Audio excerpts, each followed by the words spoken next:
What's going on, friends? It's Anton Daniels, and I got to have a conversation with you guys about Teach Henley because you see how the sun is hitting me? This is no finesse, no makeup, no filters, no none of that. This is 100% Teach Henley.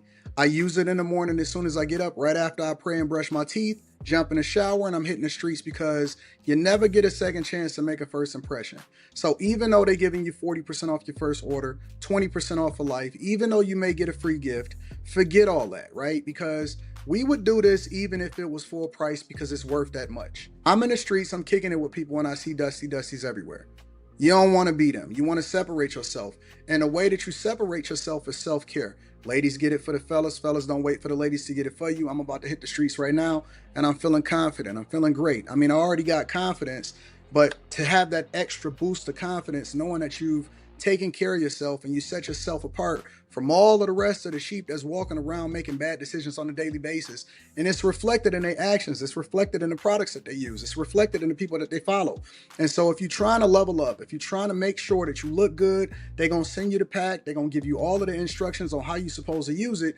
Then make sure you get your Teach Henley. Again, 40% off your first order, 20% off for life. Get your free gift. Make sure you tap in with your boy Anton Daniels because Unc is never going to lead you wrong. I would never have you use a product that I don't use myself. Again, they've been rocking with me for a long time. Make sure you get your Teach Henley. I love you. I appreciate you. I'm going to holler at you guys later.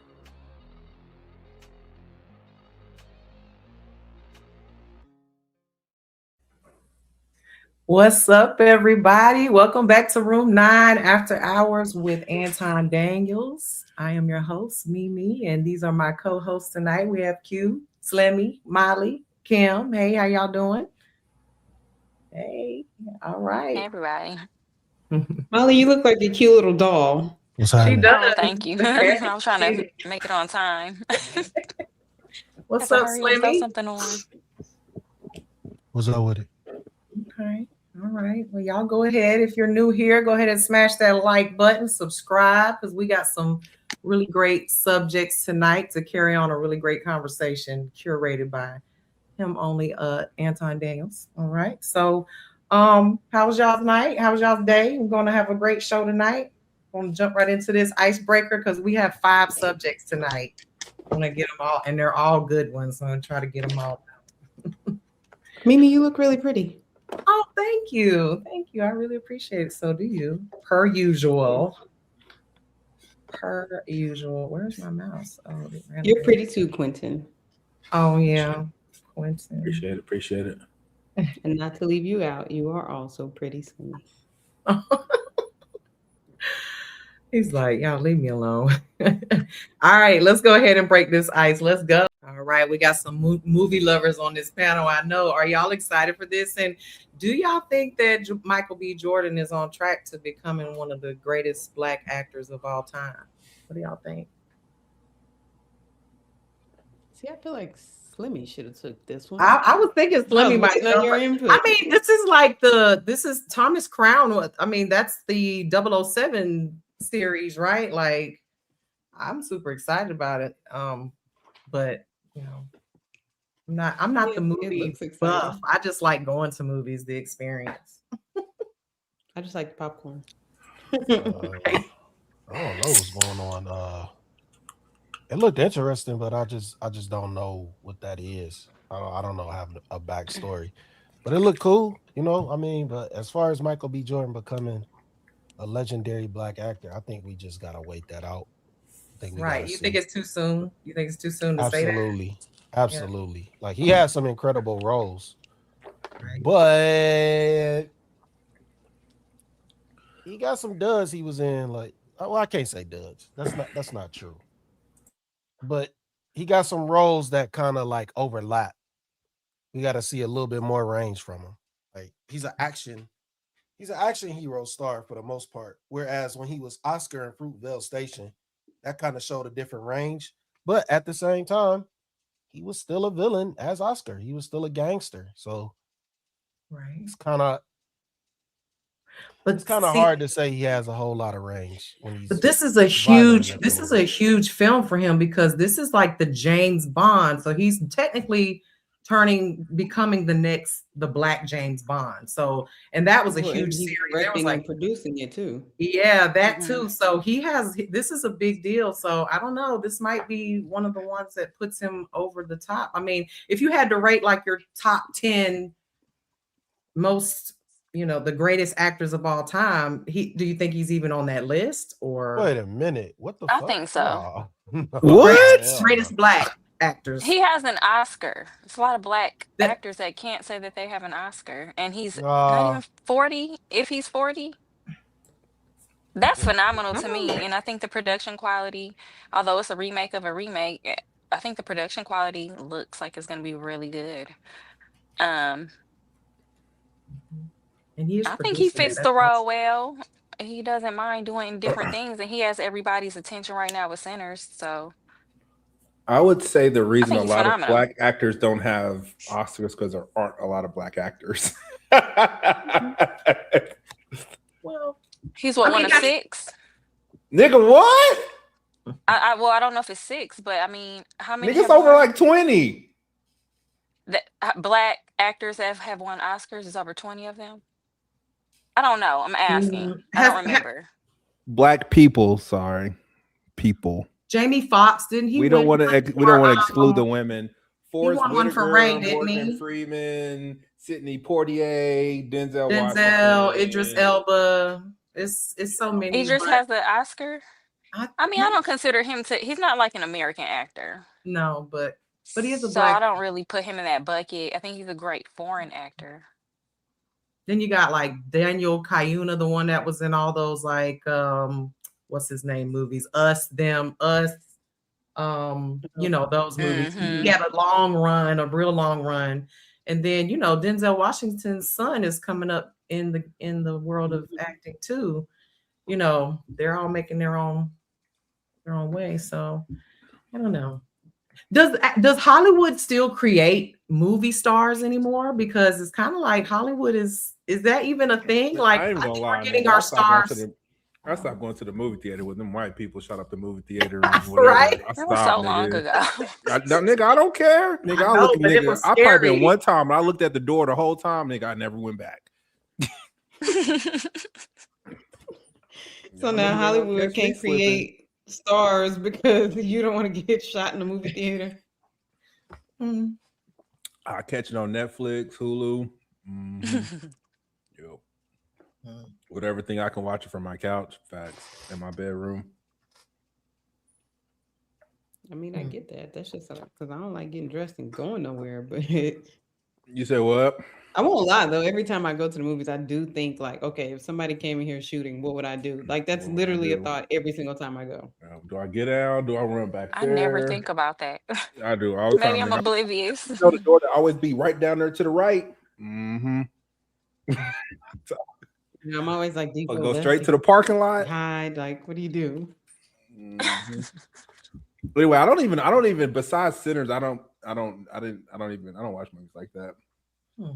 Creed. Not like movies, yeah. like, Creed. He was in all the pretty much all the new Creeds, right? See, I don't watch stuff like that. Me like either. I'm like a realistic. Like I don't watch like Marvel stuff. Like I watch like real life stuff. Like thrillers, like love stuff, funny stuff. Like if it can't happen in real life, I ain't gonna watch it. I just watch it for the storyline, just to see how the writing is, the production, kind of more of the creative aspect of it versus like, does it have to be? I don't care, I think a lot of movies are too CGI, so. I think most of the movies that I like, it's like some random, let me click on this on Netflix to go to sleep, and like an hour and a half later, I'm still watching it. Type stuff, but it ain't like some groundbreaking, you won an award type of stuff. Like I want to go see Odyssey, but I don't watch fake stuff like that. Like everyone says it's good, so it must be good, but it's 2 hours long, and it's like warrior princess in the water with Vikings crap, and I'm like not that kind of person, so not watching that. Never watched 300. Never watched 300.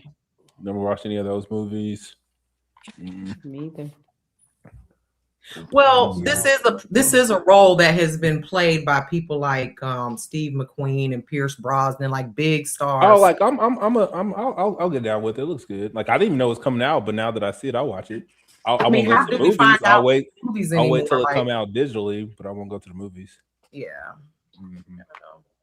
I think this movie might take him to a different level because he's directing it and also playing in it and the main character. So it was the same way with Creed. Like he directed that one. I think he did a good job.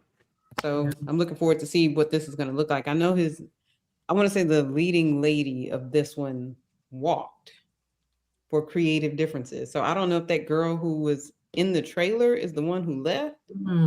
But I did hear something about that too. They had, What kind of creative differences do you have that make you walk away from such a huge movie with such a huge star? Because I don't know who that girl was. But as far as her, the one that's in the trailer, do y'all recognize her? Or is she a new actor? She was in Blink Twice. What was that? They was on the island. Yeah, Blink Twice. That was that. I like that movie. I had to watch it a few times, and then it all came together what it was about. But yeah, that was a good movie. But I don't remember her. I don't know. So what about some other movie stars like do you think have a stronger career? Because y'all saying y'all just can't really name a whole lot of movies that he's been in. I mean, I could Google some. I know he's got a huge list, but who are some other Black movie stars like that you think are of a higher level than Morgan him? Morgan Freeman, obviously Denzel. You could say Forrest Whitaker. Sidney Poitier. You could go down a list. Let's break it down to living ones. I was about to say within his age. Yeah, that are within his age that could have played this part. Maybe he's better than Denzel's son to me. What's his name? John. I only see him when I think Ballers. Like I can't imagine him in another role. I mean, he's in Tenet, and he was incredible in that, and he fit perfectly. But I don't. Michael B. Jordan has some. He's been in position to be in iconic roles. Like he was when he was in Black Panther, he did his thing. He got a quote that everybody says, "Hey, auntie." Like he took that shit to the next level. It got famous. That quote blew up. It was already popular, but like that shit just really went through the roof. So he has some iconic moments, but at the same time, I'm not quick to put people on these pedestals. I still think he's a great actor, but like top 10, no, we ain't doing that. I'm not doing that. Whatever everybody else does, that's on them. But I can't put him in this elite position yet. Yeah. But do you think anybody young can be in an elite position like that? Or like maybe will it take 10, 20 more years? I think it can happen. I think you could be a breakout star and it can happen. Like, look at the guy, like even the guy from the Us movies. What's his name? David Kaluuya. Like, we didn't know who that boy was until he did and then now he's in all of Jordan Peele's movies. Scary ones. He's in all of them, and you know him. You may not know his name, like I can't pronounce it, but I know him. But it depends on the roles that you accept, and that's true too. So like one person that got catapulted into stardom and instantly, I can't even. It's hard to say instantly though, but when Leonardo DiCaprio did Titanic, that kind of like shot him through the roof. Yeah, that shot him through the roof. Tom Cruise, Top Gun, took off. Like it's just, it depends on the roles you accept. Michael B. Jordan in Fruitvale Station was never gonna catapult him to stardom. Him being in Black Panther, I forgot his name in Black Panther. Him being in Black Panther was not gonna elevate him to stardom. Being in Apollo in Creed, that could, because Rocky is an iconic series of films, and he made it work. Yeah. He made it work very well. Then Sinners, Killmonger, Killmonger. Thank you. Sinners. He was two twins One was a vampire, ended up being a vampire. I think they're gonna branch off and still keep making some more Sinner movies. He did good as that. He did good in that.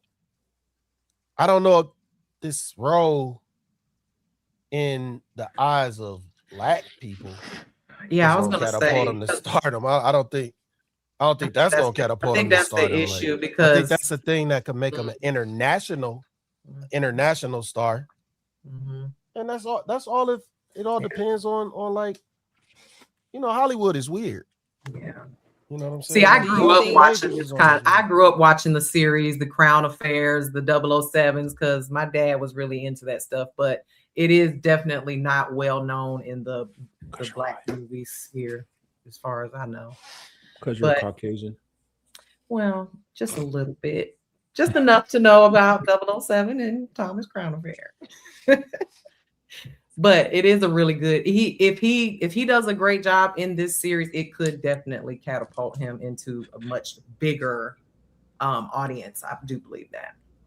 I don't think that there's a bigger Black star than him right now. Like, we thought that it was gonna be the only Chadwick Boseman. He's not here. He's not here. That's what we thought. Yeah. The only person that initially was about to give him a run for his money Jonathan Majors. Was Jonathan Majors. That's correct. Yep. And Jonathan Majors, for all intents and purposes, in my opinion, is an incredible actor. Oh, yes. Like, you're talking about a classically trained actor, like somebody that actually went to school for it and all of that type of stuff. And so I think that Jonathan Majors was on pace, but the politics and the industry destroyed Jonathan Majors.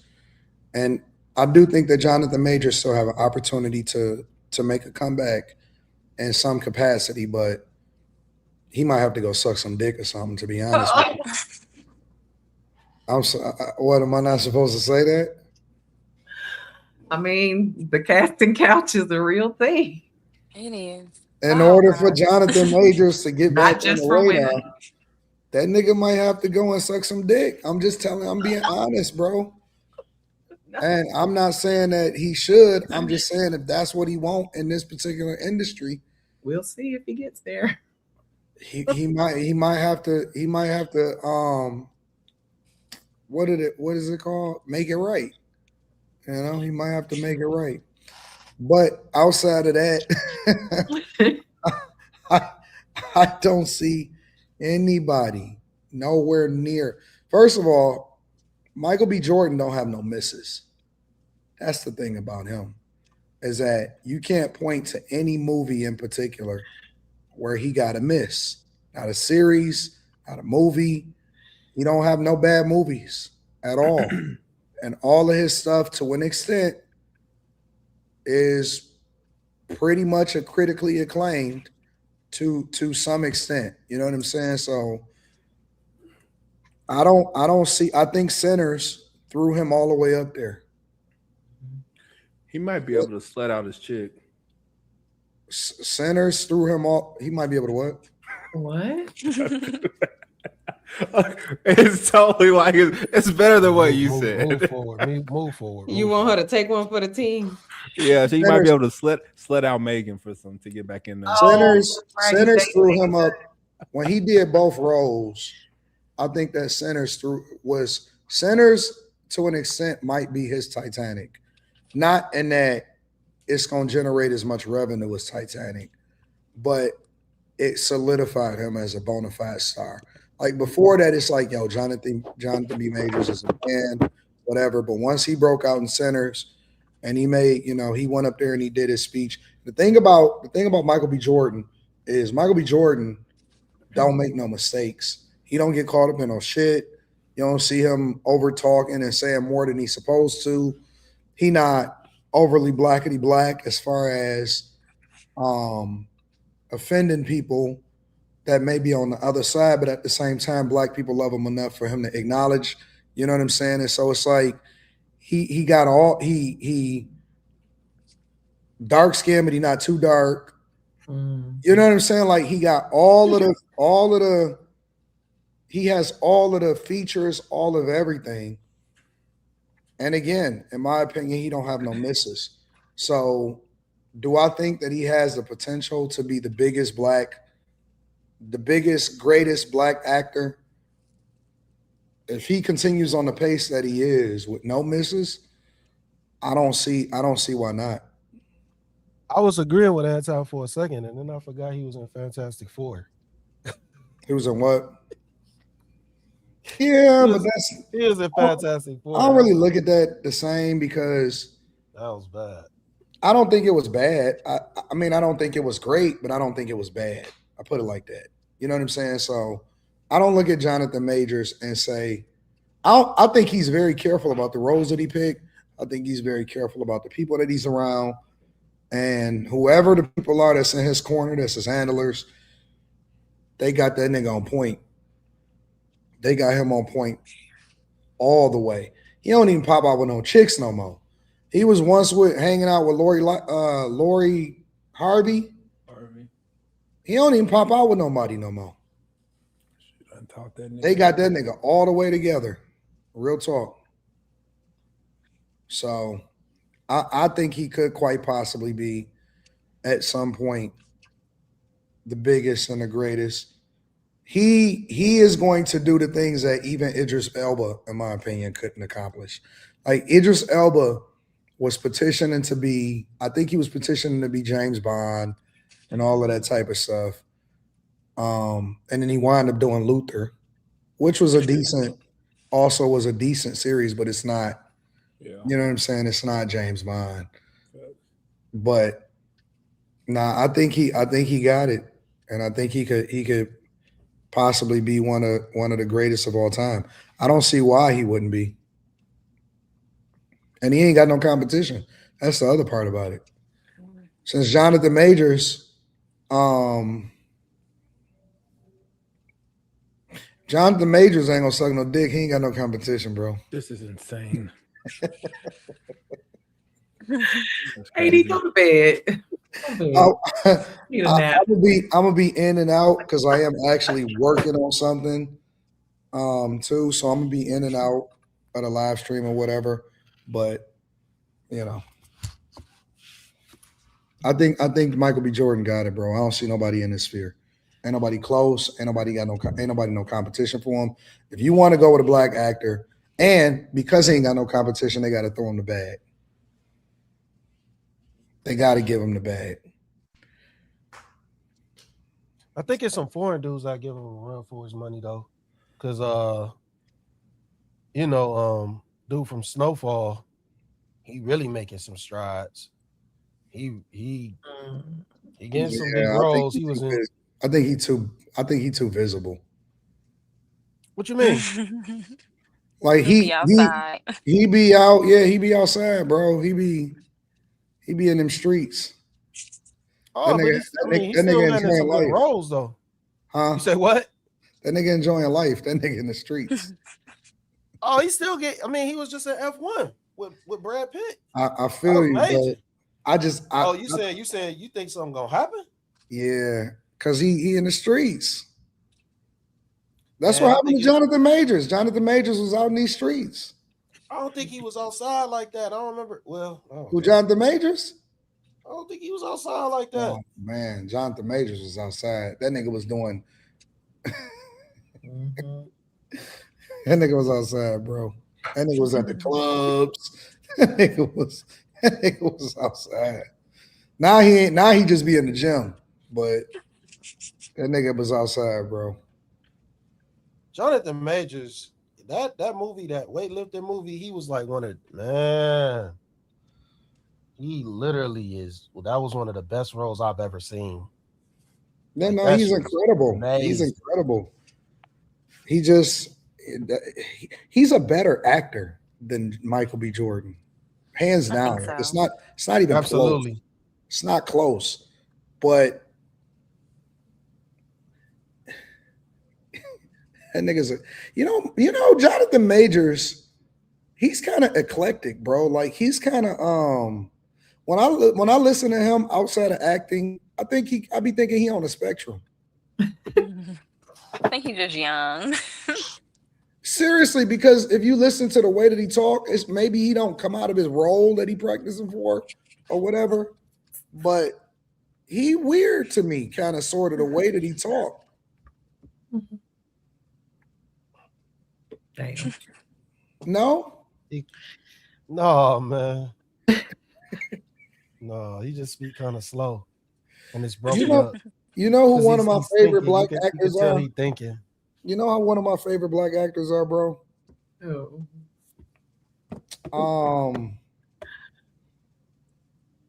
Whoop that trick. Lakeith Stansfield. Terrence Howard. Terrence Howard. Terrence Howard, yeah. Skinny man. Skinny man. Then he did that interview with that wig and that pimp outfit. That is one of my favorite. You know what? I'll tell you this. Like, if you look at like The Best Man's, he was the best person in that movie. No, he was, yeah. Nobody did a better job in The Best Man than Terrence Howard. Yeah, that dude, it was legit. Yeah. Like, Terrence is the man. He shouldn't have dropped that album, but that nigga you got a Grammy or something, didn't you? Or an Oscar for that song? Nah. You giving everybody Oscars tonight. That's crazy. 3 6 Mafia. 6 Mafia did. No. He dropped a personal. I mean, he rapped on like, it. He dropped his He own did a jazz singing. album. Yeah, he did a singing jazz. Yeah. He did a jazz. I ain't talking about the whoop that trick stuff. I'm talking about his own Terrence Howard album. Let me pull this up. You don't know what y'all talking about. No, these niggas gotta stop doing this stuff, man. You gotta explore your range, bro. No, man, that's what more than an actor. 3000 did. This nigga ended up with a flute. Yeah, but how did he know until he tried? That rap. And them niggas trash. What's his name again? Terrence Howard. Yeah. Them basketball players that rap, they trash. Damian Lillard, like the only one with a skill set. No, they need to stop trying. This one right here. He had a hat on. I was about to say he had a hat on. And he was singing jazz. I missed it. Maybe him and Queen Latifah can get together and do something jazzy.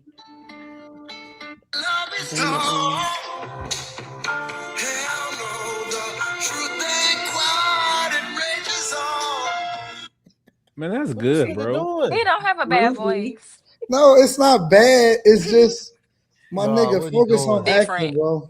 Man, I haven't broadened my horizon. You know who's a really good singer and I like his stuff? David. Who? David. Yeah, I agree. Dude, that dude's a vibe. Objectively. Like, I didn't even know about him until he did what he did. But man, I'll just stay off camera. I turn I freaking roll my windows down and I turn that shit up, bro. Stop, bro. It's emo, but it's like for like the soul, nigga. Like, I fucking feel that shit, bro. Yeah, you do. For stealing souls? Sure, if that's what he's doing, makes me feel it's good. Impactful. It is. It's very depressing, but it's impactful. You wilding to discover this dude after. Sometimes, nigga, you gotta cry. Sometimes, nigga, you just gotta get that shit out, nigga. Nah, I'm not rocking with that flute. Black people tried to get that nigga Grace because he Andre 3 Stacks. Y'all niggas know y'all want to listen to flute music, bro. Stop that. So y'all gotta Brian, y'all gotta get out there. No. See, Quinn, you don't understand. The homie Justin put me on some EDM emos. That nigga, that's all he listens to. Yeah, nigga, no, that's cool. And we like that, but you gotta realize Andre 3000 never dropped a solo rap album. Yeah, I'm not listening. And then he just started going to the flute. So, and after niggas begged for him to rap by himself, he dropped all these fucking verses on all these remixes, going crazy. Niggas like, oh, Andre about to give us an album. This nigga come out. You don't he gave you an album. You don't consider Love Below to kind of be a solo album, even though it was a that's not rap. Album. That's not rap. That's not rap. That's one of my favorite albums. Hold on, first off, that nigga starts the album, and this is one of my favorite songs. That nigga start the album off, spread for me. That's not rap. Spread for me. That's one of my favorite songs on the whole album, but that's not rap. That's not rap. It He could waits be to the very end. Well, if he's not rap, neither is Drake, because he sings while he's at rhythmically. That nigga was playing the flute, bro. But the flute, I couldn't get with. Nah, man, that nigga said the prototype. The only reason That's that a great nigga, song. the only reason that nigga started doing all of that weird shit, bro, is because of Erykah Badu, man. Witchy Poo. I blame Erykah Badu, bro, for a lot of these niggas falling off. She robbed us of a lot of greatness, bro. Common. Oh yeah, what's his name that did the album with Jay-Z? She ain't got no choice. What's that nigga name? Jay Electronica. Jay Electronica ruined that nigga life. Ruined his whole motherfucking life. She got 3 famous rapper baby daddies. That nigga can't put out an album for shit.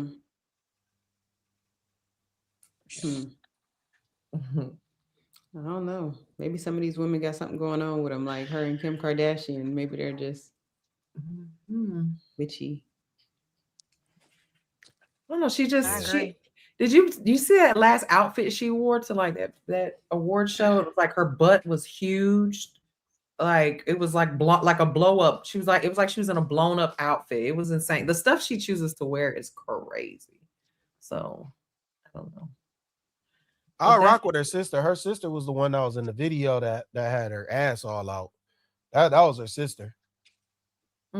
She thick than a fool. In which video? The one where she was in the tub with the glitter and everything, and she was walking. That wasn't Erykah Badu. That was actually her sister when she was walking through the city half naked.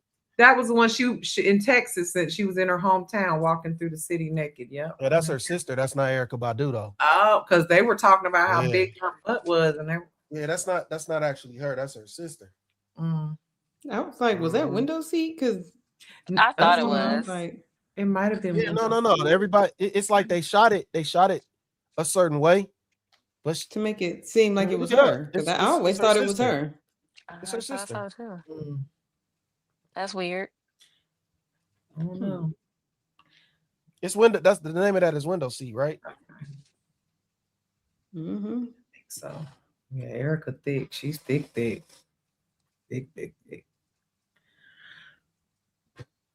Well, Shout out to Michael B. Jordan. I'm about to say. I hope he keeps. Let's see how far he can go. Y'all going to look at the video. Well. Oh, they said that was her. Yeah. I thought it was. I thought I saw an interview where she said it was her. Oh no. Her sister did serve for a body double. Okay. Yeah. But it was mainly. It wasn't for it wasn't for window seat though. So it was some confusion. She did a song called Flaming Lips. I don't know what the fuck that is. Oh, that don't sound good. Sounds wild. Sound like it's something you shouldn't have, right? You get that from your Usher concert. I don't know why they saying that.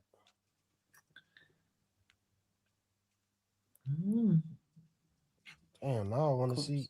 I'm gonna have to watch that video again. I don't know, but whoever she got the baby by, that's named the baby's name Puma. I don't think the dad came out at all. That's like her twin. Her daughter Puma looks just like her. I think she can sing too. Her kids are old enough now that they're starting to like have their own. You say what? Careers. Yeah, Erykah Badu's daughter Puma. That's the name. Her name is Puma, like the cat, like the shoes, Puma. Yeah, she looked just like her. Like I think she sounds like. Gotta stop, man. Yeah. Shout out to Northwest. Oh, where'd that come from? Kim and Kanye's daughter. Famous kids. What you mean? Oh, but it is a cool name. But I don't think that's Andre's daughter. I think that's one of the other ones. But all three of her baby daddies are famous rappers. So that's she's crazy. bound. Whores. She got them all lined up.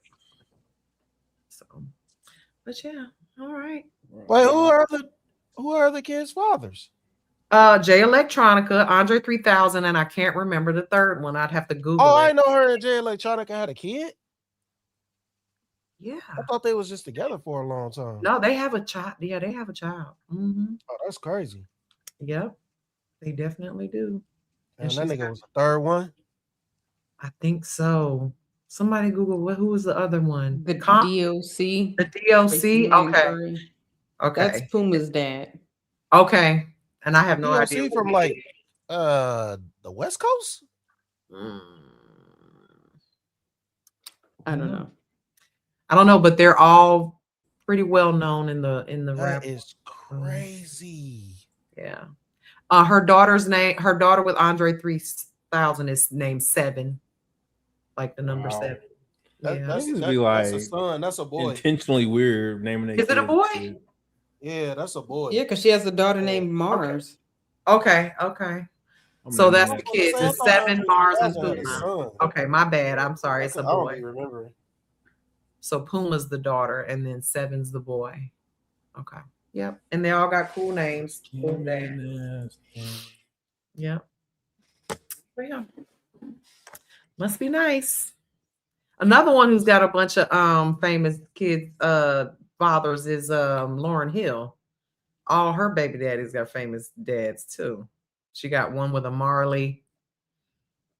She's got a couple with some other famous people too. So I guess it's all who you know, right? But let's go ahead and read some of these super chats so we can move to the next subject. We do have quite a few of them tonight, if you guys don't mind. All right. Down South, since 199 said, did she say black people don't like 007? I did not say that. Self-Made Forever sent 999 said, AD and Slim, do you think Damon Idris would have been a better pick as T'Challa son in Black Panther 3 compared to who he was chosen? If Slim becomes the host, can you bring back the movie channel? You just gotta let this shit play out, honestly. Because I mean, it's like it's not like we've seen the movie, so it's not. You can't really say right now. We don't even know the plans for the movie. None of that. So it's hard to really say who should have been casted as a child for a movie that hasn't. Just let that shit play out, man. All right. Let it play out, and then I guess you just gotta wait and see. Just see what happens. They said you need to bring back the movie channel, AD. Thank y'all for those super chats. Lightning sent $2. Said Terrence Howard was like 1 × 1 = 2, man. Yeah, I don't really get how that works either. Kais MD sent $20. Says shout out to Q. What's the difference between David and R. Kelly? Oh, big difference. They got different prison outfits. One of them killed somebody in the worst and cut her into pieces. Yeah.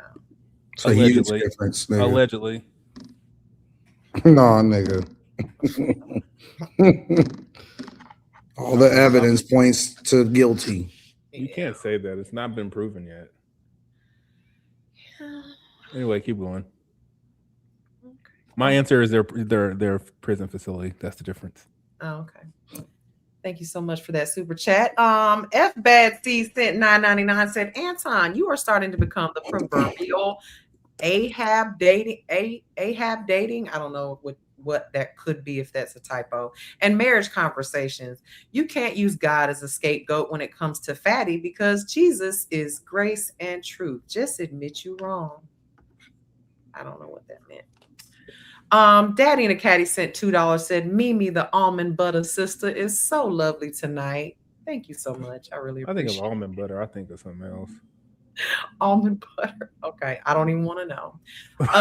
Ramsey sent $2.79. Said Anton turning them comments off. Just keep going. No. I'll address that. Go back to the next. So the reason why the comments is off is because I don't allow for people to promote other people's channels on our channel. And so I don't care about criticism, but I don't believe in promotion. And what I've seen people doing was pushing and promoting and dropping certain links. And I'm not tolerating that. I don't believe in people trying to capitalize off of something that I built. And so that's the reason why I'm not allowing for comments on that particular one, because I know that, that's what it is. It's a clout chasing opportunity. And so I'm limiting clout chasing opportunities on this channel in particular. But I don't expect for other people to understand it. But since you paid for me to give you a response, there you go. And there you go. That's your answer. Oh, did you want to say something, Q? Oh, okay. No, just thank you. Oh, he just said thanks. Okay. Kai MD sent $2. Said innocent until proven guilty. Facts. On dog. Stand on that shit. Thank y'all so much for the super chat. You gotta wait, even if it's inevitable. You still gotta wait until he's to his jury of his peers got signed them papers. I guess technically, but all right. Well, we do. I am the algorithm, so a preponderance of the evidence. I just never expected for the clout chasing to come from people that came up under me, but I should have known from people that did it earlier this year. So, but that's why you don't go backwards. You just keep going forward. And I'm trying to do much bigger deals, so I can't dump into the insults the way that I used to 5 years ago, because I'm trying to build a platform that ultimately I got big deals on the table. And that was one of the things that I was trying to describe last night in a live stream when I was having a conversation with people, was that I can't resort to the insults and I can't resort to name calling and stuff like that. So in a lot of ways, because there's different big platforms that's watching and opportunities that's presented to me, I have to maintain frame and I have to look at the bigger picture instead of dealing with low-hanging fruit that's going to be dead in 2 weeks. You know what I'm saying? The little shit that happened last night, that's not going to matter in a few days, in 2 weeks. It's going to die. But the things that I'm working towards and the people that I'm connecting with and the things that I'm trying to build towards now is M's on the table. And so, I try to coach people through that and I try to explain that, but I don't expect for everybody to get it. So it is what it is. It is what it is. You know what I'm saying? I hope it was worth it. And then you just keep it moving and you go to build. And so it's funny because I was telling Slimmy some of this stuff, some of the deals and stuff that was on the table earlier today. But I mean, enjoy it. I hope it works out. I hope that everything goes well. It's so funny because, well, I'm not going to explain nothing else. I'll talk about it inside of the Patreon and I'll show the people in the Patreon. We'll go from there. I do want to say this though. I wasn't wrong about that video. She did use that. This is the video that I was talking about. Window seat wasn't it. This is the video that I was talking about. Okay. Where she had the glitter. That was her sister. That wasn't her. I didn't realize the window seat. It really wasn't that explicit. They scrubbed that video from YouTube. The one where her sister was smacking her own ass and all the glitter and shit was everywhere. Wow, she was super thick, but that's neither here nor there. Yeah, that is true, Streets. I was talking to somebody earlier and they said that and obviously I can't say it, but they were saying that the guys are messier than the women nowadays. And that the guys love drama more than the women. They do. Guys be in my DMs. Guys be in my chat. They be in my comments. They be the first ones to try to, they'll super chat me to get me to answer their questions and stuff. The men are different than the women. And I remember back in like 2000 and 2021, it was the women that was going at the men, especially during the Kevin Samuels era. Now it's the men that's the big gossip girls. The men are the ones that's doing it. So I think that's just because of the space we in. You you go think to so? another space. Yeah. No, it's just we are in a male predominated, a male dominated space. If you go to like, let's just the TK. If you go to her chat or in her space, it's gonna be totally different. It's gonna be a bunch of messy women, and there ain't gonna be that many men because it ain't that many men over there. It's just like I'm not denying that men are messy. I'm not gonna deny that, but we are in a space where it's just mostly males. So you're gonna get an influx of all type of men. You're gonna get some weak ass. But not if you look. Not if you real. look at the Not if I you read look the at chat. It said Trump is one of the biggest gossipers, you know. not if you look in the demographics. It's actually kind of evening out. The men are the ones that are participating most in the chat, though. The people that the people that watch are balancing out. It is slightly more men than women that watch, but the people that actually get messy, regardless of what the demographics say, tend to be more men. I don't get women largely, maybe one or two here that react to me. It's all men. Oh, you talking about? Oh, yeah. Well, comments, all of that. It's usually all men. It's all men, 1,000% of the time. I thought you was talking about the people that just watch and send super chats and stuff. Oh no, yeah, no, there ain't no women doing that over here. But I mean, you know, God bless. I mean, like I said, I'm a millionaire. I don't think about the same things that everybody else think about. But God bless. I hope everything works out for everybody. Amen. Now that I think about things, I can name 3 women like off the top of my head. Now that I think about it. Yeah, but women are supposed to be that way. Hey, now you're being messy. I could name 3 women too. Messy. No, I'm not being messy. I'm not gonna say no names. I'm just saying I'm thinking about, but I can. Yeah. It's crazy space. I appreciate y'all for being here too. I appreciate the engagement. I appreciate the super chats. I appreciate everything. Thank y'all. I appreciate it. We appreciate y'all. Are we ready for the next subject? We got a bunch tonight, and they're good. Was that a subject or an icebreaker? That was an icebreaker. Oh, okay. Yeah, we still got 4 more to go. And I think this next one's going to have a nice little conversation. I'm going to be in and out because I got some work that I'm going to be doing. But I can't, I'm supposed to be working, but I can't avoid some of these subjects because I feel like y'all slacking on, like, for example, the Michael B. Jordan conversation. I don't think y'all understand how important some of these context. I don't think they knew the previous movies. Thomas Crown? Y'all not familiar with Thomas Crown? I love the Thomas Crown, but so Pierce Brosnan 007 was the last Thomas Crown. Who's Pierce Thomas? Brosnan. Is that who 007 is? Is that his real name? I never knew his. He was playing 007 too.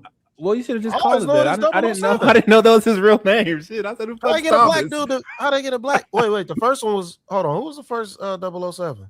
Well, it's been around since the like 60s. James Bond, and was it James? There was like 8 different James Bond. So James Bond. I thought James Bond was 007's name. It's part of the series. A completely different movie. Gosh. But shit. He has a real name and he has a character name. Oh fuck! I don't know what the fuck's going on.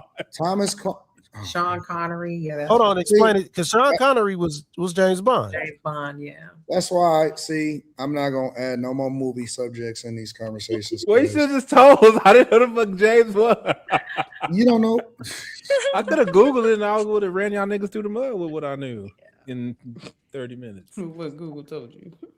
it's just one of those movies that to task, the previous people who have played those have been, you know, super famous Superstars. before, like superstars. So this is his opportunity to be one of the greatest, known as one of the greatest Black actors of all time, if he lands this movie and does it the way, you know, in the past, the way it's been. I thought Idris Elba was supposed to have this role.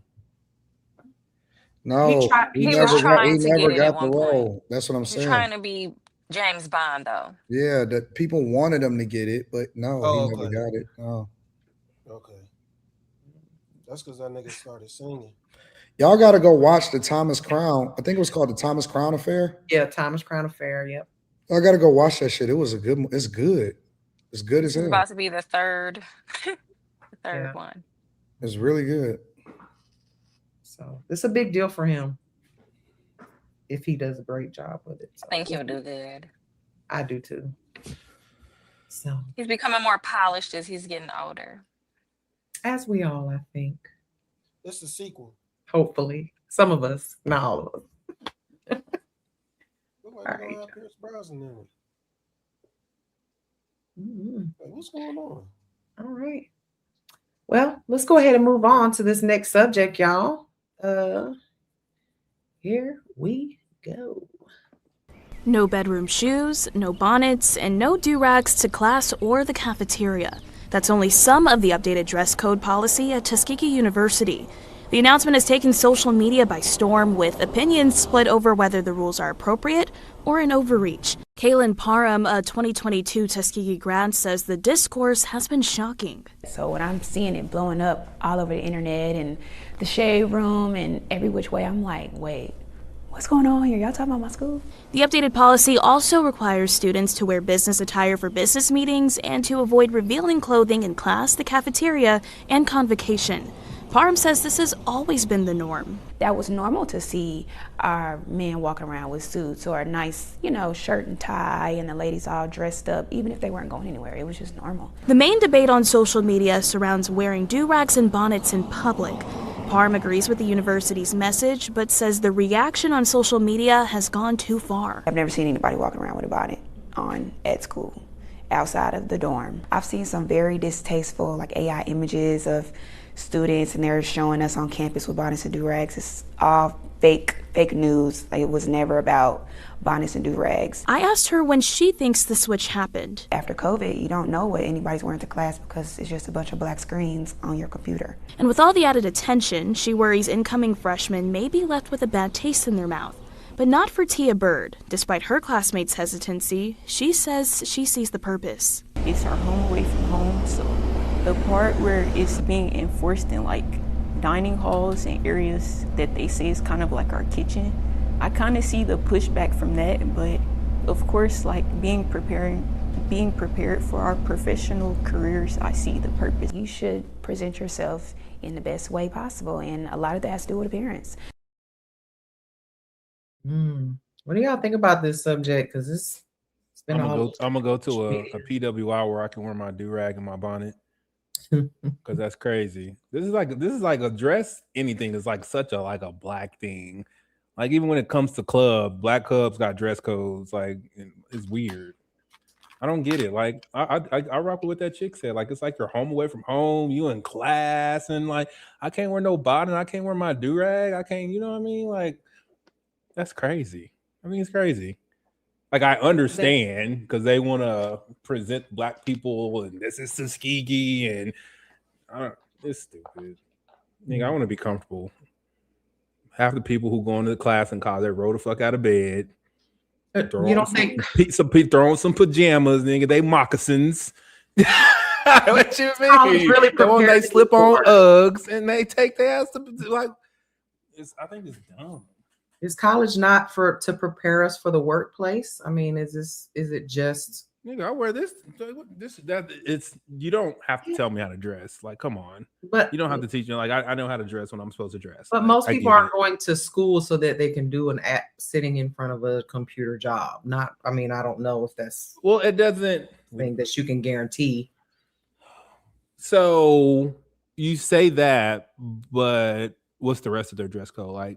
at colleges across the country, people aren't dressing up like they're going to work. As a norm, generally speaking, athletes definitely out. They ain't niggas sweatpants. Like, what you mean? Like, ain't nobody dressing up like they go in abundance. It ain't happening. So, why specifically these particular head coverings for this school? What's the rest of the dress code? I think it says a lot about our generation, but well, I'm just saying, if you're gonna let me wear pajamas and then be like, but you can't wear a bonnet and a do rag, it's kind of stupid, silly. I don't think the pajamas necessarily would be okay either. I don't think it's in the dress. Well, they didn't say it's not. They didn't, but I think maybe that's probably assumed that you shouldn't wear pajamas to class. Everyone wears pajamas. Like, a lot of people wear pajamas to class. Have you seen these niggas? What they wear? No, if they're SpongeBob printed pajamas, I think it's and hoodies. It'd be 100 degrees outside, and people got on pajama pants and hoodies. I don't know. People thought I had wore leggings and Uggs. Facts. But not pajama pants. And then it's are Lululemon leggings better than cupping people's? No, like that's why is that okay? But I get it. This is crazy. This is insane.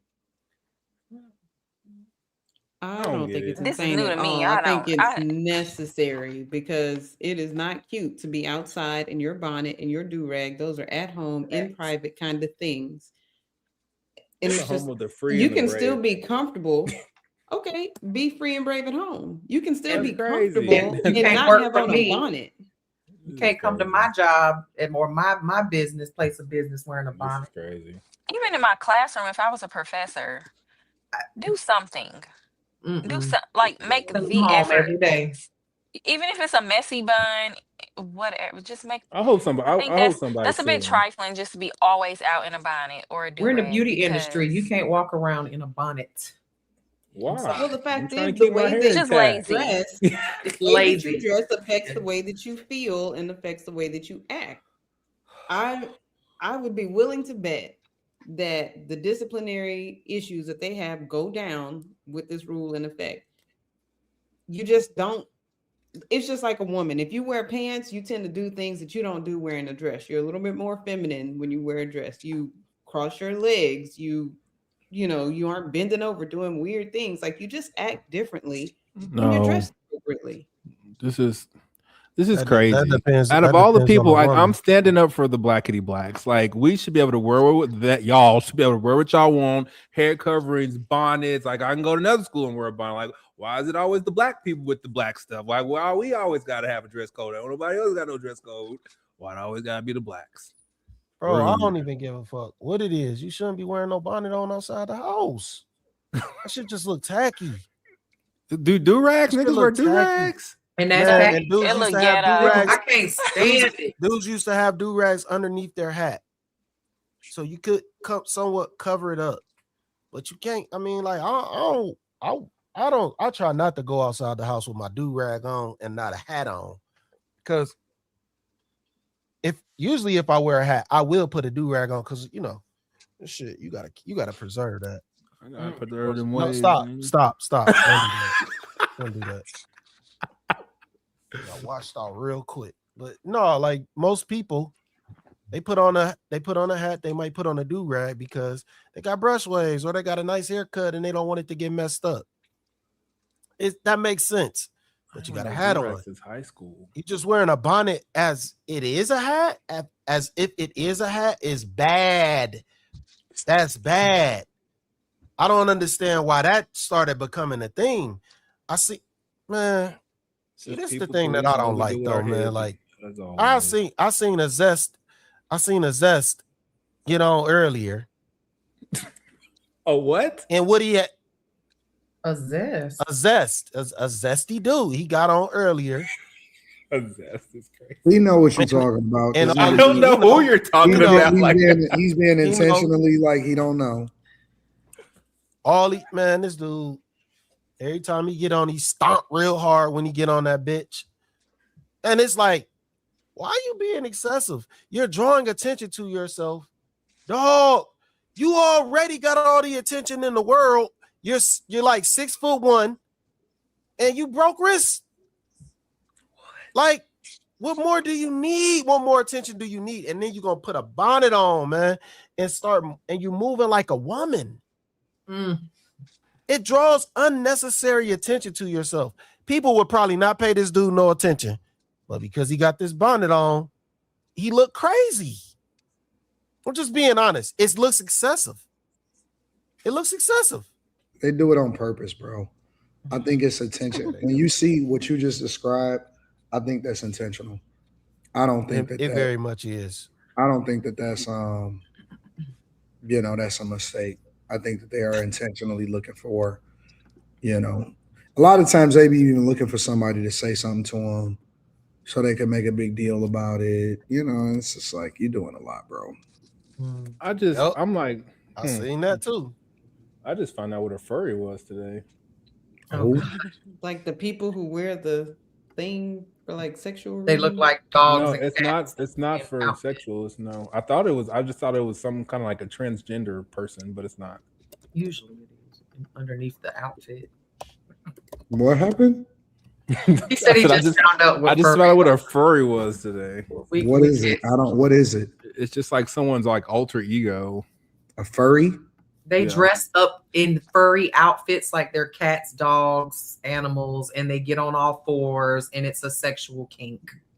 Well, that's It's not like true. bestiality, It's not except they try to sexual. get away with it. 90% of the time is a kink. That's not true though. Bestiality. Okay, whatever. Okay, that's fine. What are they? Okay, so y'all both agree that they dress up like a. They dress up like animals, but it's not necessarily like a sexual thing. Like it's big in the gaming community, like avatars and stuff, and they don't have nothing to do with sex. So a furry. Well, I don't know. They got a whole section. They got a have whole furry section conventions. for it. So wait a minute. This shows like the mindset and what hits people's algorithm. Like even as it pertains to OnlyFans, I have OnlyFans all on my race bike, and everybody was like, "Oh my god, that's so racy." Like everyone thinks it's nudity, and it's not. There's a whole other OnlyFans. That's other shit is just another social media site. But if that's what hits your algorithm is what hits your algorithm is naked chicks, and that tells me more about you than it do about me. Yeah, it started out like that. Because OnlyFans that hit my algorithm got niggas on motorcycles. Most things get perverted. Quinn is right. It says a person who is a fan of an anthropomorphic animal. Yeah. What is that? They started just two legs and talking wearing they dressed up. They humanize it. Like Mickey Mouse. Yeah. Mickey Mouse. So that's what. So they just dress up, but like Mimi could be right too. Whereas people put this on and they perverted it. Yeah. It's already a bit perverted. I mean, everything kind of get perverted because one of the things that's a big perversion, I guess, if you want to say it like rainbow, is run clubs. Oh yeah, I heard. So whereas it used to be about initially it was to, you know what I'm saying, like exercise type shit. Now it's a hookup space. LinkedIn. No, I ain't gonna lie. Reputation. I see these motherfuckers running every Tuesday. Be some baddies in there, and they don't be doing shit. They be at the end of the line. It's like, man, what the fuck you do? Everybody got there. I know why they in there now. It all makes sense. They using their energy in different ways. I respect it. I might join too. You respect it. Yeah, it's a real thing. Like, hell yeah, I'm gonna be at the back of the line. You gotta get fit to join Run Club now, bro, because it's not even about running, it's about looking good naked. A sex cult. Taking that trip to Pound Town. One girl said that they finished running and everybody just started taking their clothes off. I was like, was that understood? Whoa, wait, what? Shower at least. That's what the girl said. Wait, what? God. She said they finished their run and everybody started taking their clothes off, and then herpes. It went where it went. Wait, that's an orgy club. Yeah, that's a sex cult. Oh, I no, I ain't joining that. No, I thought we was running, and then you pick up on some chicks. Nah, that's a cult. My homie, he kind of lead a run club in the city, and that nigga's a sniper. No. You taking them down? That's just a part of the culture though now. Wow. Like most of the stuff that's being done, it turns into something else. And so you just got to be, I guess, a little bit more careful now. You know what I'm saying? It's not as simple anymore. It's just like you're doing whatever you're doing. Now there's always an ulterior thing that go along with it. So you got to be careful. Imagine thinking you're going to work. Right. Imagine thinking you're going to work out and you're running club. And then that should be. Come on, man. Real talk. You go to the finish line and everybody's naked. They're not gonna care about why you was organizing things. They just go.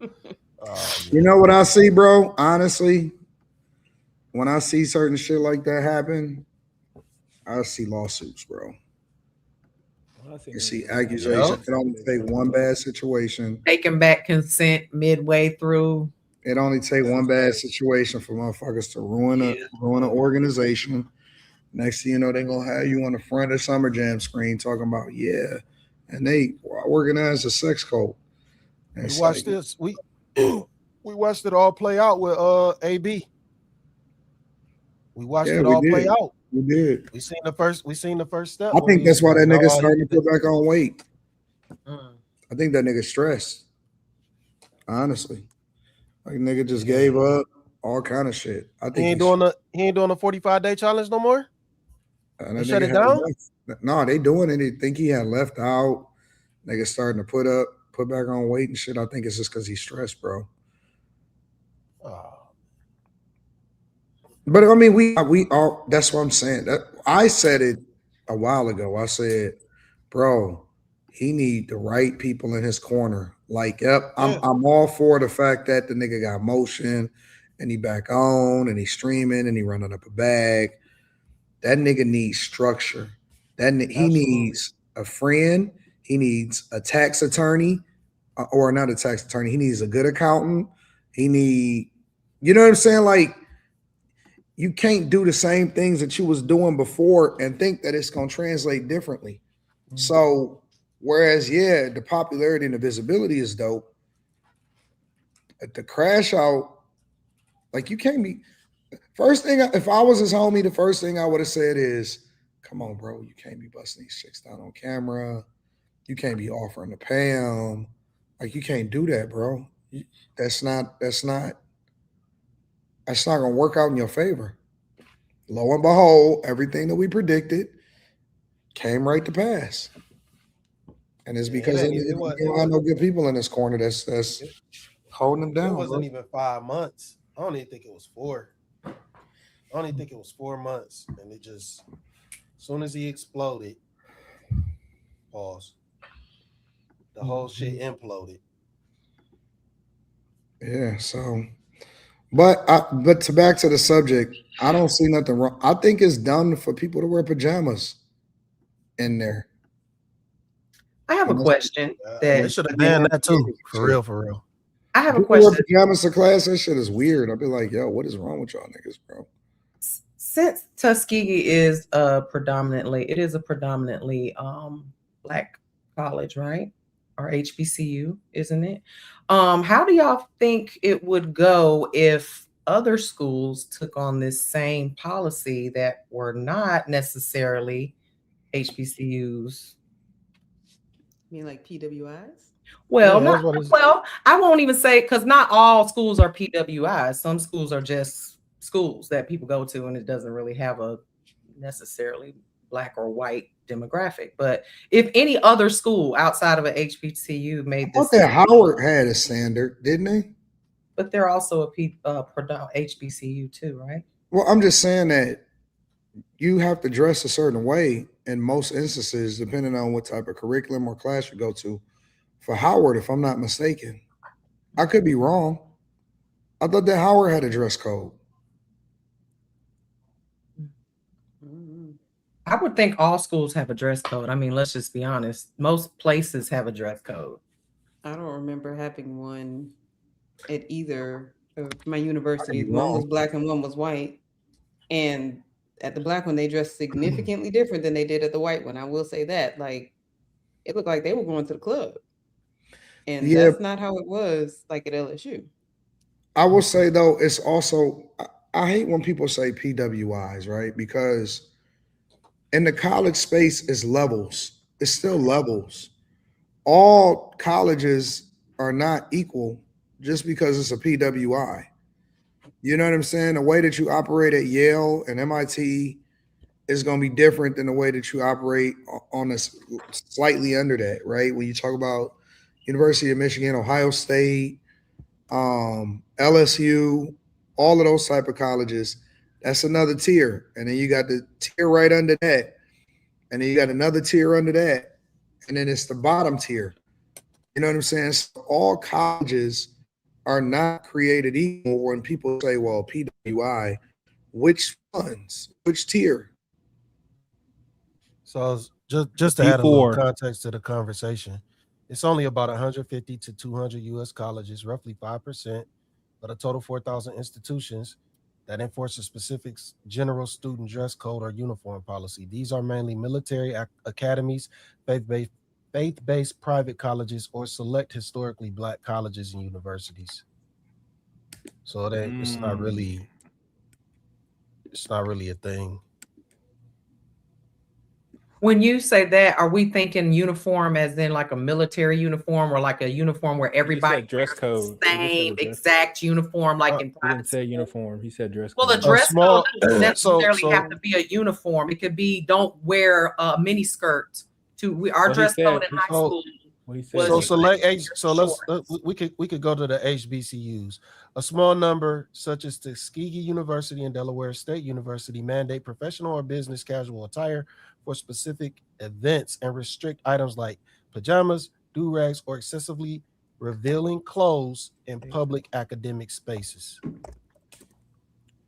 So nearly all remaining 95% of standard universities enforce localized safety rules, and that's just closed-toe shoes, tie back hair, and lab coats. So that's just, it's no real restrictions. And that's why I don't feel like there has to be a restriction, though.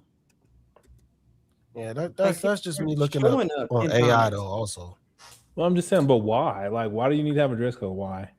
For college, why do you need to show up on it? Especially like nigga, I'm paying you $40,000 a year, nigga. I want to wear what I want to wear.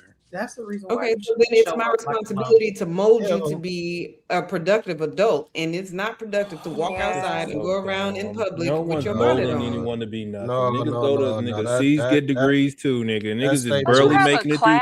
Niggas is AI in their way through college in 2026. I'll say this: at any private school, you pay money exceptional. You pay a lot. Sometimes you pay way more than what you pay in college. And you are required to have a dress code. So anytime that you move up, 5%, then sure. Anytime that you move up in standards, you are required to dress accordingly.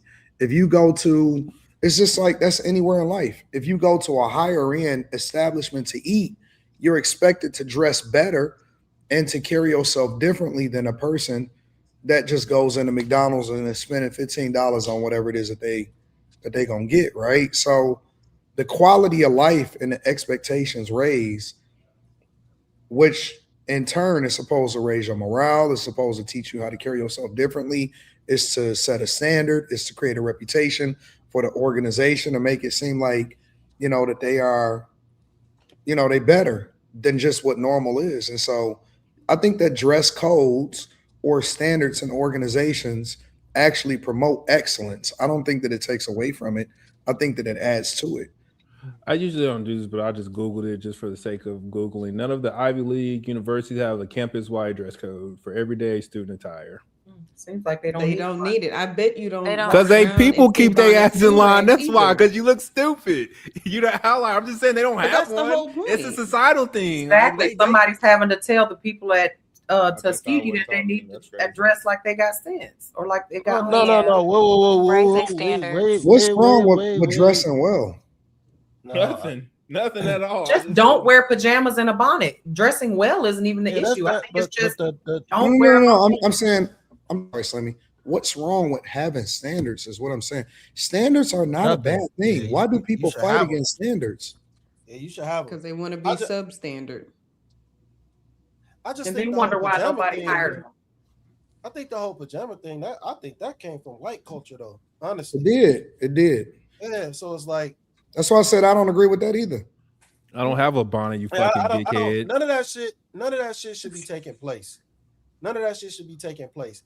But the thing that we should understand about the conversation is those people going to the Ivy League, they probably not wearing pajamas.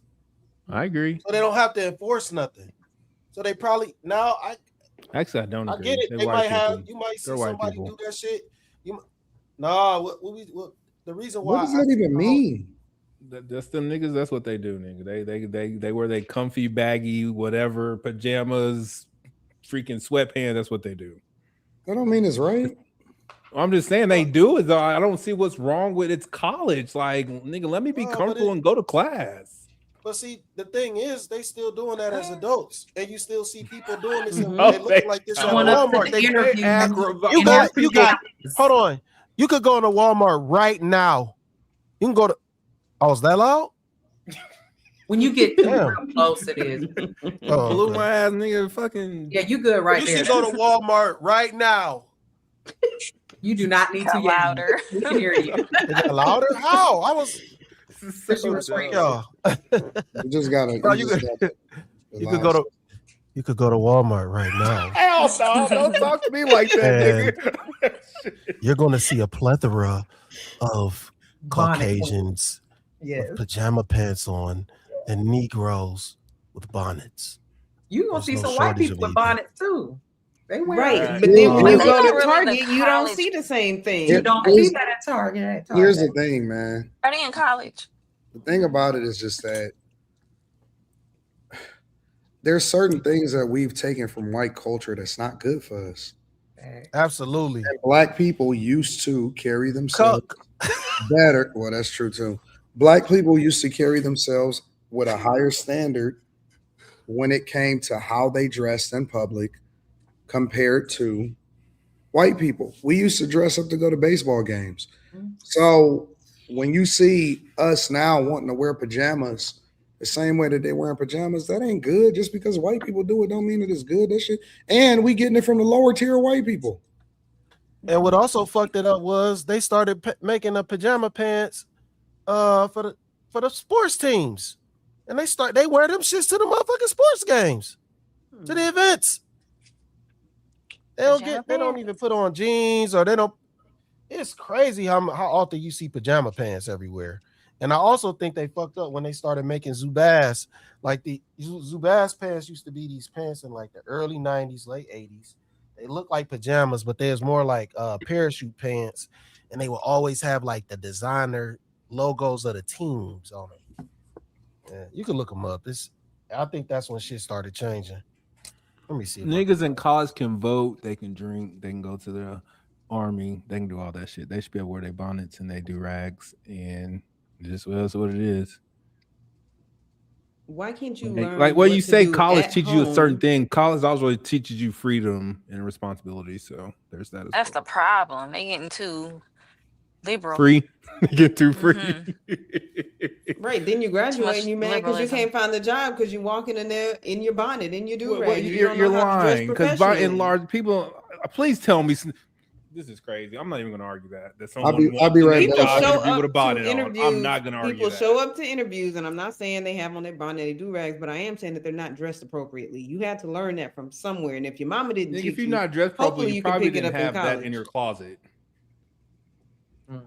because you didn't want to buy it. They didn't because learn you it don't from believe school. in They learned it from their appropriately. parents. Like, come on now. I didn't know. That's what I'm saying. Like, If you didn't get it from your mommy and your daddy, somebody needs to give it to you. This is no one goes to college to learn that stuff. They learn a specific skill in academia. That's why they go to, not to be shaped and molded and all the that's learned before they got there. Generally. But I'm not gonna pay to go and have a college professor that's teaching in their bonnet or do-rag in Well, that's pajamas. different. That work. That work though. It's not That's different though. It's all a reflection. It's just all a reflection. I'll be right back, y'all. I gotta. So I think I'll be back in like literally like 20-25 minutes. Okay. I mean, I don't know. I saw like the white boys, they would wear the shorts and the flip-flops, but it's not like pajamas. I've never seen anybody in a college setting in bonnets. What? I don't understand how we can talk about the degenerate culture of Black people and then not cut it off at the neck where it starts when they're younger and not wait until they're out in the world just doing whatever they feel like doing. There needs to be some sort of structure somewhere. Right. Look, Black women ain't gonna let them bonnets go in this day. I'm not even speaking about, and nobody's gonna shame them into it. The men is wearing the bonnets too, so I'm not even speaking about like Black people. I'm speaking about dress codes in general. I guess. Like colleges as far as allegedly white school having a conversation, they're creating about independent thinkers. Why I can't wear the fuck I want? Generally, when somebody has a dress you code, look lazy. It came from you somewhere. Look lazy. It came because Tuskegee is a prestigious university. Like it's they have to have some. Well, type it depends on what it's color sad you that are. they have It depends on what color you are. Why does this debate have to have anything to do with color? Because I would say generally people wouldn't think that. I think Black people would think that, but I think generally people wouldn't think that. I mean, it was overall, a Black Americans that made the rules, so there's that.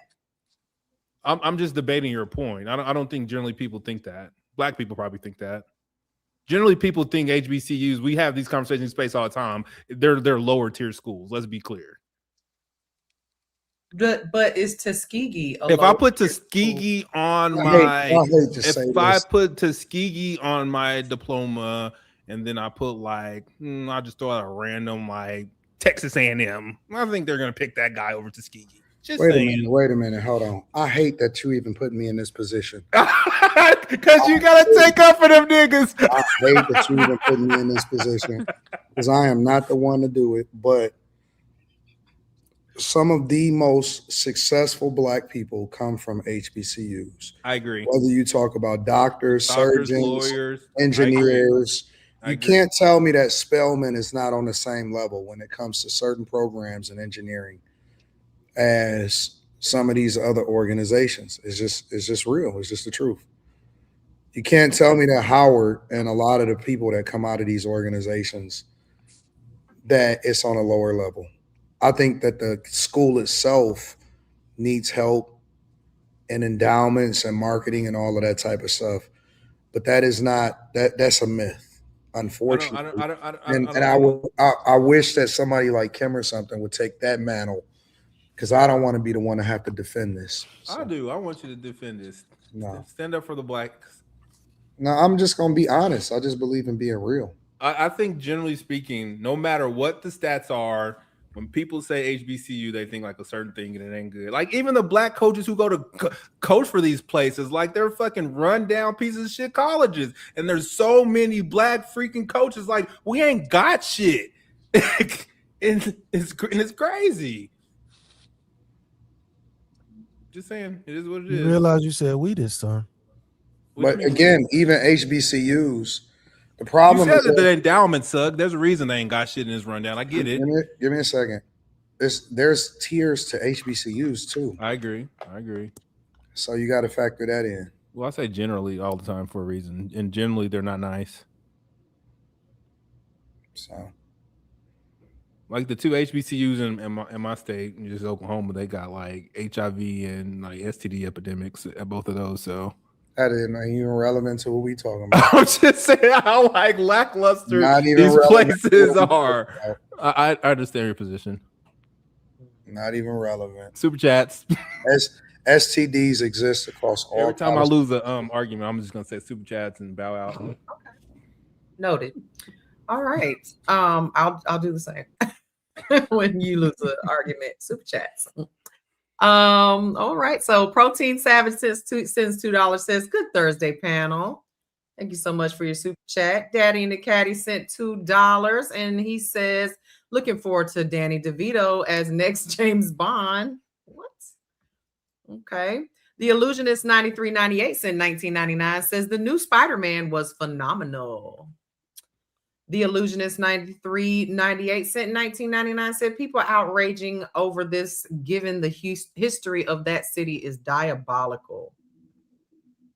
F Jackson has sent $2 says Q athletes are a bad example. They college apparel. Yeah, is a bad example. Antoine Adams sent $5 says Yahya Abdul Mateen second haven't missed yet, i.e. Wonder Man, Aquaman, Candyman, and Man on Fire. F Jackson said, what was that? What's that? What was that? What, the last super chat? This one? Yeah. What is that? Who is Yahya Abdul Mateen? I don't know. I'm assuming he was an actor in Wonder Man, Aquaman, Candyman, and Man on Fire. Is he? Oh, somebody Google him. I don't know. No, Wonder Man. I heard don't have no action scenes though. If that's true, Yahya Abdul Mateen. But he right. Man on Fire is raw, and that Candyman was raw as fuck. Yeah, Man on Fire was legit. Yeah, that series is dope as fuck. Okay, thank you for that. I get it now. I didn't know what was going on. Okay, all right, cool. F Jackson has sent $2. Said Q athletes wear college apparel, so it's different. Daddy and the Caddy sent $5. Said AD, you said you was light skinned on the inside, but stop being a Reese's cup and bring back Fatty. Spelled his name wrong. You're right. Well, why would you spell a mint? That was wild. That was wild. Not with a PH, dog. Come on, bro.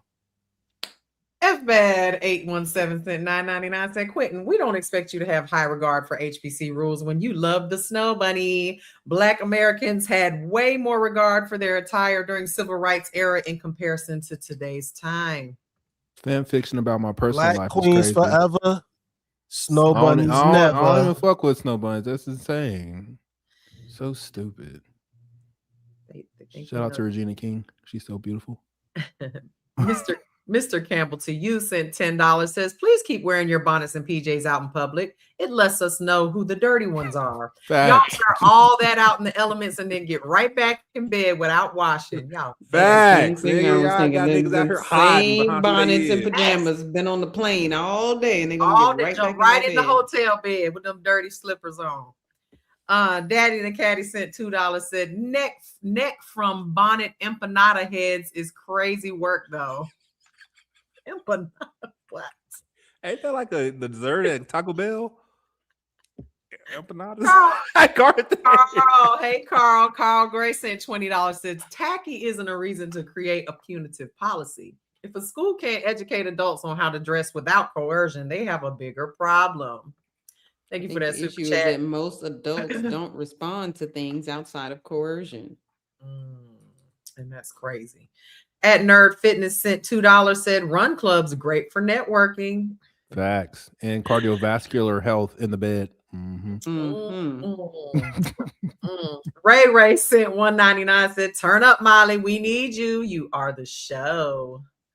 And Green Blaze the Fly Eagles sent $10. Said all I know is the way Slimmy keeps promoting me every other night, I'm probably going to be the next great black actor, LOL. However, we're in bonnets and pajamas outside is ridiculous. That HBCU show is Green Blaze the Fly Eagle. Green Blaze, that's his Green Blaze. You up next?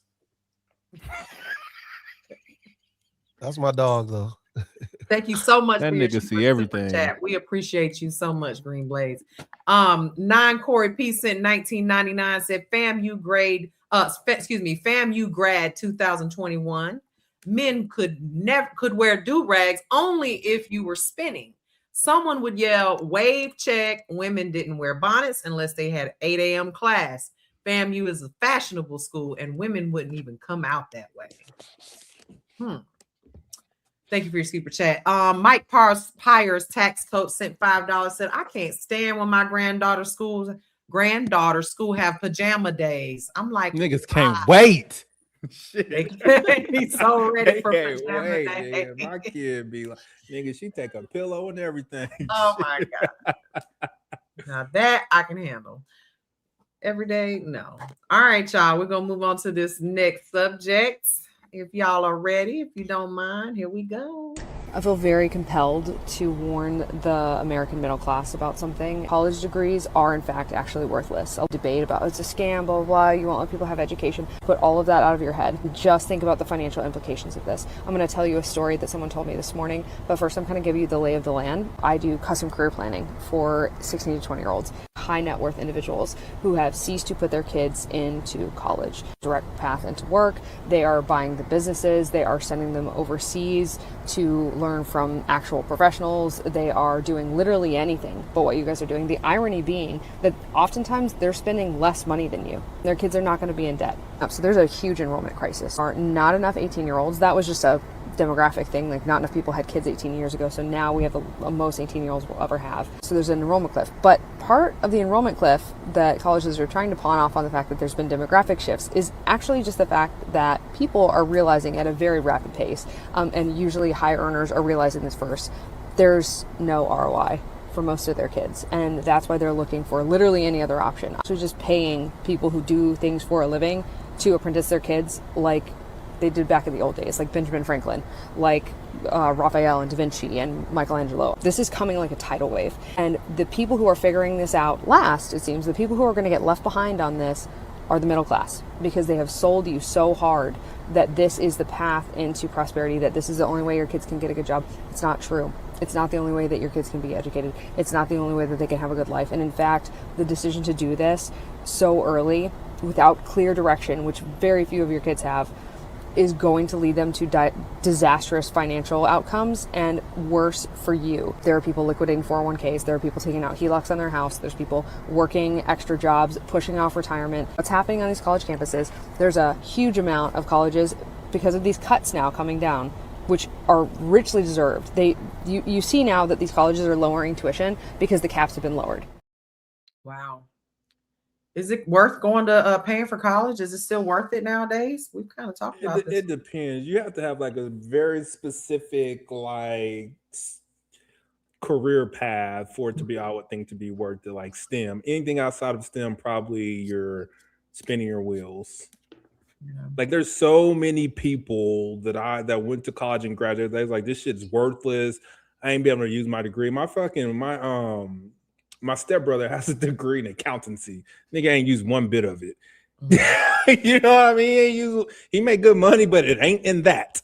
And I think nowadays, like, maybe it's like, I think one thing that a college degree will tell an employer is that you got some stick-to-itiveness.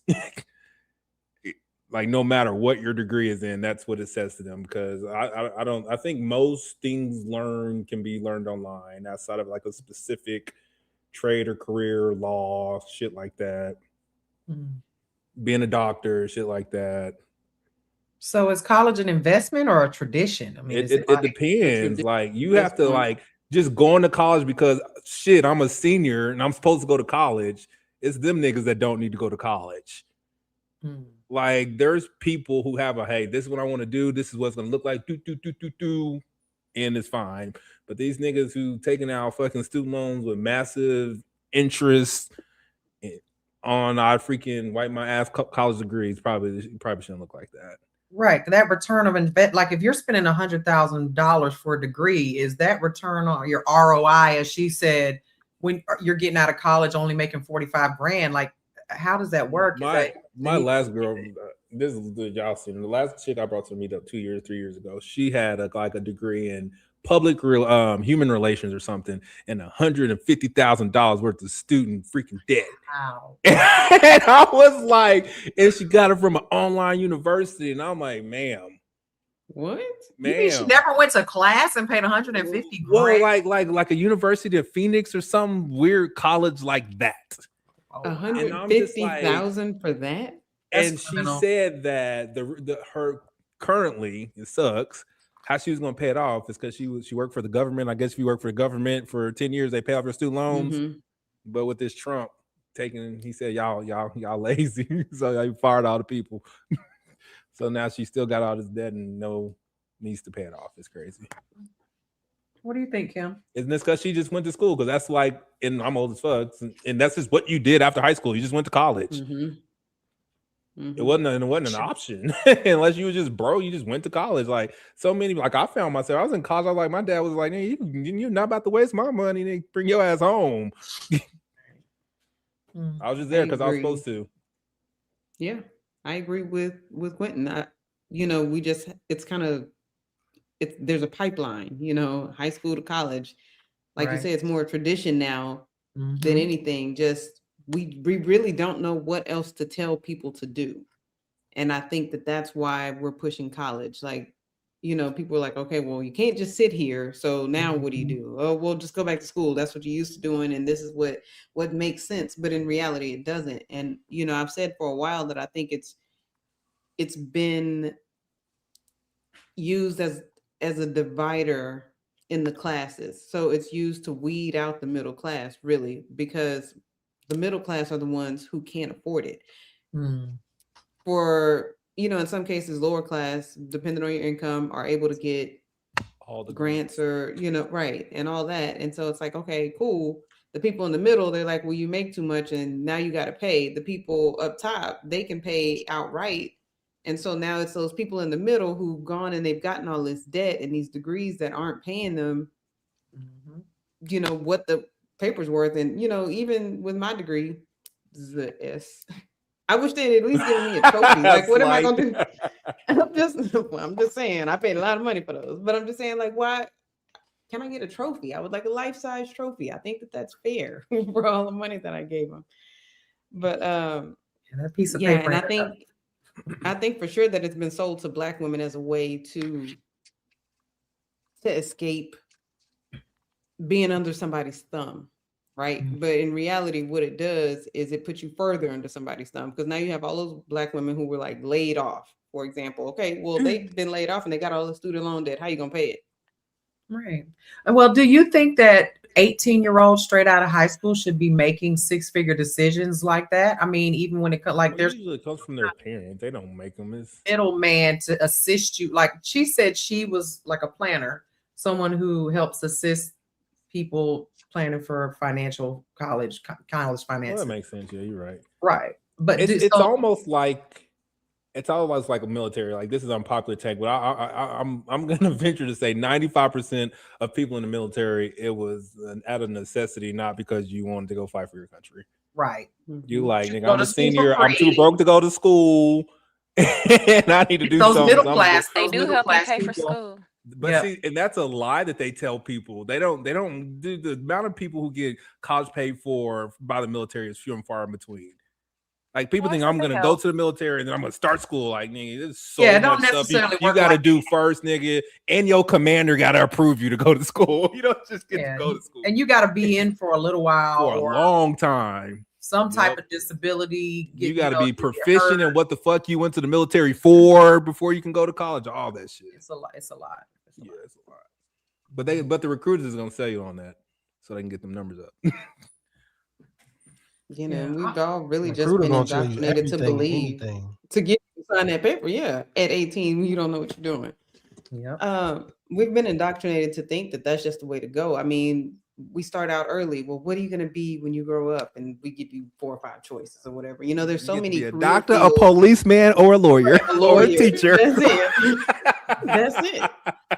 And so, there's so many fields that people could go into where they don't need these degrees. We, for the most part, will badmouth a plumber, a welder, right? And these are the people who are making money. They do. But it's like, I don't know. He's working with his hands. Because me coming out of high school, in order to go be a police officer at the local D down the street, you had to have an associate's degree. Now them niggas don't give a fuck, nigga. You in sec, bet. You ain't got no criminal record, bet. You can be the police. And I was like, why do you really need a degree to be a police officer? Well, not only that, I think if you want to be more than a patrolman, I get it. But just to be a police, what you need, I don't know why, and they don't need a degree anymore. It makes sense. But do you think it's fair to expect like kids that are 18 straight or 17, a lot of times straight out of school, to choose a career that they're still going to want in 20 years, right out of high school? Here's the problem with that though, Mimi, is that your first 2 years in college, you got to take regular general ed requirements anyway, though. Mm-hmm. So you're not expected to choose a career. A lot of times people change at, by the time that they get into their third year in school. Mm-hmm. I don't know why we not champions for education in our community. Because nobody wants to go to school for what they should go to school for. They just want something easy, or like be a social worker, or just something that's just too broad and not marketable. The things that you need to specialize in, it takes more discipline, and I don't think anybody wants to be disciplined enough to do it. But I do think college is a good investment if you're super intentional. And you choose something marketable. People just go just to go. Just say, I got a bachelor's degree. But this is something that nobody cares about. And looking at a job application, what did you do though? Like what, so I think that's the problem. People are just going, and they're not going for anything that's going to actually pay back the tuition. If they're going to take out a loan, or just, you have to be smart. Do something marketable. I think that people would be more receptive to it if they didn't have to go into so much debt. Let me say a couple of different things. The first thing is, thank God women have been acquiring so much debt in school, because they would be so much further ahead if they didn't. If they were smart enough to choose good curriculums or good programs and get educated in those programs that pay a lot of money, and was somehow, some way able to solve for not having a bunch of student loans to do it, they will be so much farther ahead. But unfortunately, they have not been able to put two and two together. And so that makes them still be behind men and so many other groups as a result of it. That's number one. But number two, if people were more intentional about the financial implications that they made, not only just with picking when people take out student loans, they don't take out what they need. They take out as much as they get. Biggest ticket. Yeah, they take out as much they take out as much as they can get. Boats, nigga. And they be like, fuck it. Ball out. Spit that shit. Yeah. When I was like, yeah. And so we're not intentional with how we go about doing things. And part of it is also because we don't have the guidance and the stewardship of parents to be more intentional about how we are being impacted from a financial perspective. So we allow I was on the Millionaire Morning Show, and I had called my daughter. I always make phone calls. She opened up her own first bank account, and I intentionally wanted her to go to open up the bank account at the bank. And so she opened up her checking account, and they said, does she need a savings account? And I said, no. She got a brokerage account. That nigga was pitching that credit card so hard. Facts.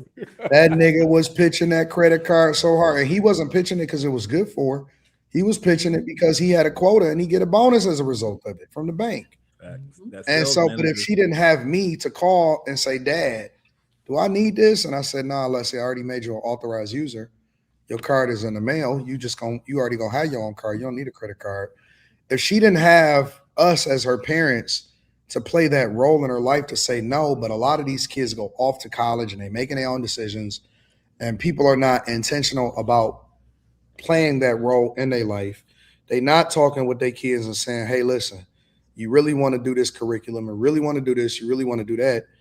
People are not really guiding our kids in mass to do the right thing, even when they ignorant and they young and they think that they know what they want, but we not intentional about that. And so I think that the bigger conversation is not necessarily that education is bad.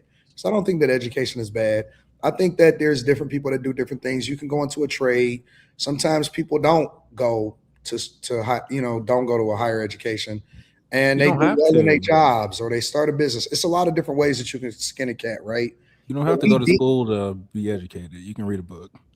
No, but to qualify to get the jobs that we want that pay the most money, a lot of times it does. Statistics show that if you got a bachelor's degree in certain fields, you're going to make well over $1 million more in your lifetime than a person. Okay, a STEM general, yes. So the stats don't lie, but I think that we have this stigma that college is a scam because we don't get a return on our investment because we're not smart with the finances that come along with it. So I do think that college is still worth it. I think it's bullshit that they selling us that it don't. And it keeps us in a cycle of poverty because we're not educated on the finances behind the decisions that we make and the implications that come along with it. I'm still going to think like, I think in America, college and buying houses are the biggest scam sold to Americans in life. You said who? Buying houses Buying and going homes. It's not a scam, bro. It's the biggest. It's the biggest finesse. Well, I don't think it's a scam. I think it's a trap. It's a trap, like a financial maybe that's a better trap. word. Because most people are taught, go to college after high school. This is what we're told. It's all programming. Mm-hmm. Because it puts you in a bind. It puts you in a bind. You're not necessarily, and what Anton said was correct. The first 2 years, you're not necessarily going after what you want. This is what they give you, what they make, the prerequisites that you have to take. That doesn't necessarily allow you to learn what you're there for. You got to go through all these steps. So to me, it's still a financial trap. On top of already, and it's still our fault because we have to educate ourselves, on top of already not knowing any financial literacy, not being taught financial literacy most of the time in most schools. So going to college, while I do think it's for some people, it's not for all. And I think most people would probably be better off if they lose their ego and go to school for a trade.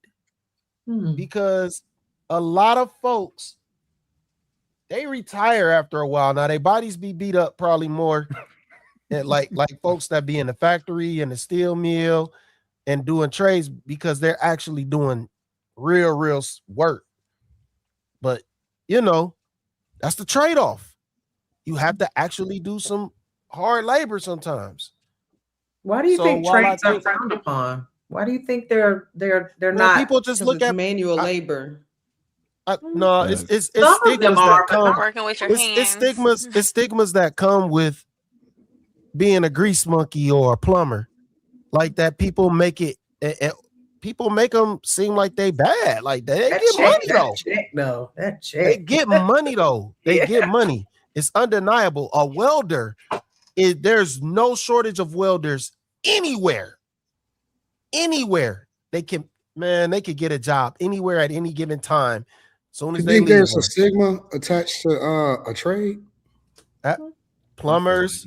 People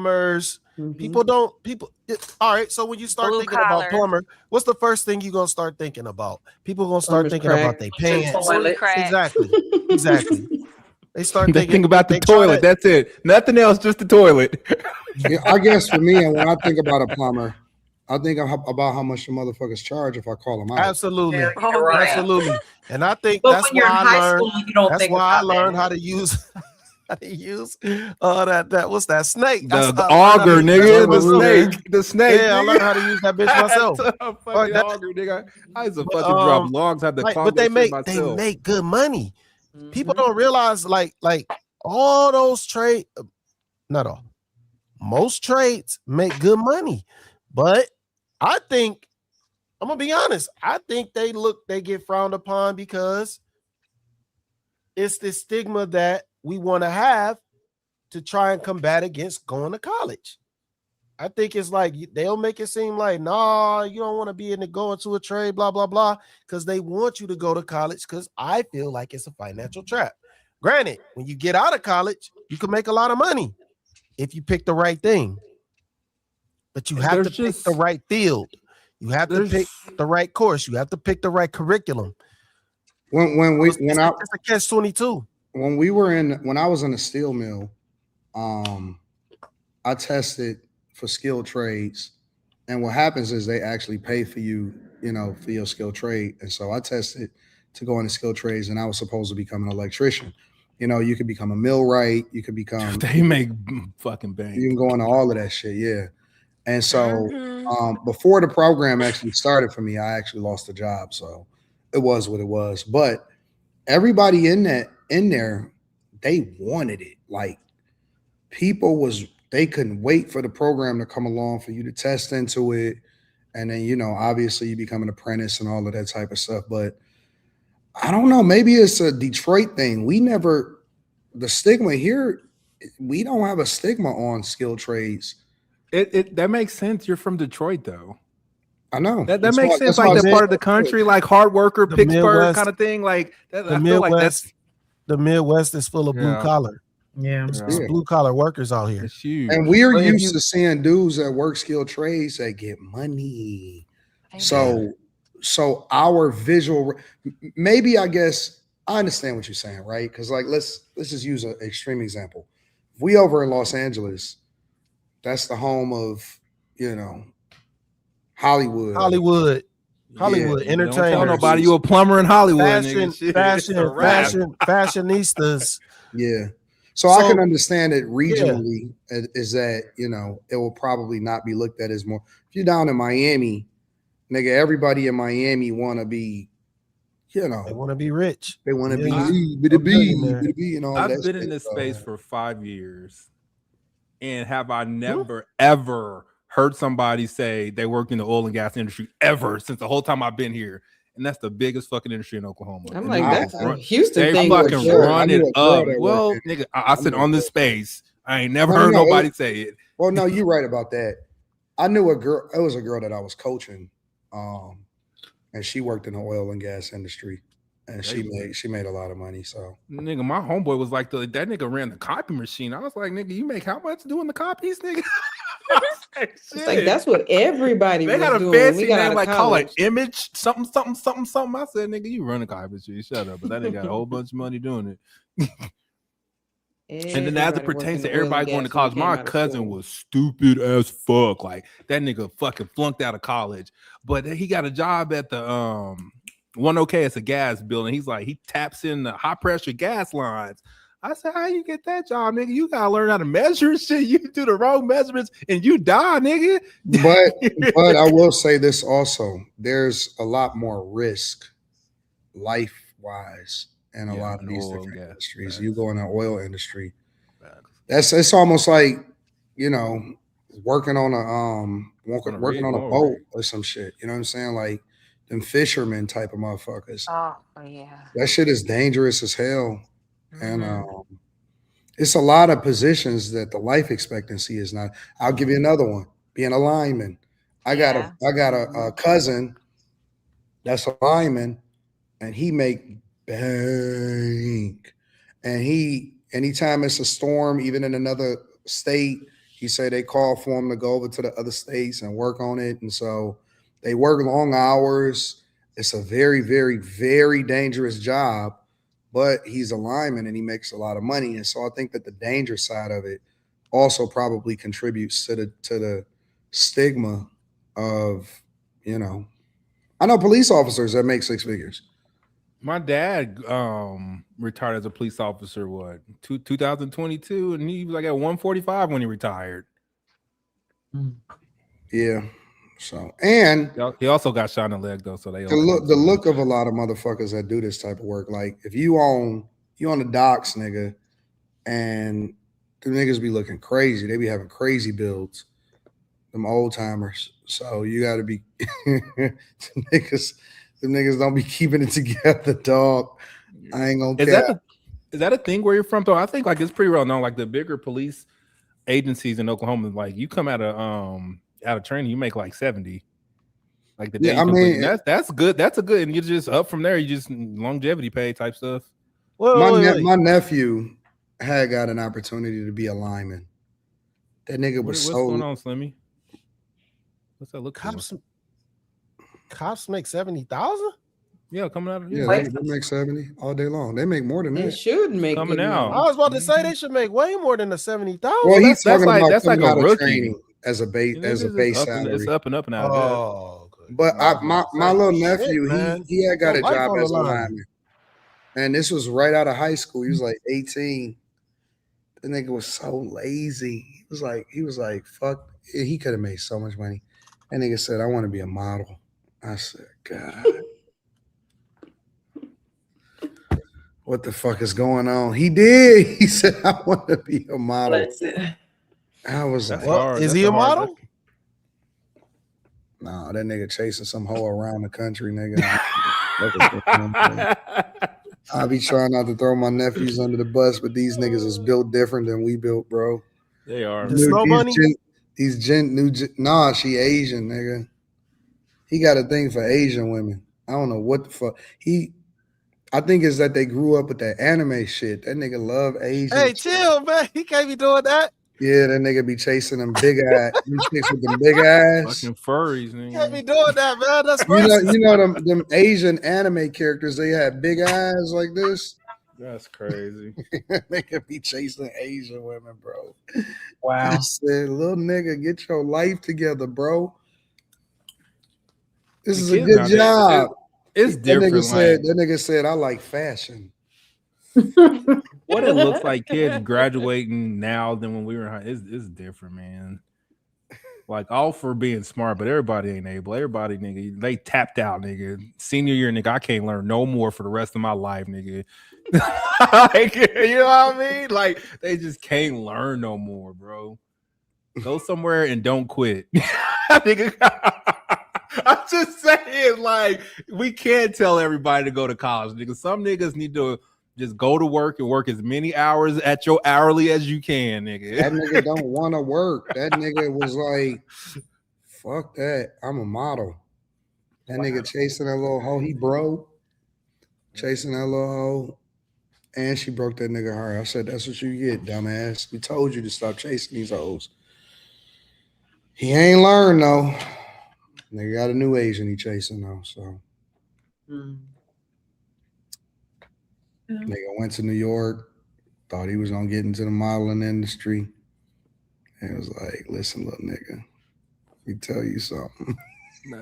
You know what I could probably say, like, no one thinks about, like, it's probably like an adult thing. Like everything. No one in high school says I want to grow up and be a flight attendant. But them niggas fucking got a bag and they get to see the fucking world while doing it. You know what though, Quentin? I don't think that certain industries are promoted within our communities. There's so many different career opportunities. We don't explore nothing. Nigga, if it ain't like being a rapper, a football player, making it into the goddamn league, or some dumb shit that you know you ain't got no long shot. You know by the time you hit middle school, nigga, whether you even got a chance of making it, nigga. And if it ain't no shit like that, I say about facts. Motherfuckers act like they don't have no career prospects. Like, dog, it's 1,000 different things that you can do, and opportunities is out here, bro. Nigga, if you ain't 6'7", 6'5" by the time you a senior in high school, nigga, go figure it out. Bro. Fucking figure it out. Let it go. These I know a chick, nigga. Her dude is like 2 years removed from high school, and she still be posting pictures about him. Ball is life. That nigga don't even play in college. What you mean, ball is life? Yeah. But you know what? The that guys nigga that I in know the rec played, league like, talking about ball is life. That nigga 21 years old. He peaked. I already named 5. Nah, he wasn't even good. I named 5 in the conversation. You could be a longshoreman. You could be a goddamn pilot, nigga. You could be my friend, my dude Justin. I talk about. He goes to schools and promotes. He's a black. It's like seeing a black person being a pilot in the inner city. That's what he does when he's home. You could be a lineman, nigga. You could be an electrician. Nobody, but anybody can't just be a climb pilot. poles. You You make could a be lot an of money airplane climbing mechanic, poles. nigga. You could Them be an niggas make airplane mechanic. bags, nigga. You can go into the military and get all of these skills to get some of this shit immediately, bro. It is And gonna it's, have me be again, it's like we act like we don't understand, bro. But that's another thing. They go to the military and then they go to the military and get the dumb jobs that don't like it doesn't transition them into civilian life.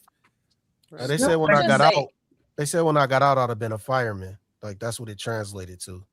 A turbine engine technician in the Navy would have been. Yeah, I swore in once I wasn't about to fuck. A turbine engine. Firemen make good money. What? And they only work when you get out, you'll be a fireman. That's crazy. I didn't swear in the second time. Like we don't think about being a goddamn architects. We don't think about nothing, bro. Like it's will be replaced by the foreigners because I know one of my flights, the pilot was like Asian or something. He was foreign. Yeah.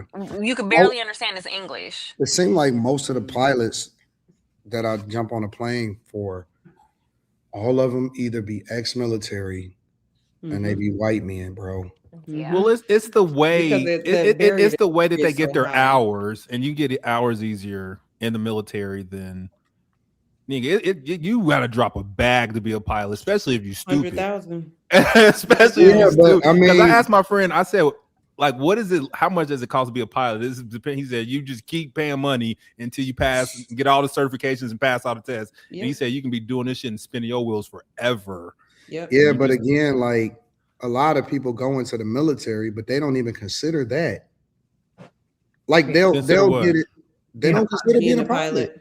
Well, in order to be a pilot in the military, you gotta go to college first. You can't like most gotta go to college the first. Military will pay for you to go to school, is what I'm saying. And you gotta be in there for a minute. There's some longevity. A lot of jobs though will help you go back to school and further your education. People are just lazy, I think, or they're just okay with where they're at. I think we just don't want to take. We don't want to take, sacrifice for the bigger version of you. Like, right. So like being a pilot, $100,000. Okay. Well, you can sit up and go to the club and buy a brand new car and do all these things, or it depends on how often you fly during the week, or whatever. Because the longer it takes you to get your hours, the more you forget, the more you have to repay and do the same stuff over and over again. So yeah. So you want to kind of have your money together when you start doing it. But it's just like, you could do it now with your regular everyday job, but nobody wants to sacrifice the time. They don't want to sacrifice the money when the return on that is more than just about anything else that I know. They, $300,000 to $500,000 a year, easy.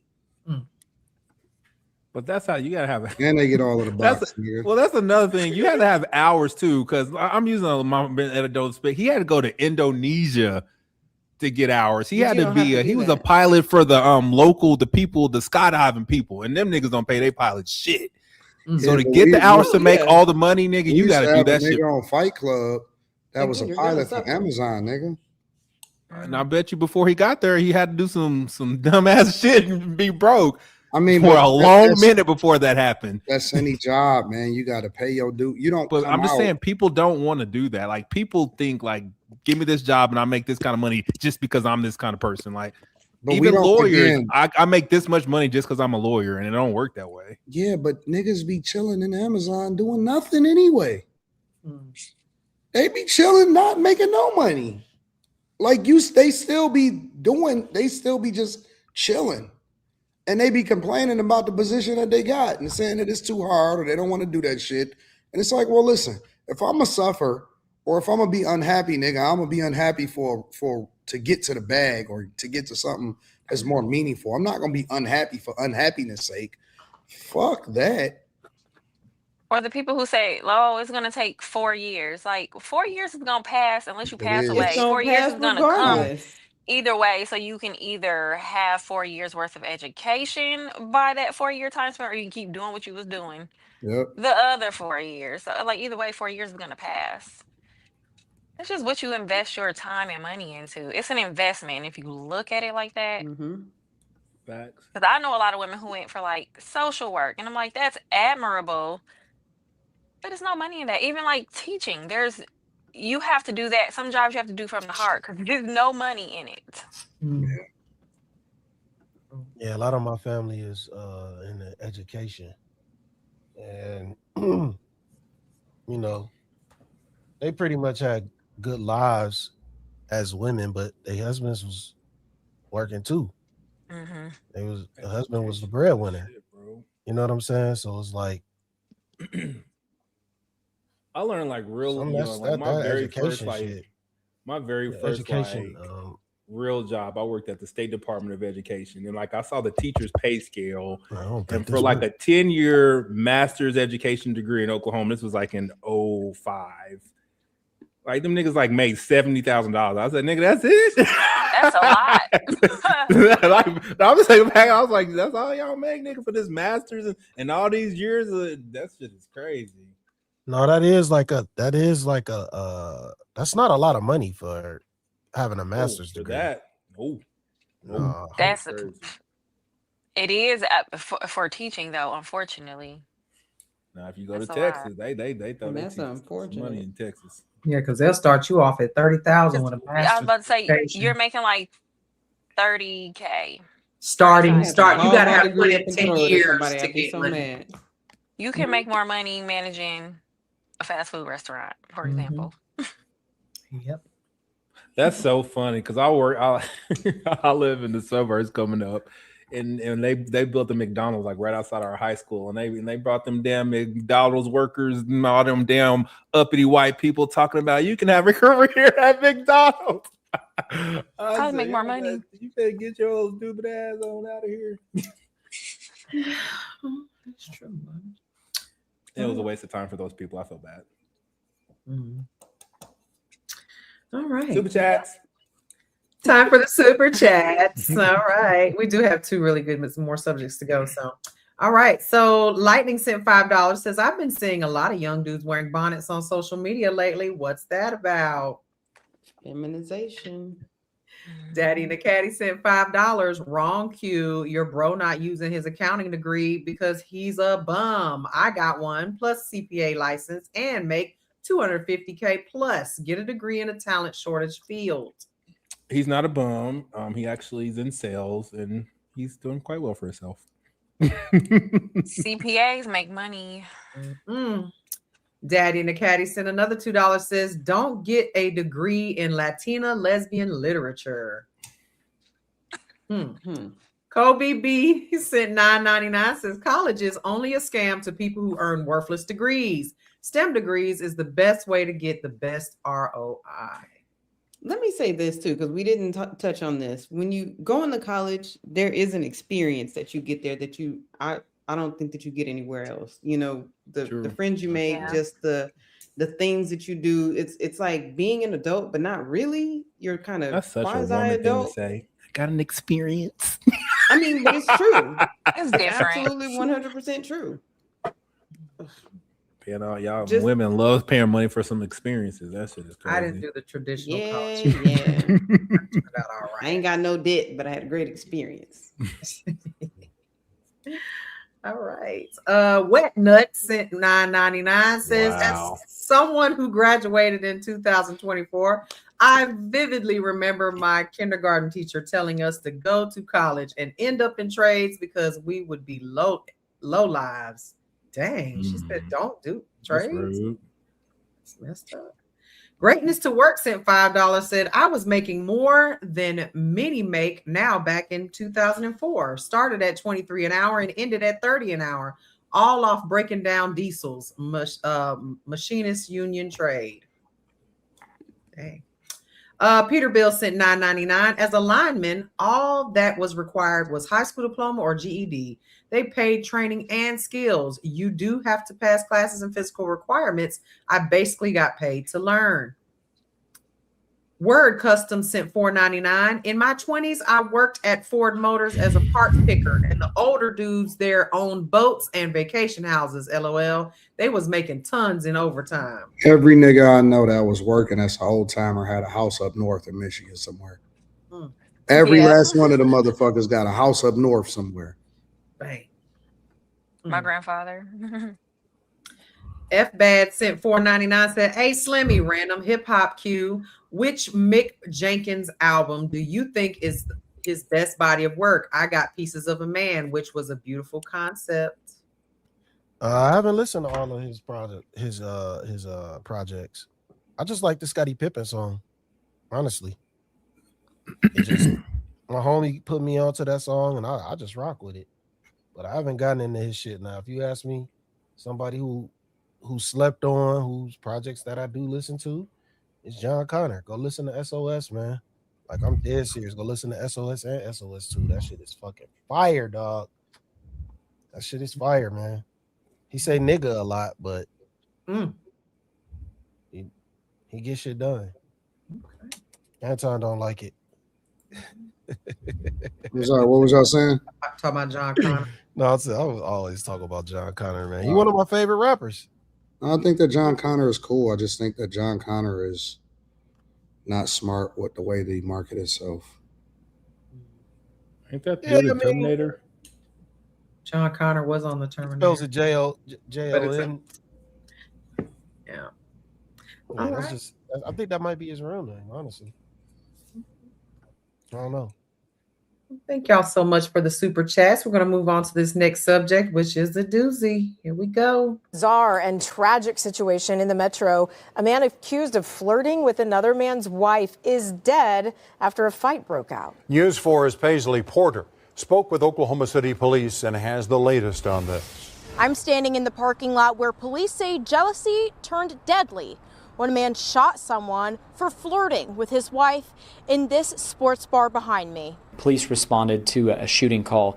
The incident took place in the 6100 block of North Santa Fe. There was an argument there between two people, ultimately escalated to gunfire. One person shot the other. It happened Thursday. Court documents say the wife of the man shot and killed was on Facebook Live when Barry Russell Jr. came up to her and started talking in her ear because of the loud music inside of Sunny B's sports bar. Myron Cooper saw the interaction, became angry, and walked up to Russell in the parking lot. The confrontation quickly turned violent as the two began punching each other.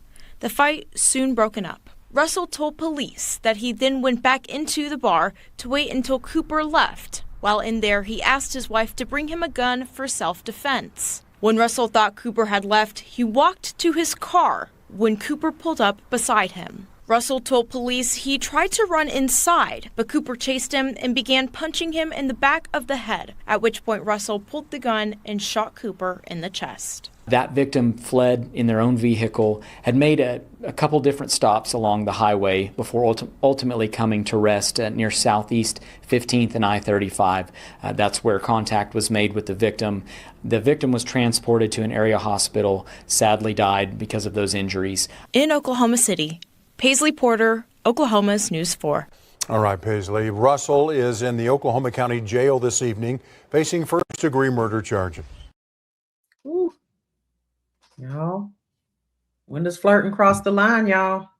This is Oklahoma. Isn't this your area, Q? Did you hear about this? Yeah, that's my homeboy. Oh, dang. Should have told him. Oh, that's what it was. Is it really? That's the one you said? This. I think are you for real? No, he sent that. He sent me this. Quinn sent me this. What? It didn't. The dude who was doing the flirting isn't the dude who died. The dude who was shooting. The dude who shot, apparently, his name is Myron, thought some other dude was flirting with his wife. They got a little scuffle. It spilled over to outside. Apparently, it stopped.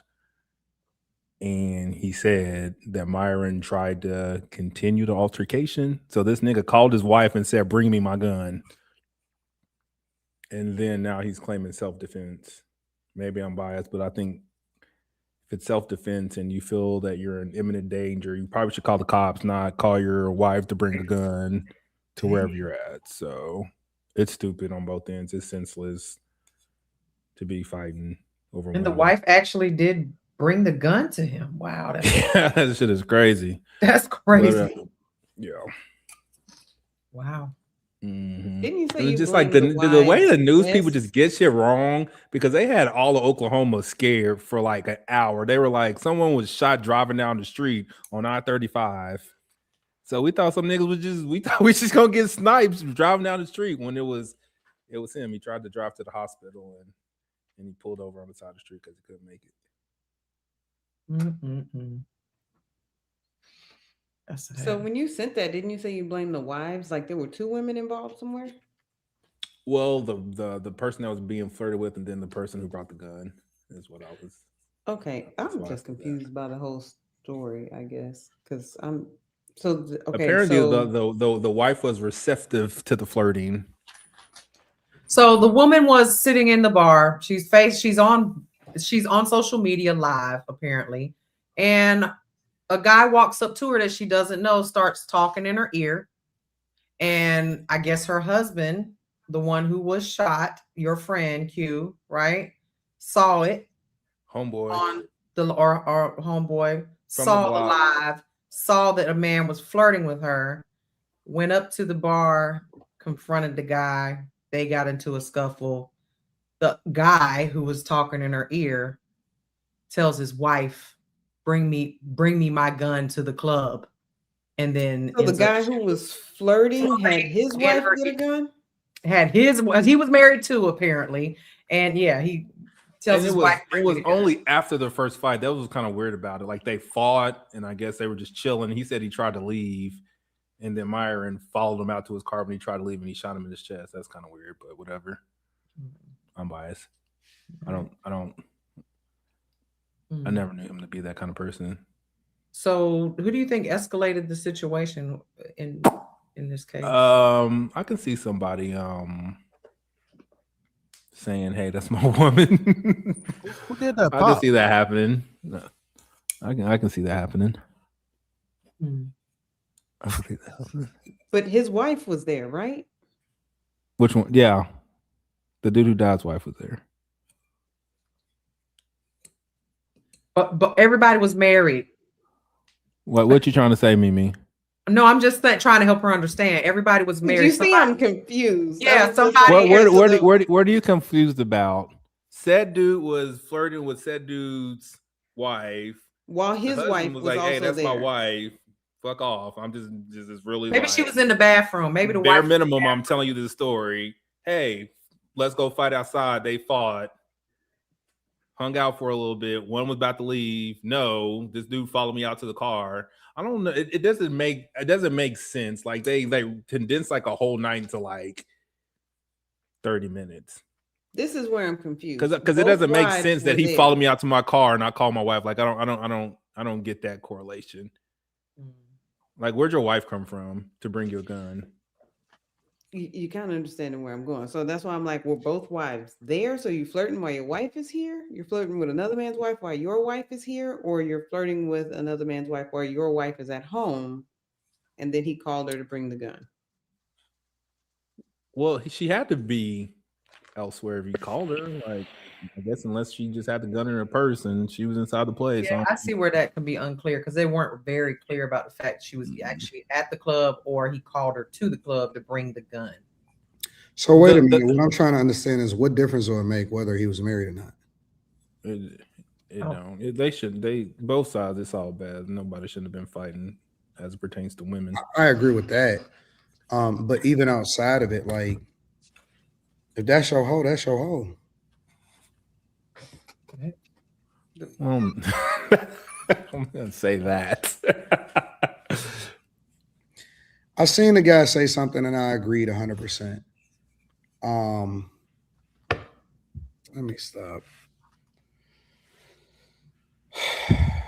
I think like when you know people's like character, it's just kind of, I don't know.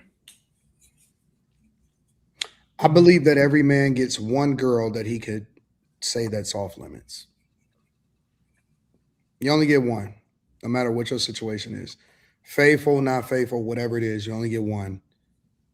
One in the possible that you can kind of say is off limits. One in the possible that you can say is off limits, meaning that, you know, it's a lot of guys out here that's emotional about chicks. That's for everybody, but you only can get one. You can set aside one, and then the other ones is for game, and you can't complain about what happened to them. So, but I think that a lot of times in today's age, guys get territorial over any chick that he dealing with, regardless of what role that she play in his life. Well, that's the problem, is that it's a lot of guys that's emotional about all women, but flirting with another man's wife is just completely off limits, in my opinion. Unless you didn't know that she was his wife. Flirting dudes is gonna shoot their shot at women regardless of whether they're married or not. That's just a part of the game, which means that you as a man have to train your girl and get at your girl and say, hey, listen, if you're a pretty girl and guys, or even if you're not, like if guys try to talk to you, your responsibility, you got a responsibility to say no or whatever, right? But when you do it, if the guy's there, that's a level of disrespect. That's a whole nother level of disrespect. And that kind of put people in a very difficult situation, because I don't believe in going to jail unless your life is threatened. But how do you respond to some shit like that? How do you respond to if a man is flirting with your girl and, while you there? You gotta keep it G. You can't let your pride put you in sticky situations, because I'm 100% about don't be fucking with people, because you don't know what they're gonna do. Right. What if somebody too, right? Because we know that we're not gonna do it. But what if somebody is fucking with you? How do you handle that? Is what I'm saying. Then they're not. You're subjected to have react. And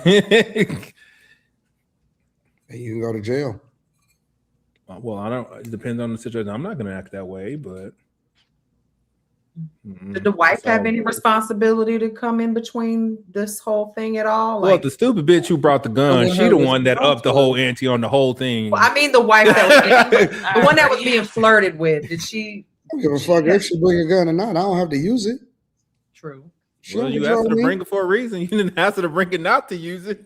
Well, I'm sure you say he asked her to bring myself. Yeah, he called her and was like, "Bring my gun." Bring my like gun. That shit's fucking weird, nigga. You called your wife. Not if you was that scared, call the cops, nigga. Not your wife. Yeah, you can't do no dumb shit. Nigga, and then like, and this is where like Lita Turner said this all stuff, nigga. When the cops fucking lock you up, nigga, shut up. He said all that shit to the police, nigga. No lawyer. I call my wife, nigga. You throwing your wife under the bus now. Well, that's the reason why he in jail in the first place, is because the nigga can't control himself, right? Nigga telling his girl to bring a gun. No, you can't do no shit like that. You can't do no shit like that. She dumb for bringing it. She should have said, "Bring your ass home." Well, he dumb for telling her to bring it. Oh no! She following orders. Yeah, I was about to. Me and Slimmy on the same page. You following if orders. you tell your girl to do something, you can't tell me no. I'm telling you no. It's fine. No. Think about this. Think about you this. tell me no. He's not bring going to say no. If he said think bring about it it. so I He can said It's the bring a leader's gun. fault. It's the dude's fault for bring requesting my- the gun. Bring my gun means imminent danger to a wife. She's following protocol, probably of what he told her to do. If he said, "Bring this gun, bring my gun," I got the dude up here messing with me, and because of some. They said stop. He No. said bring it to protect myself. So she's Bring thinking my she's gun. in danger. Well, that Go get my gun. Go get my gun. It's a old folks used to say that. Go get my gun. And that means it's a problem. That's true. This was not a problem. You gotta do what I tell you to do. You don't get to make this wasn't a problem though. No. If I ask you to bring my gun, well, that's not what I'm speaking. I'm speaking to Slimmy's point. I'm speaking about the problem. Instead of leaving, you waited around to have a gun brought to you. Absolutely. All of that's wrong. No, Quinn. dead ass wrong. I'm just saying, I'm just speaking about what the wife did. The wife was following orders because she don't know the situation. So she doing what she's supposed to do. Oh man, what the fuck going on? She hurrying up to get up there with the pistol or wherever she was at with the pistol. In my logical brain, you made the wrong call for the gun. You should have called the police Absolutely. to bring guns. Not absolutely. Man, that nigga should have just. Hey, listen. He should have fucking left. As a leader, you have to be able to make a smart decision as a man, and because it's people following you. Your girl is supposed to do what you ask her to do, and so if you say bring a gun, you can't hold her accountable because you told her to bring the gun, nigga. You the leader, and so she following orders and she following directions. Now we got to hold you accountable for not being situationally aware enough to be able to walk away from some shit that's going to get you locked up for life. So that's your fault. That whole situation don't have nothing to do with the woman. That's 100% on him. If I ask you to bring my gun, bring my gun. You don't know why I'm asking you to bring my gun. That ain't even up for you to try to figure out. Bring my motherfucking gun. And if you start questioning me, you what? We can also, let's be clear, the only information we have is from the dude who did the shooting. Like there ain't no witnesses that said they saw some shit. We're gonna end up on the news if I don't ask this nigga no said questions. it who's going to jail for murder. This is his account of what happened. If I tell you to bring my gun and you say no or you start questioning me, that means you don't trust my judgment as a leader of this household. Exactly. And if something hold on. And if that be the case, then that means we shouldn't be together at all. If you don't trust my judgment as the leader, then we shouldn't be together. Like that means that you already got reservations and hesitation, on whether you would trust my judgment in certain situations. So that means that you got to find a guy that you actually trust to, make the right decision, especially in a difficult situation. Also, I think in that instance, it was just reckless. Who the guy is. You're right. It's reckless. Guy is. I agree. But again, Molly, if you're right, that's why we holding him accountable. But what I'm saying is, you as the woman, if I make the phone call to you and I say, do this, we Monday morning quarterbacking because we already know what happened now.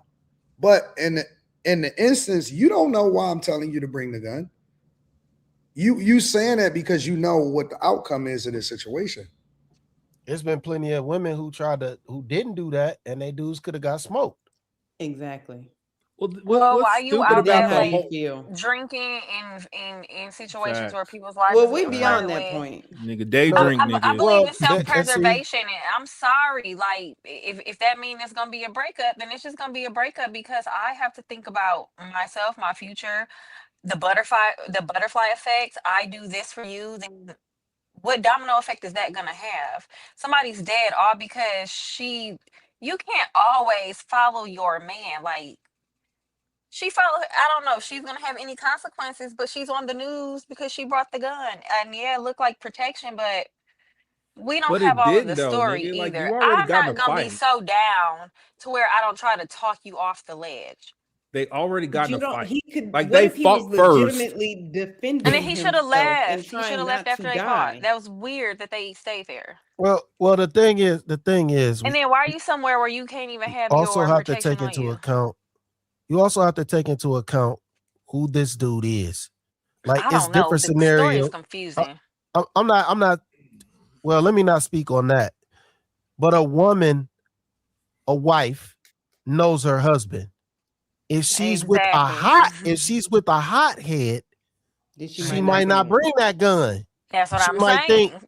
I understand what you said fully, but I also think that sometimes some men are rational. And if they're saying, hey, I got a situation, bring my gun, it's not, you got to take into account that this man might be in danger. And he's not a knucklehead. He might just be in a precarious situation.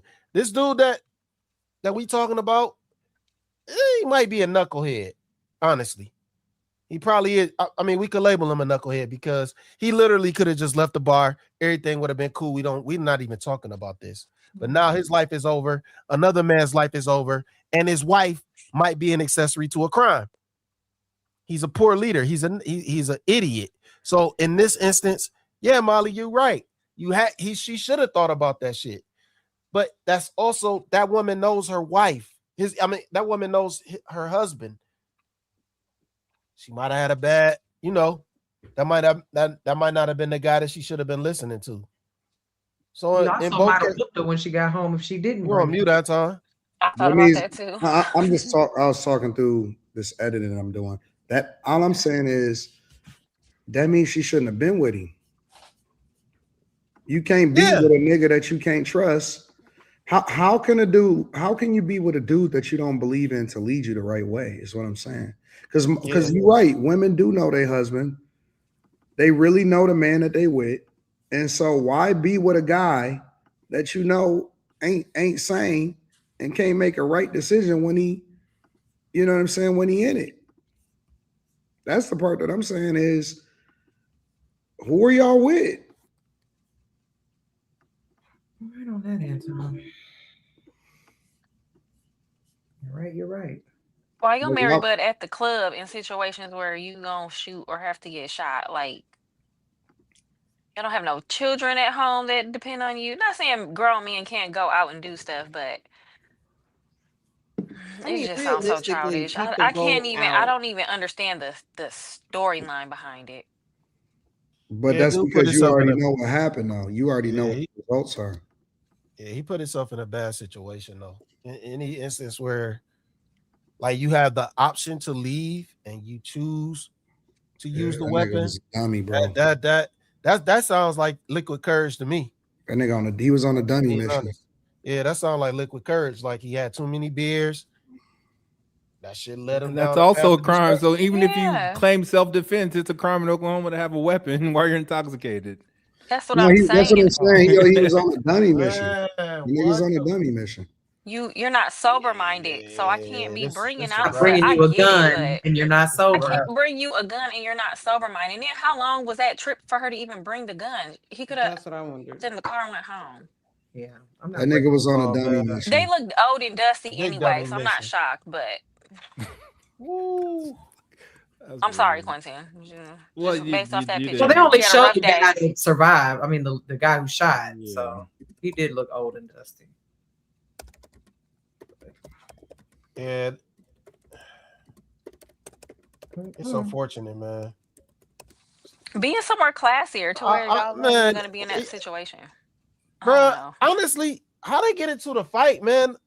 I'm just gonna be like, hey, bring your ass over here. We leaving.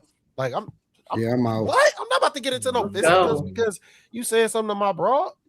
You know what? Get mad at my bro for not shutting that shit down, nigga. Why you checking the dude? This could have. Why are you listening?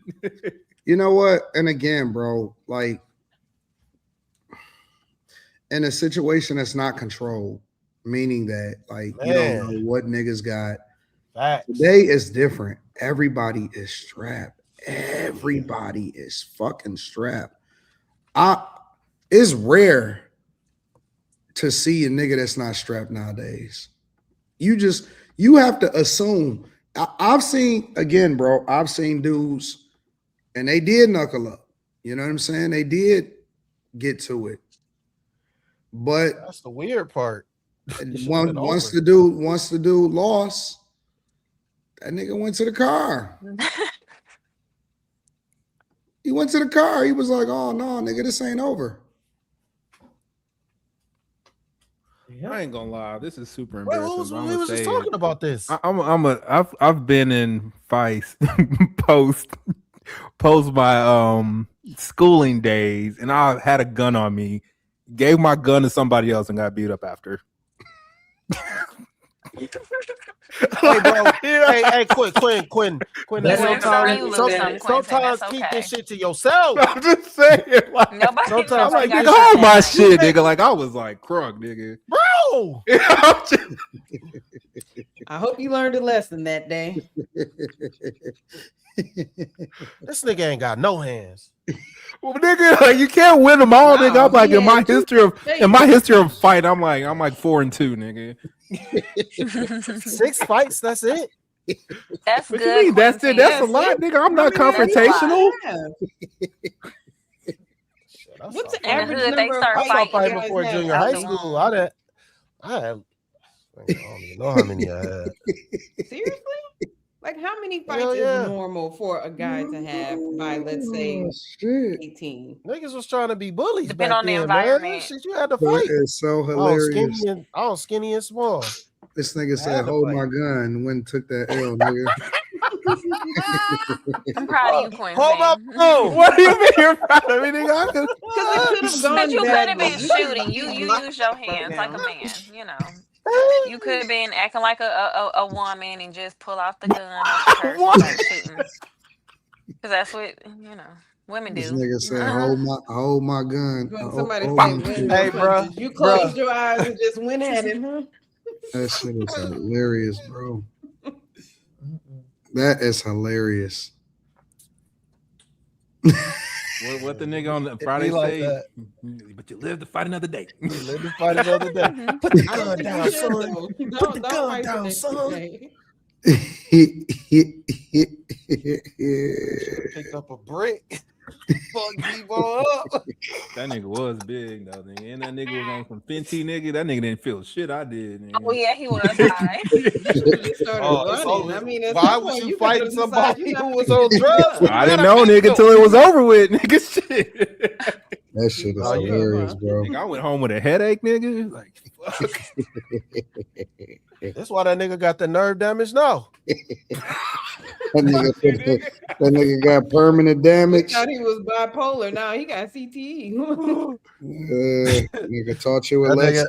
That nigga Quinn was Errol Spence. Retired after that fight immediately. I ain't fight no more. I don't want to fight no more. As long as you don't have on the Martin mask, you good though. That shit is hilarious, bro. I don't know why that's so funny. That is so hilarious. That nigga Quinn said, hold my pistol, nigga. At least you duked it out though.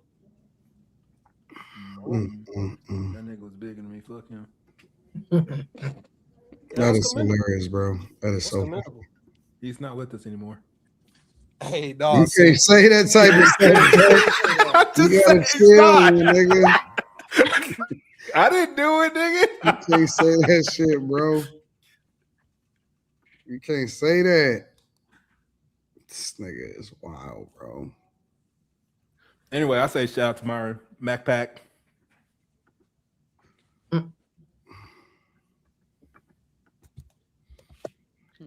This nigga's wild, bro. Awesome internet shit. Like that shit is like that shit is like sad. Like the dude who died, he's older than me. But my brother, he came up along with my brother, and them niggas didn't lose a basketball game from the time they was like in the 6th grade all the way to fucking high school. And then they're like, you know, niggas is like they ain't making nowhere but in your fucking town, they legends at hooping. He was like one of them dudes. Like that's one like him, my brother. Like them is the dudes like I like grew up like looking up to and shit. Yeah. This nigga wild. That's all I gotta say, bro. When you a wild boy, bro. I'm good now. In 2026, I'm normal. When was your last fight? Like 18. 2018? Mm-hmm. Oh, I thought you meant 18 years old. You talking about 2018? Yeah, I got in a fight after that fight. I won. Wow. Why are you looking at me like that? Kim was like, "Who the fuck are you?" I don't understand. Yeah, it was a gas station parking lot. This nigga is insane, bro. Did you know them? That's the one that's on YouTube. You said, right? On a Tuesday, let's fight. Ain't no more. Oh, they took it down. Mm-hmm. Somebody got sued. Damn. This is so Slimmy, funny. when was your last fight? Huh? You ain't listen to what I Niggas said? like, huh? You ain't listen to what I said. I said I ain't fought no more after junior high school. I ain't fight no more. But you made it seem like 6 is not a lot. So how many fights did you have up to that point? Shit, niggas was fighting every day. What you mean? That's true. That's not. What do you mean? Like people? That could be a thing. Certain Man, environments, listen, it is listen, the norm. man, It is a norm. It is. every day. Every day. Yeah. Be the same See, people. and I fought that's the- Michael Lynn like 3 times. I think we had the circle. The circle is where you get it in there, bro. Beat that motherfucker ass every time. It's so funny because I just like had this like epiphany. It'd be the niggas like it'd be the black people who ain't like blackity black that niggas try. It's the circle is legendary, dog. Cause I remember somebody tried my homeboy Justin, and that nigga ain't no blackity black nigga, and he slept that nigga in the parking lot. That nigga's mama was in the car, nigga.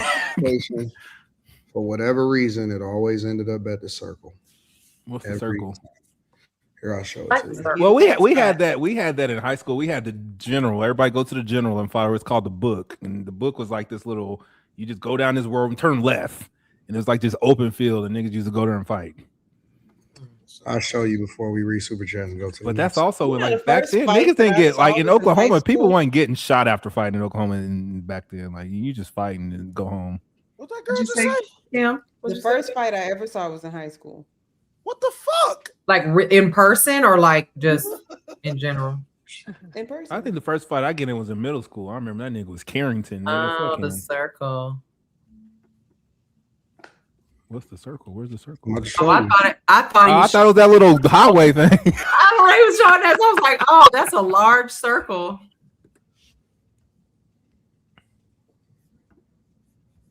Like in the like the cul-de-sac type shit. Nah, nigga, it's a circle, nigga. The straight line is a circle. Hold on, I'm gonna show you. I'm ready to see a circle, nigga. Only circle I see is your cursor, nigga. Y'all can see the map. Y'all see where I'm at? Yeah, we see it. Yeah, we see it. So you go up to the circle, nigga. This is a circle right here. Ah, hell no. That's a median, nigga. That's a median. Roundabout. Y'all fought on that little grassy knoll. It's a roundabout. Meet me at the roundabout at 3 o'clock. Is it the first person that get pushed outside the median is lose? No, nigga, it's just that's just where you met up at. It's a circle. Yeah, Colin was right. That's a cul-de-sac. No, it ain't, nigga. This ain't shit in here, nigga. This is a manufacturing area, nigga. This is a hood. That's crazy. Nobody died though. Everybody just took their lumps and went home. Yeah, this is a circle, nigga. So you Wait, got that two is circles. weird. Wait, how that mug right there? So this is the hood. So Oh, this that is shit look crazy. This is my street right here. It's the house I grew up in right here. It's the house I grew up in. And then whenever you had beef, we hooped in the backyard. It was one street over, so you just hop the fence, but you don't take this way. So you just hop the fence, you go around the block, and we linked up at the circle. It's a circle, nigga. We fought in front of a gas station and everybody let us till the police showed up. Can't do that no more. That's a circle.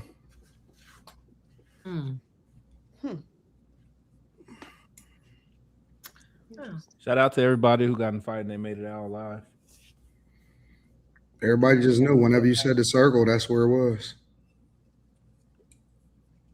It's hard to fight now, nigga. I remember I cocked back to somebody, my like shoulder popped out of socket, nigga.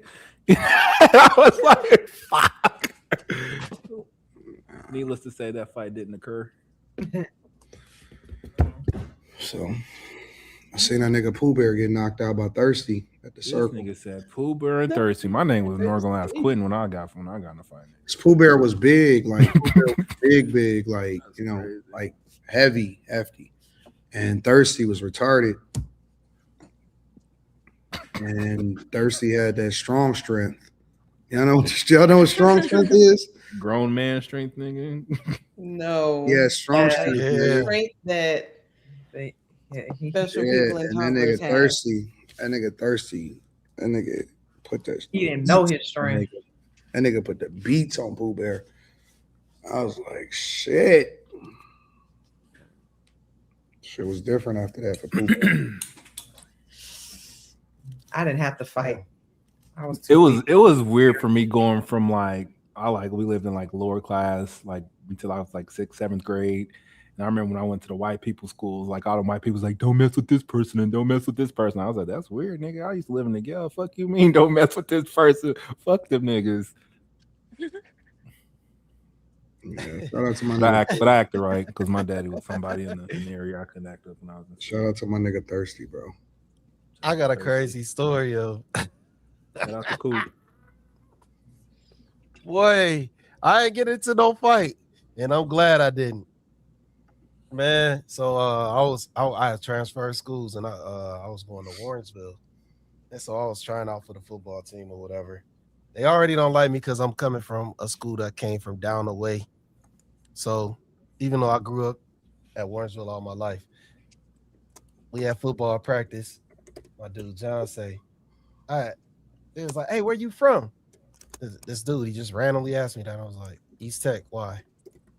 He's like, oh, okay. What you about to do? I'm like, play football. That's what we here for, right? He's like, oh, you got a smart ass mouth, huh? I'm like, nigga, you asked me a question. What is this? And so this dude next to me, he was like, hey man, that's Debo. Don't fuck with him. I was like, man, I don't care who it is, nigga. Hey, I'm so glad that nigga ain't still on me. The very next play, this nigga get on the field. This nigga truck like 5 niggas. I got spared. I was cool with that nigga ever since then. I was like, I'm glad I ain't have to fight this nigga. Oh my God, this shit would have probably been bad. I was so glad I ain't have to fight that nigga. Bluff that nigga out of his socks, nigga. Woo. I had to keep a straight face too the whole time.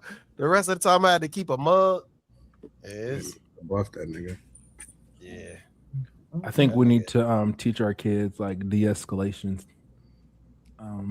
skills so no one has to fight. It's just different now. Everybody's strapped. Even the young niggas are strapped. It's real different. It ain't the same, bro. Like, you ain't just scrapping with a nigga no more, bro. Like, there's this place. It's called Louis on the Lake. It's like a bar on the lake, and this white dude was like, he got his gun. It was like shooting inside the restaurant from outside. Some niggas in the parking lot snuck up behind that nigga. Yeah. Done. Pack that nigga up and take him to the morgue. What was that sound effect? They did what needed to be done. That's crazy though. You just take a gun out your fucking head and save like hundreds of people's lives. That's crazy. My thing is, bro, like, I made it to 40 in my 40s. I refuse to die for no reason now. Yeah, it came too long. I'm not gonna die. My dad came over here. We had like a fucking 2-hour talk under the tree, nigga. It was 115 degrees. He said, pull up some chairs. And this is the first time my daddy ever told me about like that time he killed somebody and like what it did to him for like the rest of his life. And like I had no clue my dad felt this way. Yeah. I ain't dying. I'm not like dying. he was like, he said he got me crying. And he said, in that moment, I thought of y'all. And he said I had to get home to y'all. And whatever I had to do, I had to get home to y'all. Yeah. That's when we was all together. They were still married and shit, but I'm good on death, nigga. Yeah. I think people think they can kill somebody until it's time to kill somebody. What is this nigga Anton alluded to? No, I'm saying niggas. He said he came too far to just be dying on some dumb stuff. Now. Yeah, you gonna die first before I'm saying that if I can truly avoid a confrontation with a nigga that I don't know what the fuck he holding, if it's possible, I'm never gonna see this nigga again. I'm chilling. I'm walking away if I can, bro. No. My biggest thing is I try to avoid going into places that I would have to probably get into that type of situation with. Yeah. I'm gonna try my hardest because I got stuff to live for now. Like when you ain't got nobody depending on you and shit, and it's just you, nigga, you crash out. Yeah, but I got a kid to put through college, and I got, you know what I'm saying? Like, I got success and platforms and opportunity and friends. Like, I gotta pay quitting on the 20th. Shit, I can't die today. Friends and shit. Something tells me that's not at the forefront. I know that's not what he's thinking. I like to think so, nigga. Shit. Like, I'm not about to be dying for no reason. Just on GP death. No, I'm good, bro. Oh yeah, I agree. GP death. And it's I feel like it ain't hard to like stay out of those places because I haven't been in no places that Stuff like that. That's because you don't go outside, bro. Well, I do. I just told you I got that fight outside in 2018. What you mean? That's probably why my ass is in the house now. You know how long ago? Yeah, but that was almost a that's decade 8 ago. years ago, bro. COVID, nigga. It's almost a decade. They just made me realize, nigga, I liked it indoors, nigga. So I ain't gonna lie, nigga. When I'm standing in line at 7-Eleven and niggas like right behind me, I'm like, nigga, why are you so close? You know, that's COVID did that to me. Man, I'm a default apologizer, bro. Like facts. I tell everybody sorry, nigga. like like 8 oh, times. like, my bad, nigga, my bad. I'll just be like, oh, you good, bro? My bad. I ain't mean to get in your way, dog. And I'm gonna be honest with you. 100% of most people is cool. Yep. And they just be like, oh no, my bad, bro. Like they apologize back, like, no. And they like, nigga, you didn't do that. Yeah. Like and it's just I'm just more polite in general. Because we think about it, like most black niggas that got in a fight, what do they say? All got disrespected. That's what they all say, nigga. I'll say this: most dudes that I know that's really about that life, like that's about killing and shit. Ain't no question. They so chill, like they not on some. They not trying to get into it with everybody. Honestly, don't push me. Seriously, no, like they not trying to beef with nobody. They trying to chill. So, some of the niggas that I know is the toughest, and I mean like dudes that scrap. Don't fucking fight. They be trying to honestly, they trying to have a family. Like they're not even on that type of time. So me super chats. We got one more subject. Yeah, we got a bunch of them. All right. We got one more subject. And we do. It's a good one. Steve Montage sent $5, says, topic idea. What were you doing wrong for your child to be born with mental and physical disabilities? Is that something that you can do? I sex with the wrong person. Maybe they just mean like hypothetically. I mean, if you drink a lot of alcohol, they could have some type of problem. You can smoke cigarettes. Yeah. Like, don't smoke. True. Do not fucking smoke. Don't do Shout out to my baby mama. My kid grew 2 inches in the summertime. Appreciate I'll you. say working with kids, it's a lot more children out here with like fetal alcohol syndrome than people might realize. There's a lot of mothers that were drinking with pregnancy. Krishan Rock's kids. What is fetal alcohol syndrome? The mama was young when she was pregnant. Yeah, they drink while you're pregnant. Yeah, they can become deformed, mentally disabled. Have cognitive. There's quite a few people out here. They might seem autistic, but it's like you got to dig deeper, and you'll know. Their mama was drinking. Alcohol was in their blood the whole time, you know. That's so trifling. You can't give up 9 months. Or they're born without a limb. I've seen that before too. And heart on the outside of the body. They'll drink. They'll pop pills. Can you identify this stuff before the kid is born? Yeah, you tap into their spine. A lot of times that's why they take the kids when they're born. It's because they tested for before they born. Yeah, like sometimes they take them when they're born because they test them amniotic fluid testing and stuff like that. Yeah. So, yeah, it's bad. It happens more often than.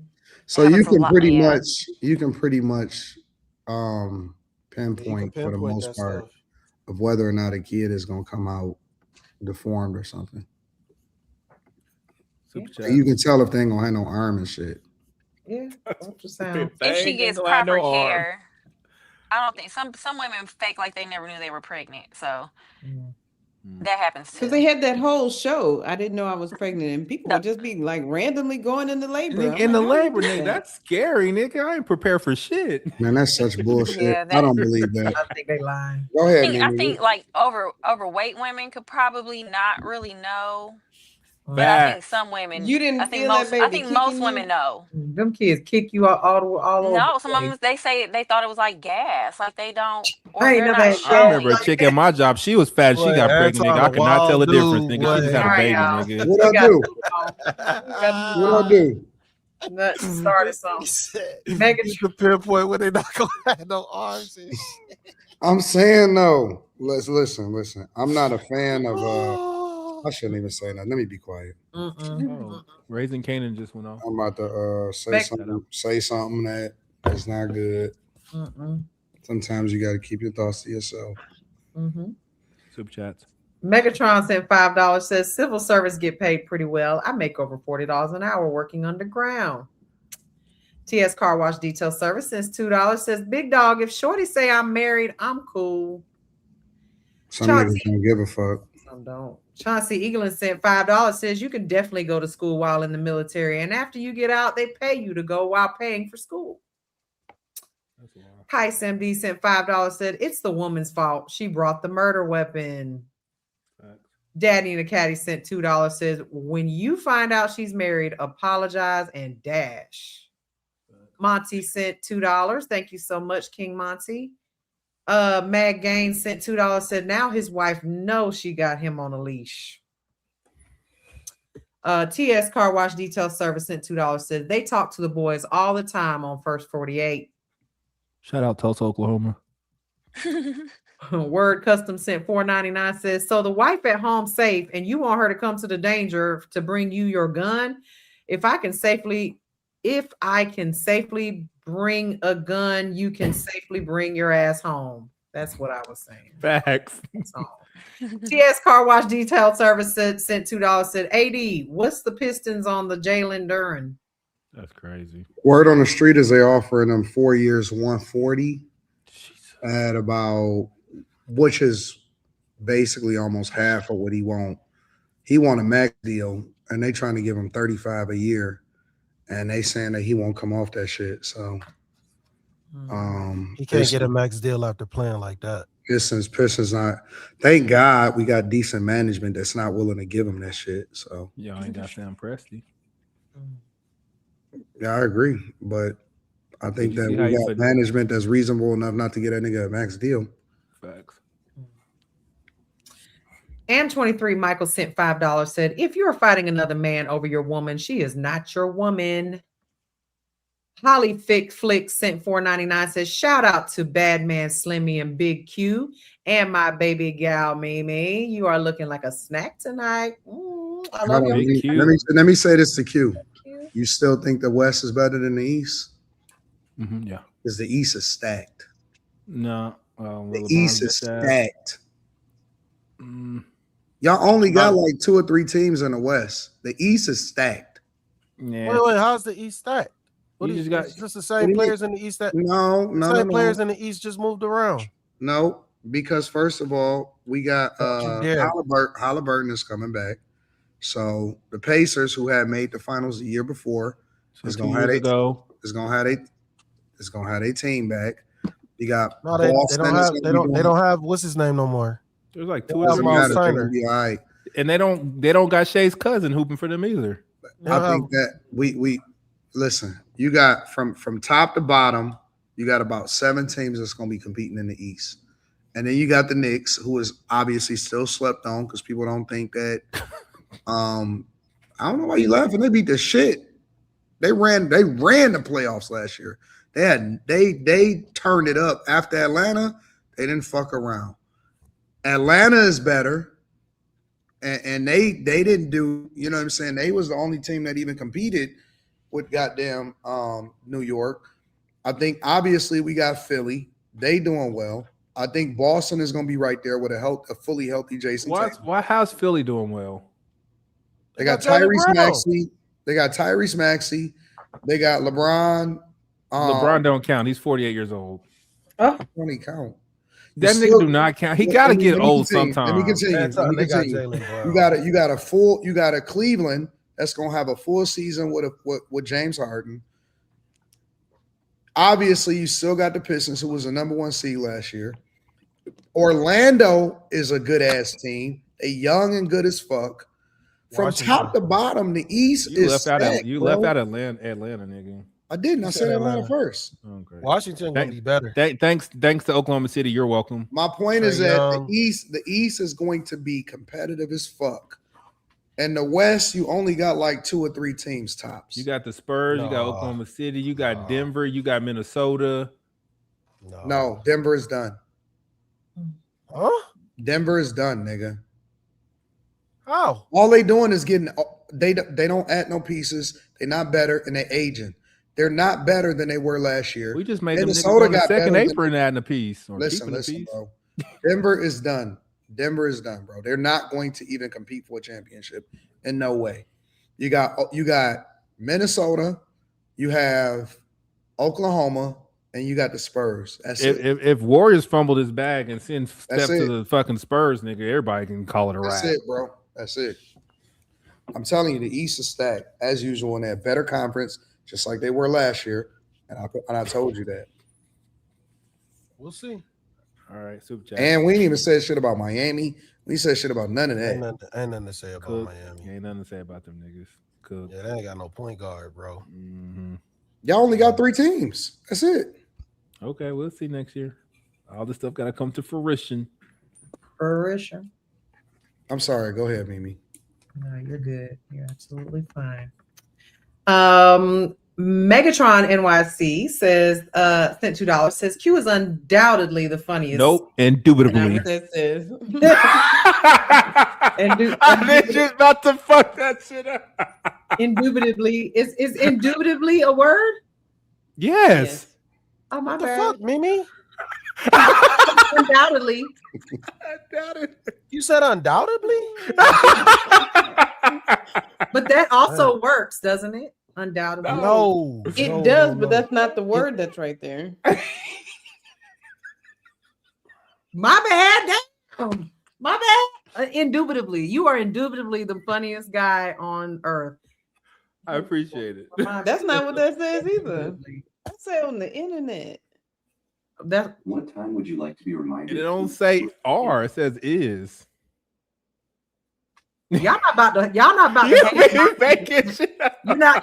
to haze my reading skills tonight, okay? I already don't have my glasses on. All right. My bad. Put glasses on then. No, I'm trying to be cute tonight. You sound like them people that be making excuses for being dumb because I ain't have my Were coffee. you this waiting on morning. me to say it wrong? Y'all were waiting. Yes, on me to say it absolutely yes. I was waiting on you to say it, but I was curious if you knew what that big old wrong. 8-syllable trying word to make was. sure I said ninja, okay? Because I'm looking at the little ninja and I'm like, okay. Understood. Super chats. My bad. All right. So, indubitably, new word for me. Ishmael Singleton sent $5, said, you got to love Quentin for his transparency. Most people wouldn't admit. I have a new level of respect for you, Q. AD, it is hilarious. Q is a true man. You got lost. No, I'm not. TS Car Wash Detail Service sent $2, said, thoughts on Kanye settled the lawsuit? Settle what lawsuit? Mm-hmm. W Pop sent $2, said, hold my gun. Worth $2. Dub Man the Great sent $2, says, Molly, when was your last fight? W or L? Dub Man. I bet you Molly was dragging bitches by their hair nigga in high school. Megatron NYC sent $2, said, Molly, you need to trademark Blackity Black. TS Car Wash Detail Services $2, says, Slim wasn't playing about them mama jokes. Daddy and the Caddy sent $2, said, AD said, fight you had. Throw them hands in a circle. Matthew said $1.99, said, you know what the F is going on. TS Car Wash Detail Service sent $2. AD was Pac and Juice. Antoine Adams sent $5, said, my bully knocked on my door and told my mom, ma'am, I'm here to kick your son ass. So me and my cousins jumped him. He stopped chasing me home after that. Damn. That came to your door. Nigga is crazy. Ishmael Singleton sent $2, said, I appreciate Quentin and Slimmy keeping it real. And then Unbiasedly Raw sent $1.99, said, why Molly look like Molly on the big comfy couch? Thank y'all so much for the super chats. We have one more subject that we're going to touch on tonight. So let's go. Breaking news out of Georgia, where Colin Gray, the father of a teenage mass shooter, was just sentenced to 15 years in prison. He was convicted of 27 charges in March that include second-degree murder in connection to the 2024 shooting rampage at a high school that was carried out by his then 14-year-old son, Colt. 2 students and 2 teachers died as a result.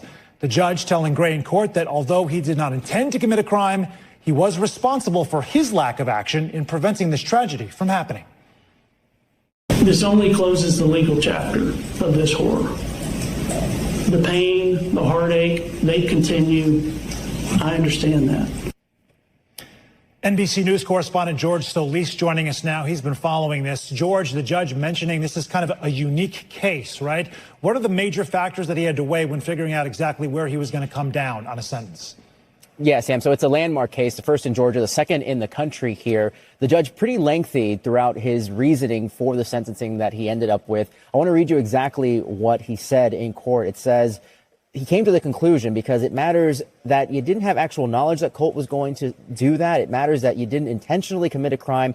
It matters that you didn't plan an attack. It matters you didn't seek to harm anyone. It matters that you didn't pull a trigger. Again, this is some of the rationale the judge was using when explaining why he ended up at that 15-year sentence. However, in no short words here was he clear that he said, Colin Gray, you failed as a parent, saying to the effect that my heart aches for everyone that was there that day, for all that have been impacted by it, but the law requires that I set aside my emotion. He brings up points that you could have had gun locks, but you didn't use them. You could have gotten him help. You could have done so many different things to prevent this from happening. I think we have a little bit more reaction from the judge that we can play you right now. You were convicted because the warning lights were flashing brighter and brighter, and you didn't get him help, and you didn't remove his access to the guns. I recognize that no parent believes that their child is capable of committing a heinous crime. Yeah, Sam, keep in mind that, of course, attorneys can still appeal this, but this is still a little bit closer to what the defense was asking for 10 years, whereas the prosecution was asking for 80 years. All right, y'all. Y'all remember this case? Wasn't that long ago? I don't remember the case, but it's a good conversation. Yeah. Because like I think there has to be like a sticky slope. Like it's like fucking 1 year. Like the fact that you can put a parent in jail for their kids' actions, like I get it, but fuck, man. I guess there has to be something along the lines of your parenting that led to this, and it ain't just your kid going rogue and going against everything that you've taught him as a parent.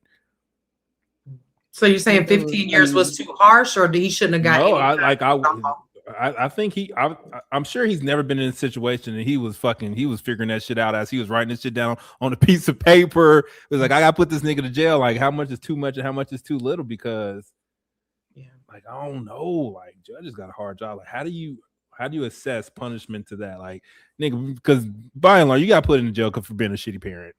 15 years for being a shitty parent is pretty much what he said without saying it. You're a bad parent, and here's 15 years. You didn't do all this shit, but you weren't a good parent. I agree with it, though. I get it, but it's only happened twice. It's a reason. It's only happened twice with all these kids getting shot up in school, and nobody's parents go to jail for it. So they should all go. So the thing is that the social workers came to the house at one point and they said, okay, well, your kid was looking up how to kill my dad on a school computer. So they told his dad, then you need to get him some help. Okay, he doesn't. They come to the house again and they're like, hey, your boy talking about shooting up schools. Again, he does nothing. They're like, you need to do something. He does nothing. He kept him out of school all his 8th grade year. And apparently during that 8th grade year, he sat up and he was watching school shootings and like getting deep into some trial that was going on at the time with a school shooter. So I'm like, yeah, his dad failed him, but his mom failed him too. And I think she also needs jail time because they played the conversation between him and his mom that was recorded. And he was asking like, basically like, how many likes did my story get kind of thing. And she's like, oh, well, the picture where you did this, it had 147 likes and, that kind of stuff. That's not a normal reaction. You're negligent too. You need to go away with daddy. So do you give mama 15 too? The equal 15? Hey, that's half your kid, ain't it? Well, if we're gonna speak what we speak in these spaces, then the leader of the household need to take the L. take the L for the household. So well, even that mother too. She might have another kid turn out the same way. Right. They might go later after he does his time. You know, they got other kids. So, I know I'm about to throw a little bit of a wrinkle in here, but I have to give my thoughts. I agree that the parents should be held accountable, right? I also agree. I don't have a problem with the amount of time that they gave them because I'm a huge advocate for holding parents accountable, and I always talk about us needing to hold parents accountable. What I'm confused about is how do women and guys every day, from motherfuckers that shoot up the hood and hit fucking stray people and all of that shit, how come they not getting the same treatment is what I'm asking. I wonder the same thing. Why aren't parents held accountable? Is this a situation where they're only doing it because it's outrage with the public, with the heinousness of the crime itself? Because why aren't parents held accountable all the time is what I'm asking. Yeah, that's a good point. I don't know, but I agree. I thought about the first thing I thought about was those kids that were in the street, those teen takeovers. Mm-hmm. They should be going the same route. And I don't know why they're not. This judge, in my opinion, did an amazing job. We definitely set a precedent. And so what next? Or should someone bring that up? Like these people who are going out here doing because I don't know why they don't call drive-bys mass shootings. Why are they not considered mass shootings when 3 or more people are killed at once? Well, I think that they're making listen. I believe they're making an example out of him because he's a man. Oh, the father. You mean the father? I believe they're making an example out of him because he's a man. There are women whose children do egregious shit every fucking day, and nobody blinks an eye. The only reason that they're holding this guy accountable is because he's a man. I truly believe that in my heart. Because you never see any mother on any level, no matter how egregious the death is, no matter how egregious the crime is, you never see a mother held accountable for the crime that her child commits under no circumstance. I don't care where you at. I don't care what city you in. I don't care how many people got shot. I don't care if you're YN or not. You do not see this ever happening, ever.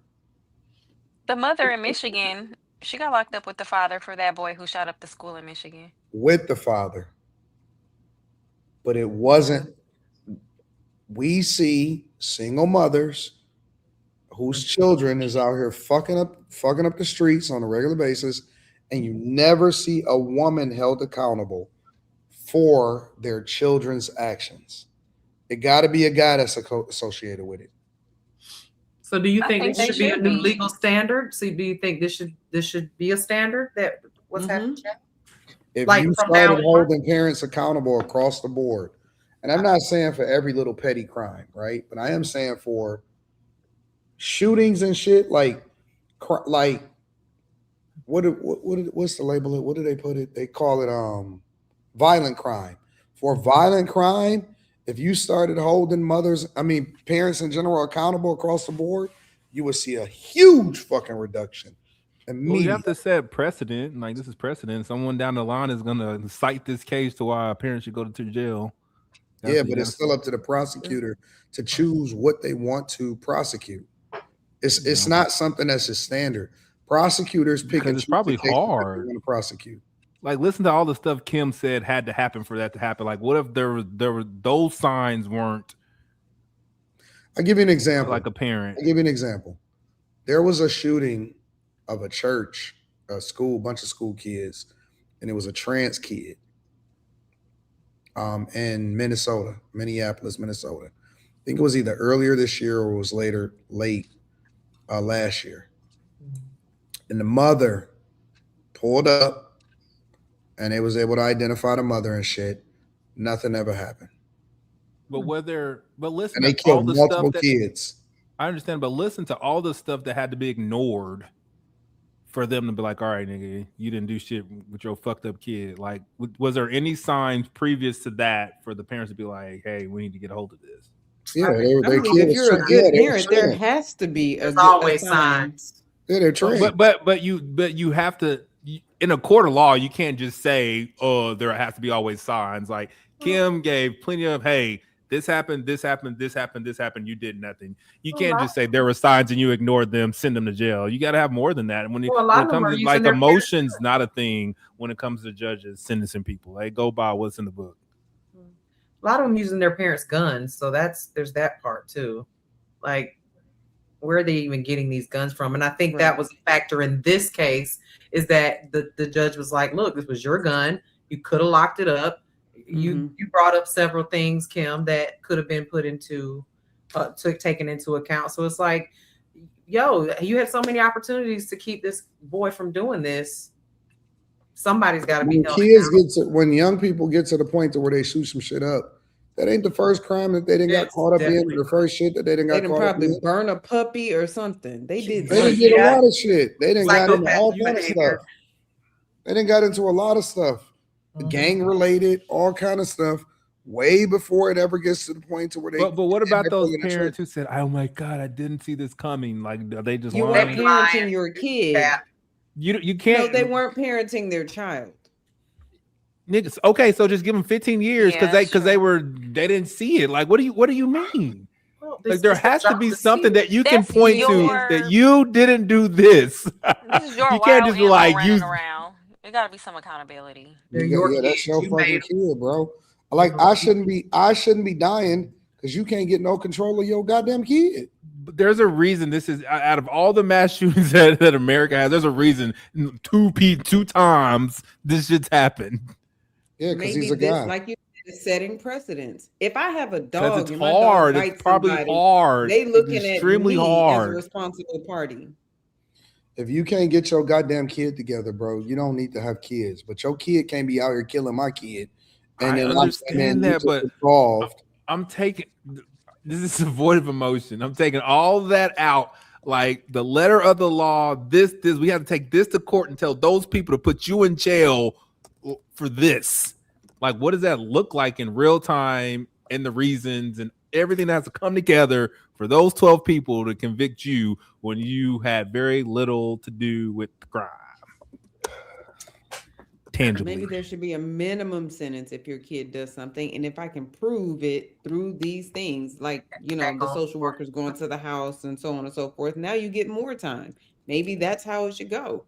But you can't just let your hooligans run around and just do whatever they want to do and not parent them. They didn't come here knowing what to do. This is on you. No, the thing is though that we're not talking about is from what I just listened to, the kid was writing about shooting up schools. Oh, you mean he was writing a song about it? No.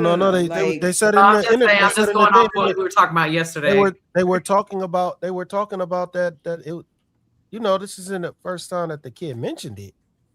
Right. So if they're telling you, hey man, you got to deal with your son, he talking about this, and this, and then he uses your weapon. I think that's why they made an example out of him, because they warned him about this behavior and he didn't do anything about it. Isn't that what the judge said? It is. And the judge said, at the very least, we would have basically expected him to off himself.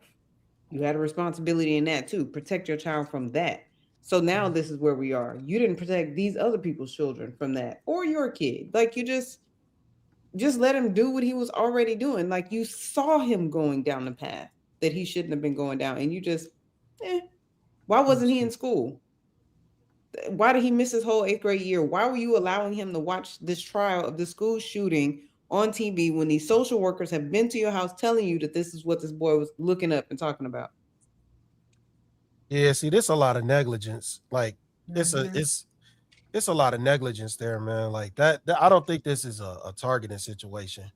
I think it's more so, hey man, it's a lot of stuff that we know that took place that you didn't do, to resolve this. He didn't take the proper precautions to keep this from happening. Right. And then he used his gun. I think that's another thing that, and I'm not absolving nobody of crimes at all, but some of them YNs, they're not taking their mom's guns. They getting them guns off the streets. They getting them guns from their big homies. Unfortunately, their big homies is leading them down the path of destruction. Yeah, fake OGs. But where are they sleeping? But they're not getting the guns from their parents, from their mom. It's not their mom's weapons that they're using. So I think that's why this is somewhat of a unique case. Do they still need to do something about that? Some parents, it's gonna be hard to hold them accountable because they're not using the weapons. They're in the track record of their kids with violence. They don't actually have a rap sheet because you're not a criminal until you get caught. So they did dirty shit before. They just haven't gotten caught. They end up in gang activity. They don't get caught. So they're not gang members to law enforcement. So a lot of things did not take place for, I guess you could say, the precautionary measures to fall on the parent. Obviously, you aren't raising your child right if the kid is out here not listening to you and running the streets doing all type of shit. For all we know, the mom's probably playing all type of music that advocate for this kind of behavior. Honestly. So it's hard to say, it's hard to really pinpoint where the YN's moms can be held accountable. It's going to be hard to pinpoint that in comparison to this situation. Okay, so take it outside of murder. What if my kid steals a car? Should the parent be liable? Mm-hmm. In some way, I don't think they should get, more time than the kid would get if they got caught doing it. But they should have some, maybe fines that are in order, For you why? Start hitting people in the pockets, that's even worse to some people. For why? Like, I'm not gonna lie, my dad was a cop and a preacher, nigga. I went to the bakery and stole fucking Hostess, nigga, from the local bakery. Like, that nigga, I would have got an ass whooping if he knew I did that shit. Now you putting this nigga in jail? Well, I don't think it'll make kids think twice about being jail-worthy. You say what? It'll make the kid think twice, especially if they had. You just got your single mom working 3 jobs. Y'all got siblings. You might think twice before you do something stupid because for the history of me growing up, I was more scared of what my dad was going to do to me than the law. But I'm saying, like, if children thinking knew that your dad is going to be parents locked had up. a consequence. Yeah, if it was a law. So you think that kids stealing or doing something wrong is really give a fuck about the fuck they have with their parents? If they parent getting pulled out in handcuffs, they don't care enough to not break the law, but they care about what the fuck gonna happen to their parents. They don't have any consequences now. We'll never know if we don't have no examples, though. We need some examples. The seeing my father being dragged out in handcuffs because I stole a bagel from a bakery would be enough to keep me from doing it. Just that alone, just seeing that, the thought of it would make me not want to do it. We need to be somewhere where they just get their hands cut off. We need harder. Not to mention the ass whooping I'm going to get when he gets out. That's what I was going to say, Mimi. That's exactly what I was going to say. You think he was going to whoop your butt before he went to jail? Right. Off with his head. When he get out. That shit will never happen again. if it even happened, because I'd be too frightened. Mm-hmm. So, but yeah. It's just, you can't have a thumb under your kid like that where you have to be liable for everything that they do. But you have to at some point in time you raise up a child the way it should go. When he's old, not apart from it. There's some kids that you can teach them whatever fucking ever and send them out into the world. They're gonna do some dumb shit.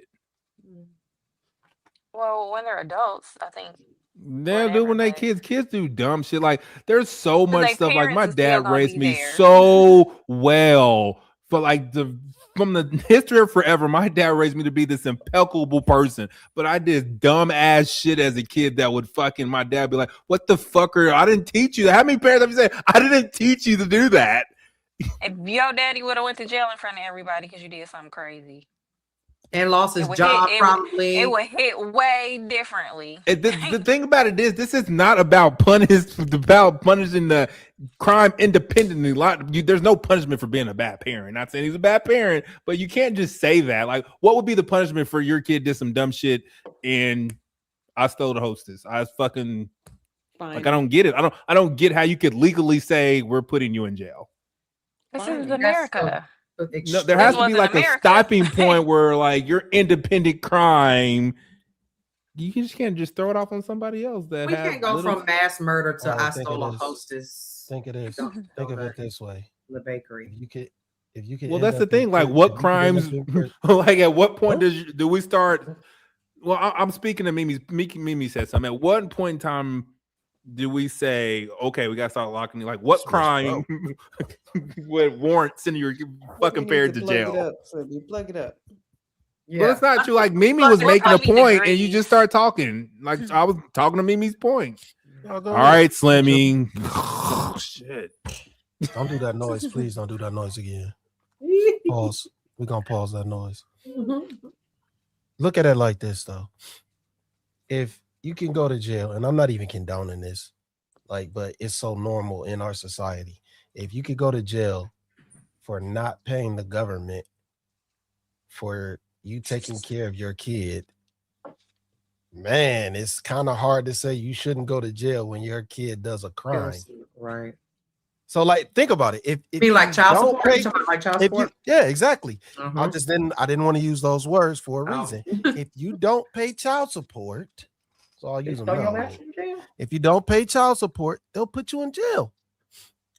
If your child does egregious crimes against humanity, how are you not going to jail? Right. Not saying that I agree with the first thing anyway. Not saying that I even agree with that. But this is what I be talking about. The law is so inconsistent. That's true. Our system is inconsistent. We need to have a baseline for certain shit. Should there be a baseline for bad parenting? Absolutely. Because too many people's kids are fucking up the world. Well, America. This have a license to become a parent. Something. At what does parental responsibility and an individual responsibility begin? Like, where's the line? When they're an adult. 18. When they're an adult or not living in your house. That's crazy. Y'all not. Says the people who your fucking brain's not fucking fully developed till you're fucking 25.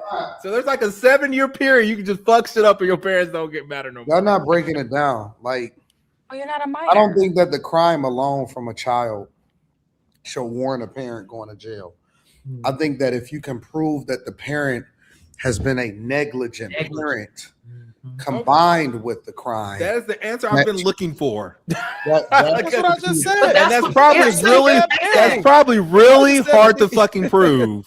It's really hard to prove, I'm sure. Now, documentation is documented that those people told the parents that he was writing down that he wanted to kill somebody. Like, so let's say for example,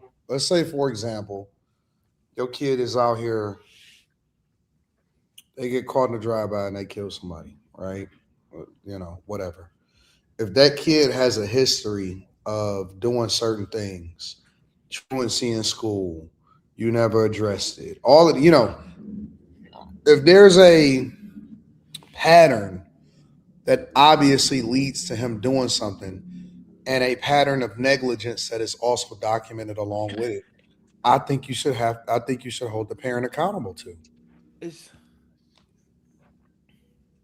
just too hard. Like, I've done my best. I take my ass to work. I try to raise up this child the way he should go. But I went to work and this nigga did some dumb shit. You're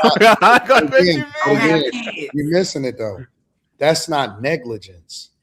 Right. That's not a documentation of you being a negligent. Okay, well, but what if like your kid does all this? Like your kid's fucked up and does all this shit, and every time he does all this shit, I wear that ass with a belt and try to teach him better. But then I went to work and he did some dumb shit again and killed somebody. Like, where do you break that down between like, nigga, I know he did all this shit that was documented and he fucking never listened. No matter what I did, this nigga never listened. Well, whooping your child is not something you can document. Nigga, that's not what I'm talking about. I'm just saying I tried. You can take them to counseling. If you tried, that's not negligence. So that's crazy. No. That's crazy. But then also Quentin is right. You just gotta document the help to stay out of jail. Quentin is right in this instance too, because you can't document that. You can't document how many times you whooped your kid. Yeah, but the documentation. So the documentation you is can't not. say that there.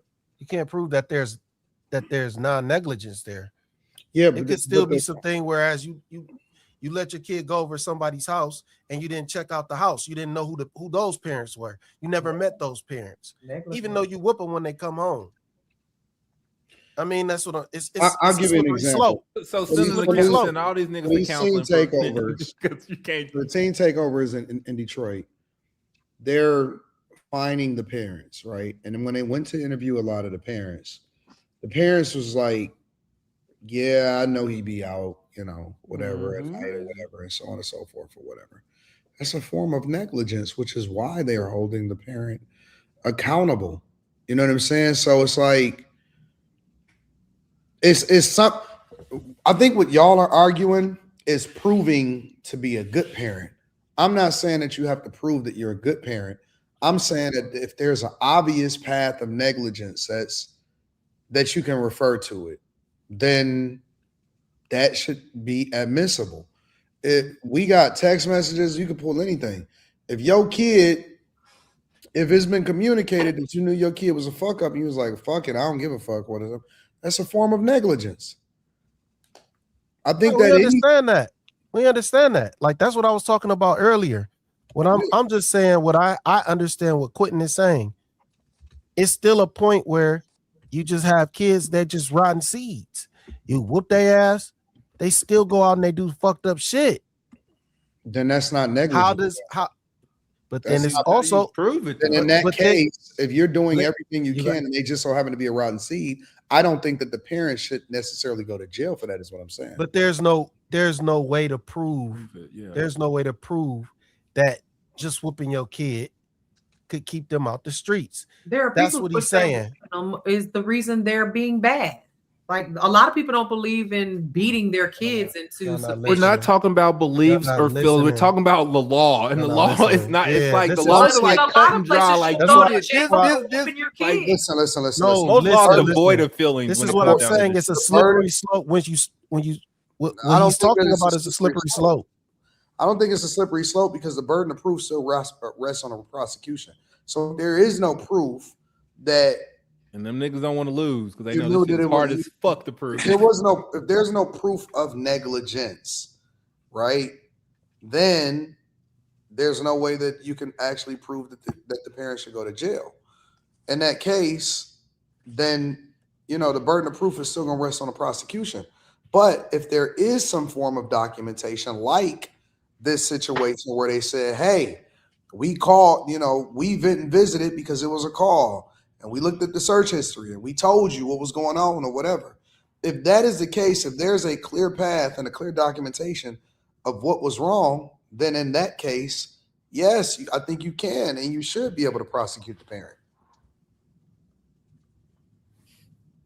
So My are you only question in this case is prosecuting why the the mom parent didn't depending counsel? on the child's crime or on criminal negligence? Both. So the parent's time is contingent on how heinous your kid's crime was. Listen, it's not my fault that you decided to have a kid while poor and you single at the same time. And you don't have the resources or you don't have the ability to be able to pour into your child. In my opinion, that's a horrible argument. In my opinion, that is a form of negligence. Yes, it is, because most of these school shootings is about fucking two-parent households of white people. Like, what are you talking about? But you're missing it though. Whose kids had these guns in the basement and they didn't know that they were there. They were neglecting. That's not what I'm talking about. He said poor and single. I'm not talking about just school shootings, because again, drive-bys happen every fucking day. The school shootings is what make the news, the national news. The drive-bys don't. The fucking chilling at the park and you kill a nigga because your op was there That don't make the national news because it's so common and it happens on a regular basis. So what I'm saying is, in those instances, you setting your kid up for failure. And that's your fault. We got 100 different forms of contraception. Pick one. Pick two. Fuck.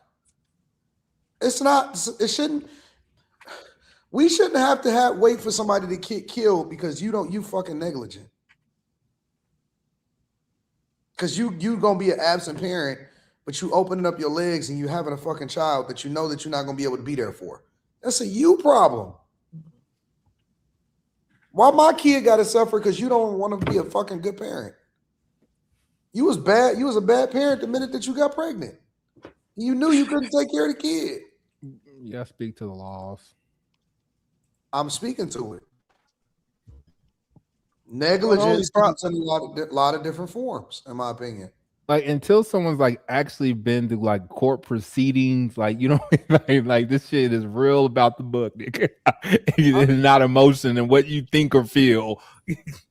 What do you mean? But I don't think that people would have a hard time proving negligence in most of these cases. It's probably glaringly obvious. They've been truants since they were in middle school, and they continue to be truants. Facts. They were caught up in juvie somewhere 2 or 3 or 4 times. Like there's a record of these let's things be clear. happening. If a prosecutor think they can lock a motherfucker up and this is a slam dunk case, they're gonna fucking do it. They're not. They're gonna do it. Yeah, they are. And that's why most cases get pled out because nigga they know taking this shit to court probably ain't the move. Listen, prosecutors pick and choose the cases that they want to take. For example, there are, I think about the mother whose kids died while she was inside of the casino or some shit, or they were sleeping, right? It was cold. They chose not to prosecute that, even though multiple different kids died. It's like 3 of them. Yeah, And because you also got to remember that that's political. A prosecutor is voted on. In most municipalities, prosecutors are voted on by the people. It's a part of the ballot, which is one of the reasons why I think that people should choose to participate in local elections. That's selected by us, the voters. At the end of the day, locking people up for some shit somebody else doing is crazy, and it's a horrible precedent to set. How? Generally, You say somebody else, like this is a random person walking around. This is a person that you were responsible for. You crazy. brought them This is here. crazy. You This groomed is still them. crazy.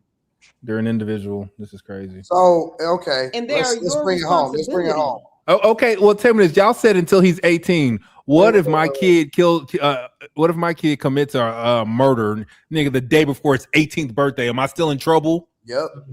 Yep. 18. Because you said follow the law. And tomorrow I'm not. Today it's on me. Tomorrow it's on you, nigga. What the fuck? Yep. Gotta follow the law. If you get caught drinking underage, Nigga, it's you a 24 problem. hours away from beating the case, nigga. Wait. If my kid kills your kid, would you be pissed? Would you want me held accountable? No, it depends. It's case specific. You're a liar. I'm not a liar. No, it's You're case a specific. liar, That's not true. It's case specific. You made that real cut and dry. This happened, and this happened, and this happened. No, I made it very easy. That's stupid. Stuff is not. There's mitigating factors that change every court case for the industry for forever. You can't just say my kid killed your kid and I need to go to jail. No, absolutely not. Took your kid out, you would want me under the jail, nigga. Stop it. Especially nigga, it would be no grace. It would be no grace. This is crazy because there's so many people's kids who kill other people's kids, and they show those parents grace because they're they're good parents. I know you guys didn't see it coming. I feel my kid's dead. Your kid's going to jail. Let's all hug it out. That happens all the time. I'm not going by everybody else. I'm asking you an opinion from yourself. If my kid kills your young kid, do you want me held accountable? No. See, the thing about it is this is where you messed up. You put it on you. I know you're a man and you're a character, and I would know if your kid did that, she did that shit on her own. So you messed it up when you put it on me and you. No, I didn't, because if Yeah, you did, because I know who the fuck you are, and I know your kid wouldn't do that. I don't give a fuck. If your kid killed my kid, I'm killing everybody. That's crazy. My character's not your character. I be doing some fucked up shit. What you mean? Listen. Why did that tell kill Samuel Jackson? I'm trying to tell you. I'm trying to tell you that okay, cool. Everybody different. You got your own perspective about it. Yes, I want everybody held accountable. Anybody and everybody that had anything to do with, in any way, shape, or form, yes, I want them held accountable. This is street justice will probably go down. Well, this is crazy. I saw something where a man had killed like a 4-month-old baby because somebody killed his grandma or something. I'm just telling you, bro. I don't think it's far-fetched for a person to be angry about what happened to their kid because of the inability of another person to teach their kid morals and fucking values. I think that almost everything in that at a very basic level, kids don't become absolutely evil by themselves. That is such the bullshit excuse. What if they just did some dumb shit? If I've never heard a bullshit excuse of myself. What if a kid got in a car and drove drunk? Stop, bro. That is such a bullshit excuse. In majority of the cases, we grew up and we knew that's a bad motherfucker. And we also know that he came from a broken home or he in a bad space. We even as children, we knew the motherfuckers that was gonna go to jail. We knew. So if we knew as children, how don't your fucking parents know? The amount we used bullshit. Before prom, every year we have these people to come in us to talk to us about not drinking and driving and what that does, because the amount of people who die on prom night from drinking and driving. Talk about it all the time. So what happens if your kid kills my kid in drinking or driving? I don't want the parent dead because your kid did some dumb shit like that. Because you should have. The amount of fucking kids who drink in high school and their parents don't fucking know about it. Nah. And you can't just tell me they're bad parents because your kid decided he wanted to succumb to some peer pressure and fucking drink and get behind the wheel of a car. Man, listen, bro. You're making it seem just. If people took more responsibility for what they kid did, we would have a much safer society, and we would have people being more intentional about whether or not they should have kids, how they raise their kids. If they gonna participate in the kids' life, you would think twice about that shit. Because people are having children and they being negligent and they not giving a fuck. And they blame it on, well, that's just society's fault. Oh man, they succumb to peer pressure. Bullshit, bro. Bullshit. It's a reason why kids in urban environments ultimately get into more bullshit and do worse shit, because they are a part of a culture that continue to perpetuate some of that same behavior. And it's a reason why in most instances, and don't mean that crime don't happen at all, but kids are in another culture that's raised in a certain environment. They don't just go bad weirdly. They may do dumb kid shit. It may be a bad seed here and there, but for the most part, you don't hear that. You don't hear about that dumb shit. Most of the time when a crime pop off, it'd be like, oh my God, this is so crazy. We never thought that this would happen. It's such a quiet community and all of this. It's a surprise. So those kids go to jail. Those parents go to jail because we didn't think it should happen. Let me finish making my point. But when that shit happened in the hood, that's normal. We don't even trip. No, we don't even look at it and be surprised. We be like, damn, that's fucked up. Go to sleep, nigga. No, that's not true. Firstly, I think they hide stuff in certain communities so the property values don't go down. That's for one. Like, they hide some of the criminal elements. That's a known fact. Like, it doesn't matter. It doesn't matter. It doesn't matter about the criminal elements in the hood because the property value is already too low. There is you can't hide violent crime. Shit, you can't hide violent crime, bro. Can I finish? I'm sorry. Go ahead, bro. Go ahead. So the problem with it is we've known of situations where kids have come from privileged households. They was hanging out in the hood. They did some fucked up shit. They were the ones that actually did it. And the people who were the accessories actually got time and they went to prison. And the person that came from the well off household, they didn't even go to jail. They didn't even do prison time. It's cases like that. This shit happens. I'm not aware of any of that, to be honest. I'm not aware of that. I don't think you can have violent crime, meaning that if a murder happens, if a robbery happens, if a shootout happens, all of this stuff, we know for a fact that when the weather changes in Chicago, niggas is gonna die. That's just it. They're dying. All right. The minute that it switched over to summer and you get the first 75 to 80 degree day, that weekend it's gonna be 16 bodies, 27 shootings, and no witnesses and no arrests. All right, that's a fact. That's violent crime. Cool. That shit is not hidden.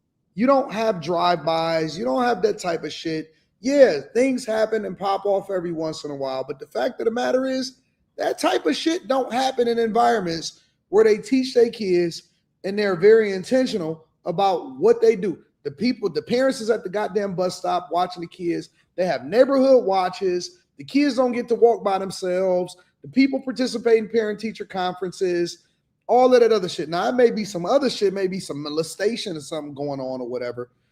But the same type of crimes that happen in urban communities where parents are not intentional and they're not present is way different where they have soccer moms going to practice every week. It may be different types of crime. They may be fucking on a mama or some shit, but it ain't no drive-by shootings. It ain't none of that same shit. That's unheard of. You will not get that. That's just the facts, bro. When there's weather change in any urban community where it's a bunch of single-parent households, motherfuckers bodies is dropping tomorrow. Yeah, that shit don't happen in other neighborhoods. That doesn't mean that they don't hide the criminal elements from other places. And I'll tell you something that I know. This dude got on, one of the passengers got on, older guy, he rambling. He just talking. He was like, yeah, man, they ran up on this man. They ran in this house and they just shot him dead. And I was like, what? And he was a prominent figure in their community. He was a well-known prominent figure. That shit, I couldn't find that shit nowhere. I couldn't find an article or nothing. But this is a very well-to-do neighborhood. And I couldn't find that dude's name. I don't remember it now. I should have wrote that shit down. But I think they do hide certain elements from the public to protect that property, that area. So, yeah, I do agree that certain shit got to stop in urban communities. It's hard. It's not like, and y'all be acting like people don't do stop the violence. Like, I've seen them. I've been to a couple. Like, it's not like this stuff doesn't exist. It's been plenty of times where dudes and did rallies and they got a whole bunch of people to put their handguns up, put their guns away. So I can't putting that gun away, bro. You say what? You know, ain't nobody putting that gun away, Slimmy. All right, bro. I did. Ain't got that toe up. So Slimmy, I'm not saying that yeah, you put your gun away and got them hands, nigga. Got them hands. Slimmy, I'm not saying they don't hide crime, but what I will say is this. I went to the airport when I dropped Sanchez off, and there was clearly a murder down the street from the airport. When I tell you I looked for weeks to figure out what happened, and this was hood, I couldn't find it anywhere. So I think some of these things might just slip through the cracks. Now, again, I'm not saying that they don't hide things. I'm saying I'm a pretty good investigator, and I never found it. Yeah, they hide things in the hood too. Not a lot of things. A lot of violent crimes happen in urban communities that don't get talked about. So I don't think it's just nicer communities that hide things. I know where I'm from, at one point, it was several children's bodies decay in a box outside of an abandoned house. It never made the news. Mm. The problem with what y'all saying is it doesn't matter though. It And don't those are matter children. it doesn't matter to the public. For one, the public doesn't care about these neighborhoods anyway. For two, the property value is already too low. It's not going to go down any further. So it doesn't matter if they tell it or hide it. That's what I'm saying. Like, I'm talking about when they hide it for a reason. Like, I'm not saying because Joe Schmo was a nobody and they didn't get a reporter over to that area to report about it because it's too fucked up over there and nobody cares. It's two different scenarios. I understand what y'all saying. I totally agree. Things just go unreported. But certain things I'm talking about that are literally hidden for a reason, for political reasoning. That's what I'm talking about. We talking about do everybody agree that he should have got 15 years? The guy, the dad? Yes. Or do y'all disagree with that? I agree. Given all the things that I think he should have got some kind of time, but 15, I don't know how it would come to that number. I mean, there were 4 people. He had some kind of way he figured it out. I don't remember what it was, but there were 4 people who died that day. Okay. And he talked about how he came to that conclusion. My only question is, why did mom not also go down? I told you why. Oh, she has other children, but could have been other kids. I think that both parents should. Okay, but you still damaged because you have other kids. Niggas, parents, nigga, let's be clear. But I think They ain't just keeping fucking parents out of jail because they got kids. That's a whole family? No, the mom and dad didn't live together. The mom had, I don't remember. This happened a while. We talked about it a while ago. Okay, then that's the answer then. He lived with the dad. Then there's your answer. He was the primary caregiver. I think both family court, that's what they call the custodial parent. Okay, so we'll say that, right? He's a primary caregiver. But again, she was the one on the phone, like helping him with his grandiose ideas of how great he was for killing these people. So there's something going on with her too. It's not just on daddy. All y'all messed up. The law. Somehow they didn't hold her accountable, but I agree. I think both parents in most of these instances, and like Anton mentioned, the lady with the children who passed away in the car, where's the father? He needs to be held accountable because those are his children too. That's negligent. You shouldn't be having children. I don't care if you don't like the mother and they have to live in a car and you live in a nice community, because the father lived in a nice community, surprisingly. I don't know. People should probably stop having so many kids. Why is If parents were held accountable, they would stop having so many kids. I think so too. Fine, jail time.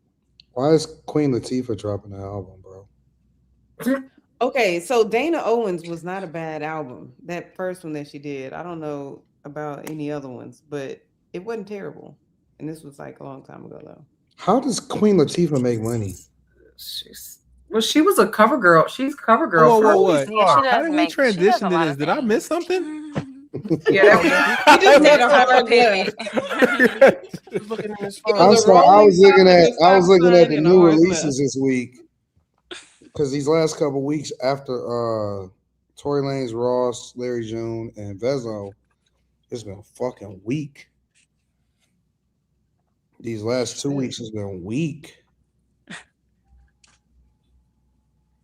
Jacquees dropped the album. Absolutely not. 39 more days. Jacquees is okay. He's just absolutely. That nigga can't sing. That nigga song lyrics trash. That nigga garbage. He just turning into an auntie, but he okay. No, he not. Not him and Birdman That doing the nigga same weak. thing. That nigga weak. Let's Hey, see. Auntie. Corrupt and Battle Cat. Oh, hell no. I like Battle Cat as a producer, but Corrupt. Dave East and Harry Fraud. Ugh. Ariana Grande. Oh. Shout out to Ella Langley. Oh, If she y'all gonna want to take listen to over. something, if y'all need something cool and smooth, Ella Langley, add it to your playlist. Too Short. Thank me later. Too Short. ELLALANGLEY. Ella Langley. What's he doing? Putting Logic. The white one? Yeah. Well, Queen Latifah. he's black. Queen Latifah. He's black. I'm black. Queen Logic want to be Latifah. Drake so bad. Queen Latifah. Shabuzi. Shabuzi is crazy. Oh, I love Shabuzi. That's insane. I wouldn't listen to that nigga because his name is Shabuzi. And Is that a man? And Cautious Clay. I don't know who Cautious Clay is. Niggas just think of the most egregious thing that they can think of. Like that's it. That's it. You don't know who Cautious Clay is? Talking about Shabuzi? Cautious Clay is a singer. I ain't help. He got some dope songs. All right, let's see. Shout out to Whitney Houston. Huh? She just got a regular ass name, my first and last name, nigga. Ain't Oh, I no see weird what ass you're shit. Shabuzi's actually Nigerian. I They ain't just no pronounce queen it or nothing, nigga. I'm just regular ass Whitney. Meek Mill dropped a song called Nightmares to Dreams. Wait, what? Meek Mill dropped a song. Somebody had David's account and they put out a song that said I did it. This nigga so Jake, man. They gotta stop that nigga. Keep that nigga out the studio, bro. Let me play it for a second. Let me see if it's any good on my phone. I ain't even gonna He gonna start off intense and then he gonna get calm. No. And then when he gets to the end of the song, he gonna be rapping normal. North side, south side, west side, up top. North side, south side, 1-8, my block. Yeah, you niggas know me on the one. It look like it's the same beat. See, he turned up though to start it, and then he gonna get mellow. That's This the is so opposite of stupid. how y'all need to broaden y'all Dreams and horizon. Nightmares is. That's the opposite. This nigga just trying to he living so much off that song, that one song. I'm gonna listen. Shout out Jason Aldean. I might even do a music review tomorrow of all of this mid shit. Oh man, don't do it. That'd be fun. What else is there to do? Because I had a ball on my other music review night. Skate.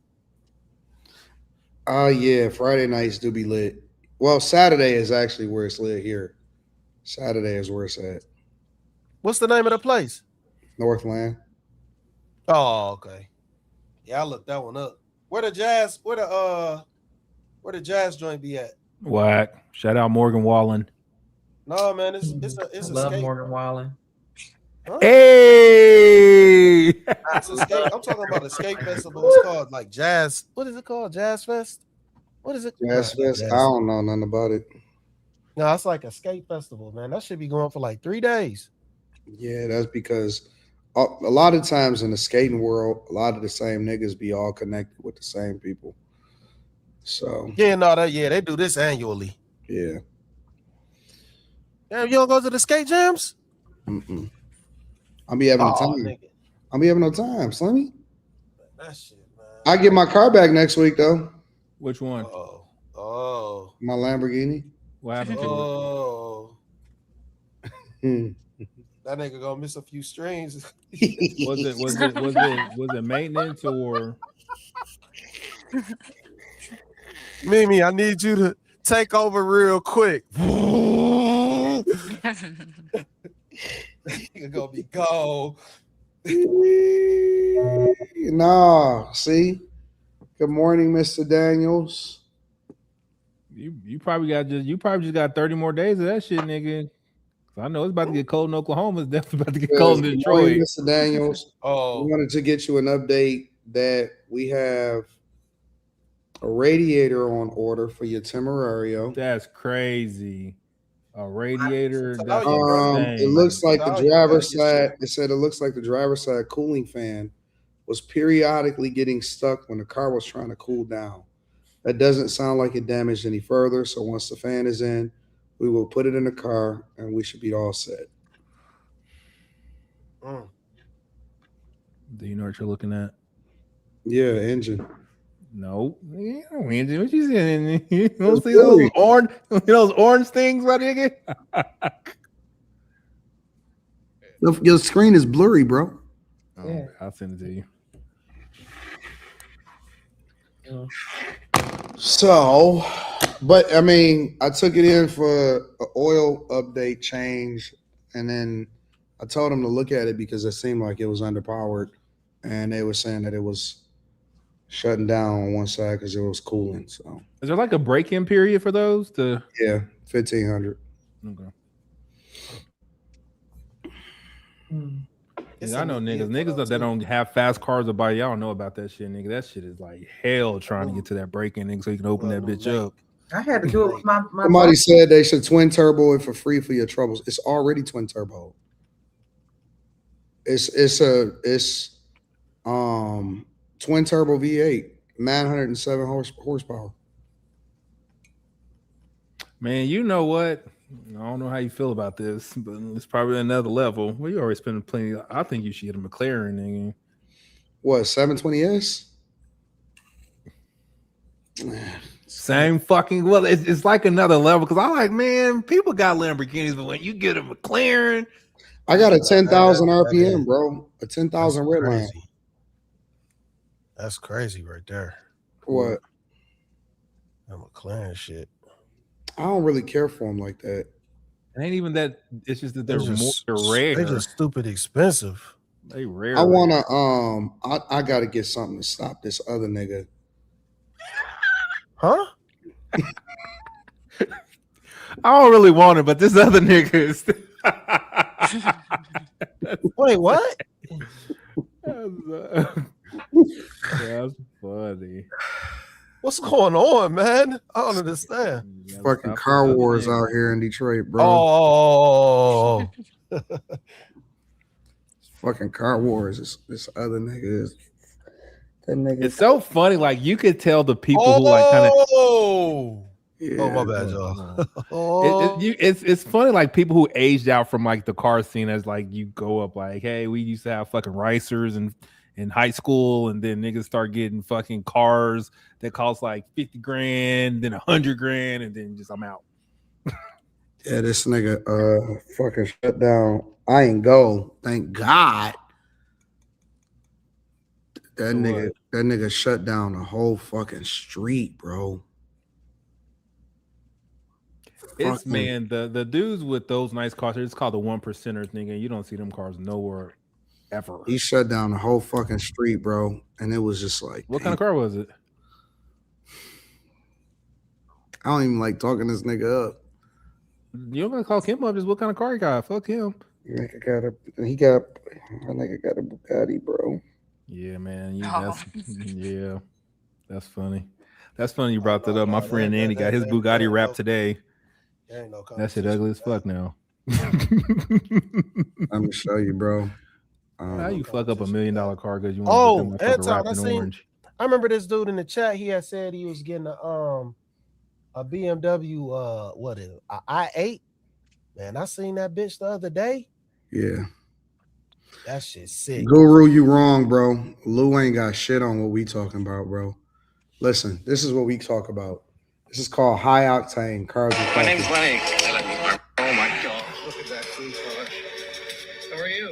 Niggas pulling up in Lamborghini Countaches. We ain't talking about no hood shit. We ain't talking about no Escalades. That's a Bugatti, nigga. That nigga just bought that bitch. We ain't talking about no hood shit. Talking about these niggas. That nigga came from Iran. That nigga Lebanese. Armenian. Hell no. That's a throwback, nigga. That's a Back to the Future. Yeah, another nigga pulled up in a Countach, bro. That's the old school. Yeah, that's a throwback Lamborghini. That's a Barabbas.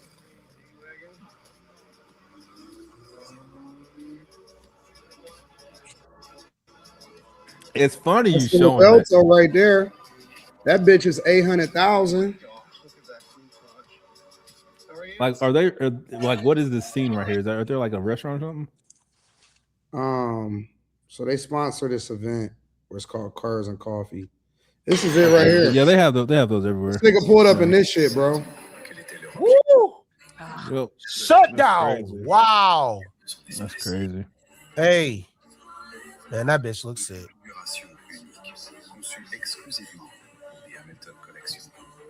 Hey, he's okay. AD, do your doors go up like this, the Batwing doors? Or like this? That's not a thing. That's not a thing anymore. Lambo doors isn't a thing Only anymore. reason It's not a thing anymore. I said in Mike Tyson's Lamborghini a couple This weeks nigga ago. pulled up in this shit, bro. I couldn't get out of it. That's it. Yeah, we ain't talking about that. Like, nah, listen. Nigga, the worst thing about you if gotta you have wanna good just talk knees to about- own cars if you like wanna that. talk about nigga. some hood Yeah, I shit. couldn't get out of it. You gotta If have you want good to talk about knees. some That hood motherfucker sitting shit on the like ground. Rick Ross car show type shit, yeah, that's cool. No, but I'm fuck that, talking about bro. niggas that got real money. Exotic. Niggas that got real money. And so now the shit kind of become that nigga aggravated me, bro. I was so glad I was at the meetup. I didn't know what to do. Y'all niggas love that color for some reason. Yeah, I love it. I don't fucking get it. That nigga got 3 cars as that color, and I'm like, this shit is insane. Yeah. So That's that's my thing. Like, it's niggas are starting to pull out cars, and I'm like, damn. Facts. Like, it's coming to the point, nigga. Like, they laugh at your Corvette. They're like, so you got a Corvette. Yeah, unless you're pulling up in a ZRX1.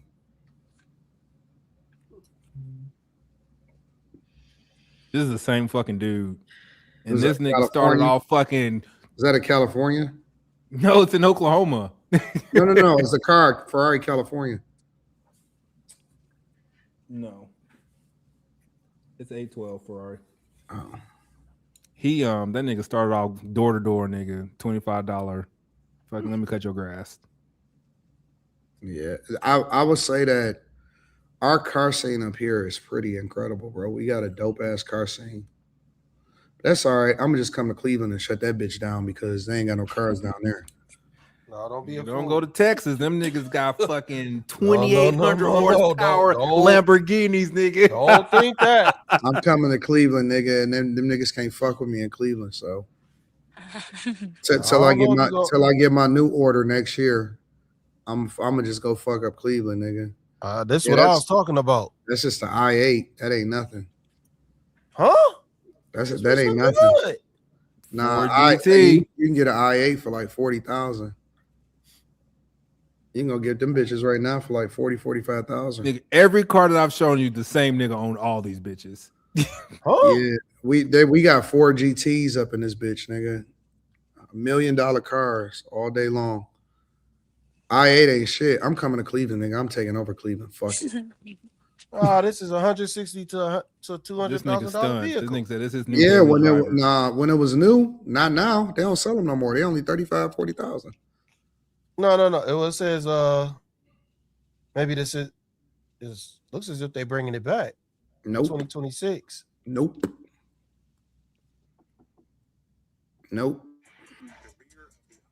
Trying to tell you, Slimmy, I know my cars, bro. That's all we talk about. You can go get an I-8 tomorrow. No, this might be AI. You can go get an I-8 tomorrow. I'm telling you. I can go buy an I-8 right tomorrow. Well, I can't. For like fit that bitch. less than 50 bands, bro. That bitch small as fuck. Yeah, I mean, I seen those prices, yeah, but it's still an amazing looking car. Yeah, but I'm gonna shit on that nigga. That Ford GT, he had to get like an allocation to even be able to buy it. You do. They so expensive. Oh yeah. O2 Skyline is goated, bro.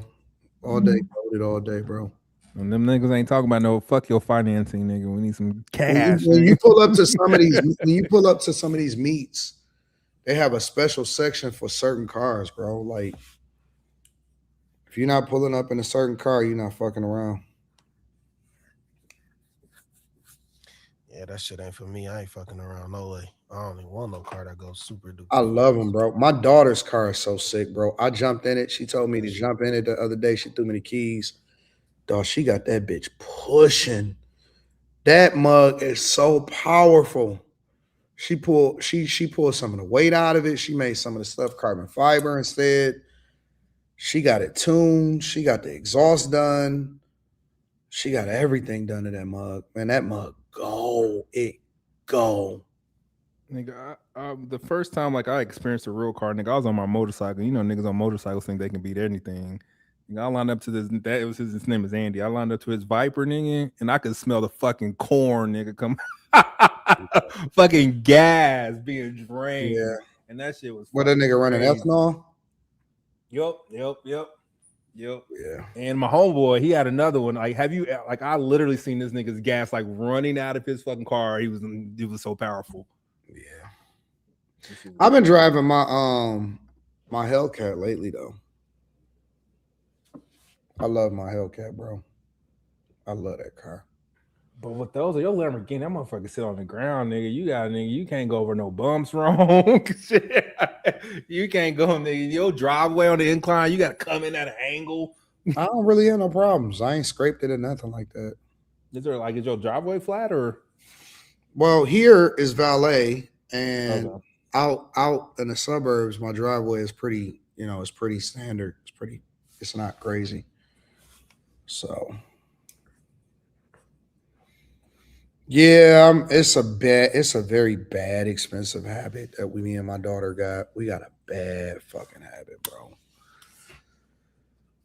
Very bad habit. She already got her eye on her next cars. Jesus. Man, she can run that thing up as fast as she wants to go. She can, bro. Because I know a dude, he posted it the other day. It's so fucking crazy, bro. He said, I accidentally made my BMW faster than my Lamborghini. What model she got? She got the M3 competition. You want to see it? I seen it. That motherfucker clean. It's her right here. That's crazy. She got that bitch running, bro. And you know it's a girl in it when you pull up. It better be with that color. What is it? It's an M3 competition. Oh, okay. She got it running, bro. She love her cars. That's her. Man, the only thing I don't like the new front ends on the new BMWs. That's her driving it right there.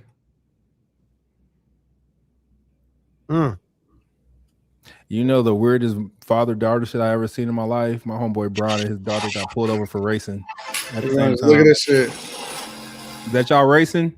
Yeah.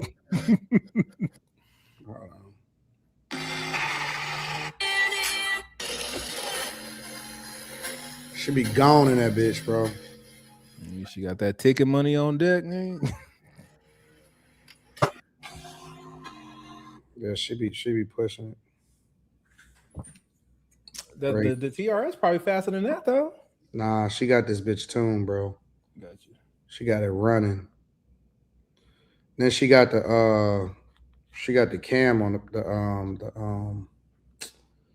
the back. I seen that long mount thing. Yeah, the mount. Yeah, we got mounts on our cars, so you can see our mount right there. I don't know if you can see it, but it's like in the air in the sky. Mm-hmm. So yeah, she run it. All right. Run it up. That car channel needs to be started.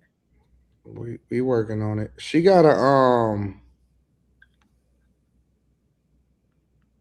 we thinking about getting a new TRX though. They took a break and they just started making them again. Yeah, I seen it. There it is right there. And the slow as fuck. The TRX is slow as fuck. It's crazy. You see it? The white TRX. Mm-hmm. Nigga, I think my truck is legit until one of them motherfuckers pull up and I'm like, I'll just dip off. There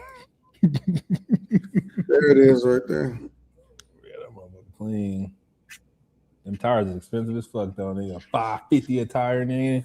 She just got all new tires too. So, people will say anything just for the sake of saying anything. Well, that's normal. I don't pay no attention to that shit. Nigga, when you that launch control, that shit'll put your damn dick in your stomach. Oh, this nigga crazy. Like I'm just saying, it feel like that roller coaster. Like when you drop on a roller coaster, that's what you get when you get some shit. Your stomach drop, damn. Make your stomach drop, man, like legit. Yeah, and your dick jump back into it. It is a very expensive habit. It is some cars that I'm looking to get that's a little bit more classic. I want to eventually get a Lexus LFA. It's some crazy cars that I want. So SVJs, Aventador SVJs is going crazy prices. I don't know what the fuck is wrong with these niggas paying these crazy prices. How much you talking? They going for over $1 million right now. Aventadors? Yeah, SVJs. Oh, okay. Because they not making them no more. And so they're going for over $1 million. I also want the Charger, a 68 Charger, the one that Vin Diesel had in Fast and Furious. I want this one right here, 68 Charger. I want Eleanor from Swordfish. Aventador. That nigga got one of them too. That bitch sick. I can't see this nigga ran up a lawn business to like. It's fucking crazy. What was that? A Vanquish? What? Eleanor. What was Eleanor from Swordfish? Nah, Eleanor. Oh, Yeah, you said from Swordfish. I thought you was talking about from Gone in 60 Seconds. No. It's only Eleanor. I'm not people. That the numbers are impressive on paper and off road. That shit's slow in traffic. 700 horsepower. Nigga, what the fuck are you trying to do?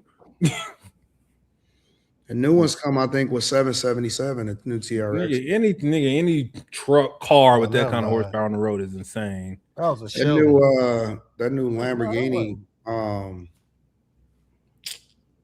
I forgot what it's called. The new Lam truck is supposed to be even faster. It's pushing like 8 something, if I'm not mistaken. I feel like that. I feel like that whole phased out. People don't even really fuck with it. No, that's the best. That's still the most popular SUV.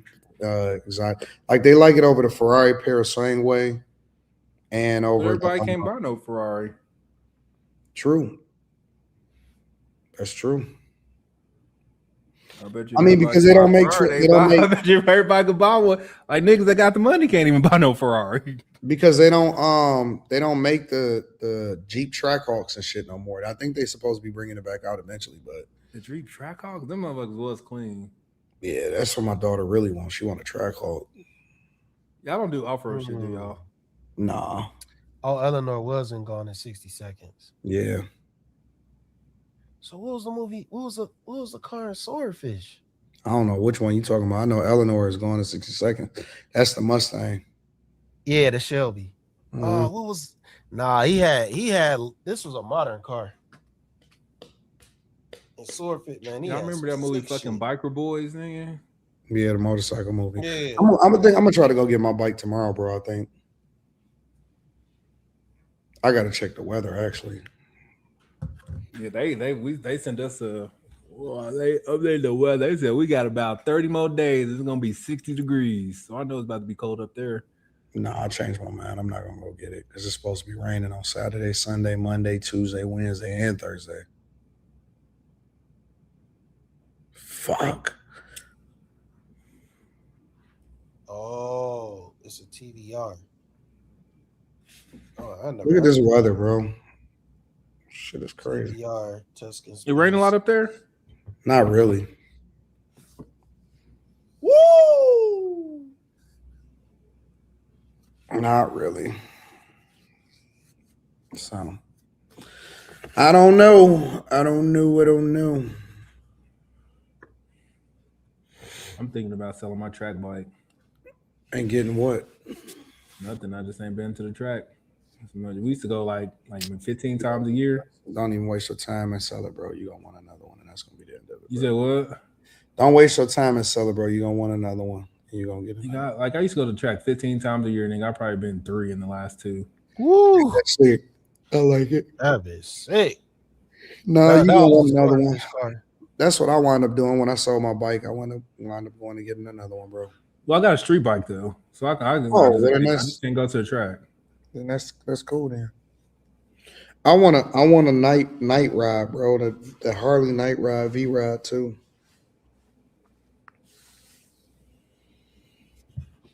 This nigga is comparing a 400 horsepower Civic to a 700 fucking truck just because the rate ratio is crazy.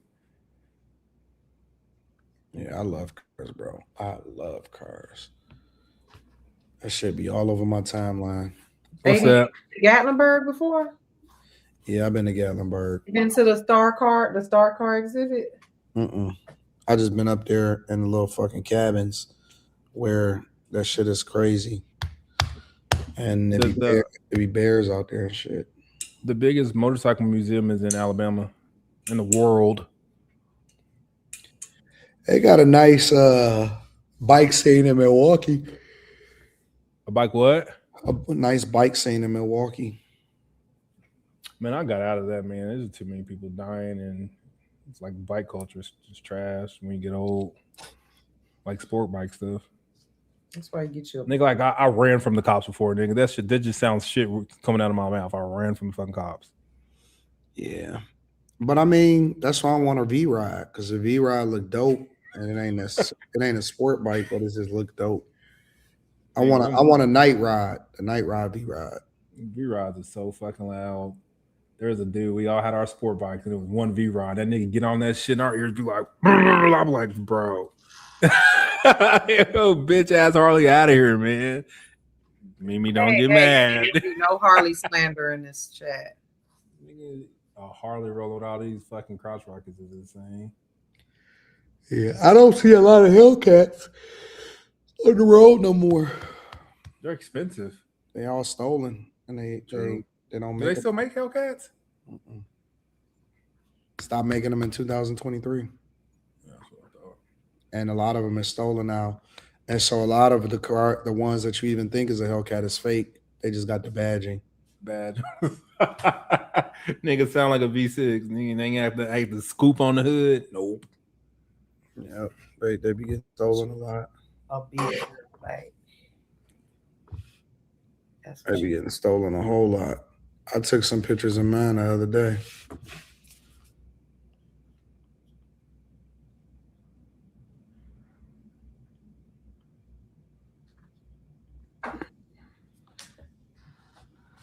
Cleaned it up.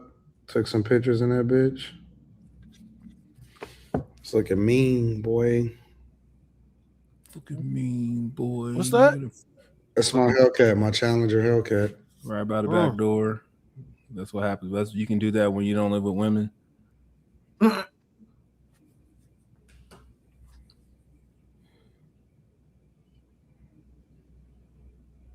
that's my Temerario. That's the back of it right there at a car show.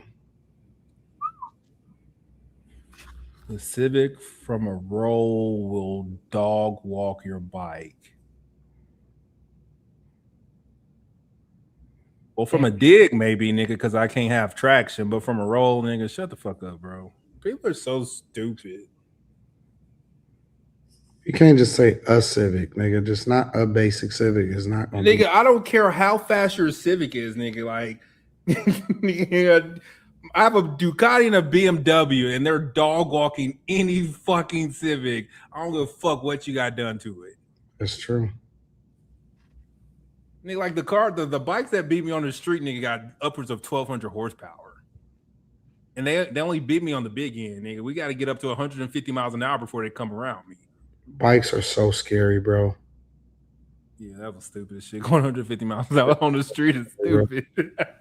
Here's my lineup right here. Q Daddy.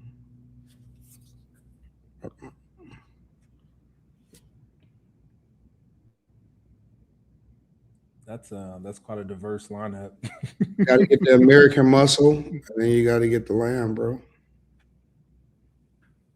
Yeah, now you gotta get that barn dominion niggas and fit all them hoes. I'm working on it. They're nice. They're super nice. They're cheap. Or end of No, houses. they're not, nigga. Yeah, like you can get them. Yeah, you can get some a nice little barn dominion on the low. Well, I live in Oklahoma. Mm-mm. Huge. The openness of them, they're nice. I think I'm gonna ride my bike tomorrow before the rain the next day. There's something about a bike, man. You just get on that sucker and roll by yourself. Put in my. Most of them is cheap. You can get put in my earpods with the cords. You say what? You get a good cheap bike. I learned on a 600. Yep, my first bike was a 600. A GSXR is yellow. They call me Bumblebee. Yeah, the Gixxer? GSX, yeah. 600, 2002. Yeah. Yo. I remember we talked to some old heads and they had radar detectors mounted on their bikes, and we used to make fun of them. And they said, "This is gonna pay for your first reckless driving ticket." And of course, we was young and we laughed at them. And like 2 days later, we got reckless driving tickets and had to go to court. Insurance went up. Had to sell the bike because I couldn't afford it anymore. Yep, you gotta go to court for that shit. Mimi, you can read super chats. My bedtime. Okay. I gotta crash. All right, so I'm gonna read them real quick. I'll let y'all. All right, bro. Megatron says $5. Said I learned in junior high school in the 80s playing the dozens with people bigger and stronger than you is dumb. Lost every fight, and I started with that game.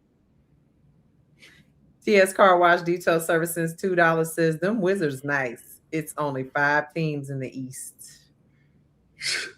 TS Car Wash Detail Service another $2 said AD Denver always top of the West. Stop it. No, they not, bro. They done. TS Car Wash Detail Service sent another $2 said top East 5 Philly DC New York ATL Raps. The Raptor, nigga, what? Okay, I'll let it. TS Car Wash Detail Service sent another $2 said AD watch Joe Budden Ian Forbes interview. Saturday Night Beater sent $2 said AD everybody in the blast radius run if you can.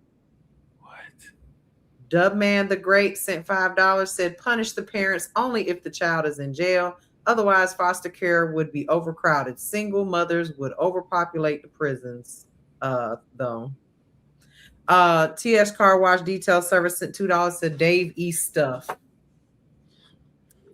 9 Corey P sent $4.99. Slim and AD, how do y'all feel about Kodak? Rarely hear y'all talk about Yak. I like Kodak. I got a lot of his stuff and a lot of his catalog. Yeah, he's fun as fuck to listen to, bro. TS Car Wash Detail Service since $2 said Rush dropped. Megatron NYC sent 5 said Kimberly's my queen to be. A version of perfection, my object of affection. You didn't sing it right. Don't tell me how to sing it. I sing it how I want to sing it, okay? TS Car Wash Detail Service sent another $2 said 80. I'm getting the 18 GT2 RS tomorrow. Red and black. Cap. That Pagani is out of control. Dev Reedy said sent $2. Niggas want me to sell a house. Want me to sell 2 houses to go and get that bitch. I can't pronounce this. What, 1.2 on the low end? Pagani. Pagani Hayara. That what you need? What's that? What a house. They just trying to get exotic as fuck. I've never heard of that. TS Car Wash Detail Service sent $2 said, AD, you saw Ross 6x6 G-Wagon? I don't know. I don't think so. TS Car Wash Detail Service sent another $2 said a GT2 RS is $1 million car. Bowleg Kayla sent $4.99 said would love to go on a date with Quentin. Ooh, Quentin. I'm not single. Oh, I appreciate that. I appreciate the compliment. Hey, send me a DM. Send me a DM. Let me see what you're working with. You bow-legged? I ain't seen a chick that was bow-legged in a while. Bow legs. That's crazy. I didn't know that name. Both legs, not just one. Let me go back to that. Girl, she likes girls. She said Kim the baddest. Go back to it real quick. Uh-oh. You want to go on a date with Kim too. Can you go back to her? Yes. There she is. Oh, she cute. Like two bow-legged people can't go nowhere together. I ain't seen a chick that was bow-legged in so long. I do. They like little people. Nah, they be regular size a lot of times. They like midgets. Can't say that. That is not true. I just said that's the last time I saw a bow-legged person. Well, man. TS Car Wash Detail Service. And another $2 said Luda got a Ford GT. And Dubman the Great sent another $2. Mimi about 28 minutes late with the super chat. I am. I like to let AD rock out. You know what I'm saying? Let him have his conversation. Professor Tiff, listen, you got to let me live in my my online truth. What happens in real life don't matter versus what the projection is online. So if I say I'm hollering at them online, then that's all that matters. Fan fiction. Yeah. Yeah. Let me live in my delusion. Let him live. Let him live. All right, y'all. Well, thank y'all so much for hanging out with us tonight. AD, he's got, Millionaire Morning Show in the morning. So make sure you like and subscribe and come hang out with him tomorrow. We will see you guys next week on Tuesday, same time, same place for Room 9 After Hours. Thank y'all so much. Peace. Have a wonderful night. Peace.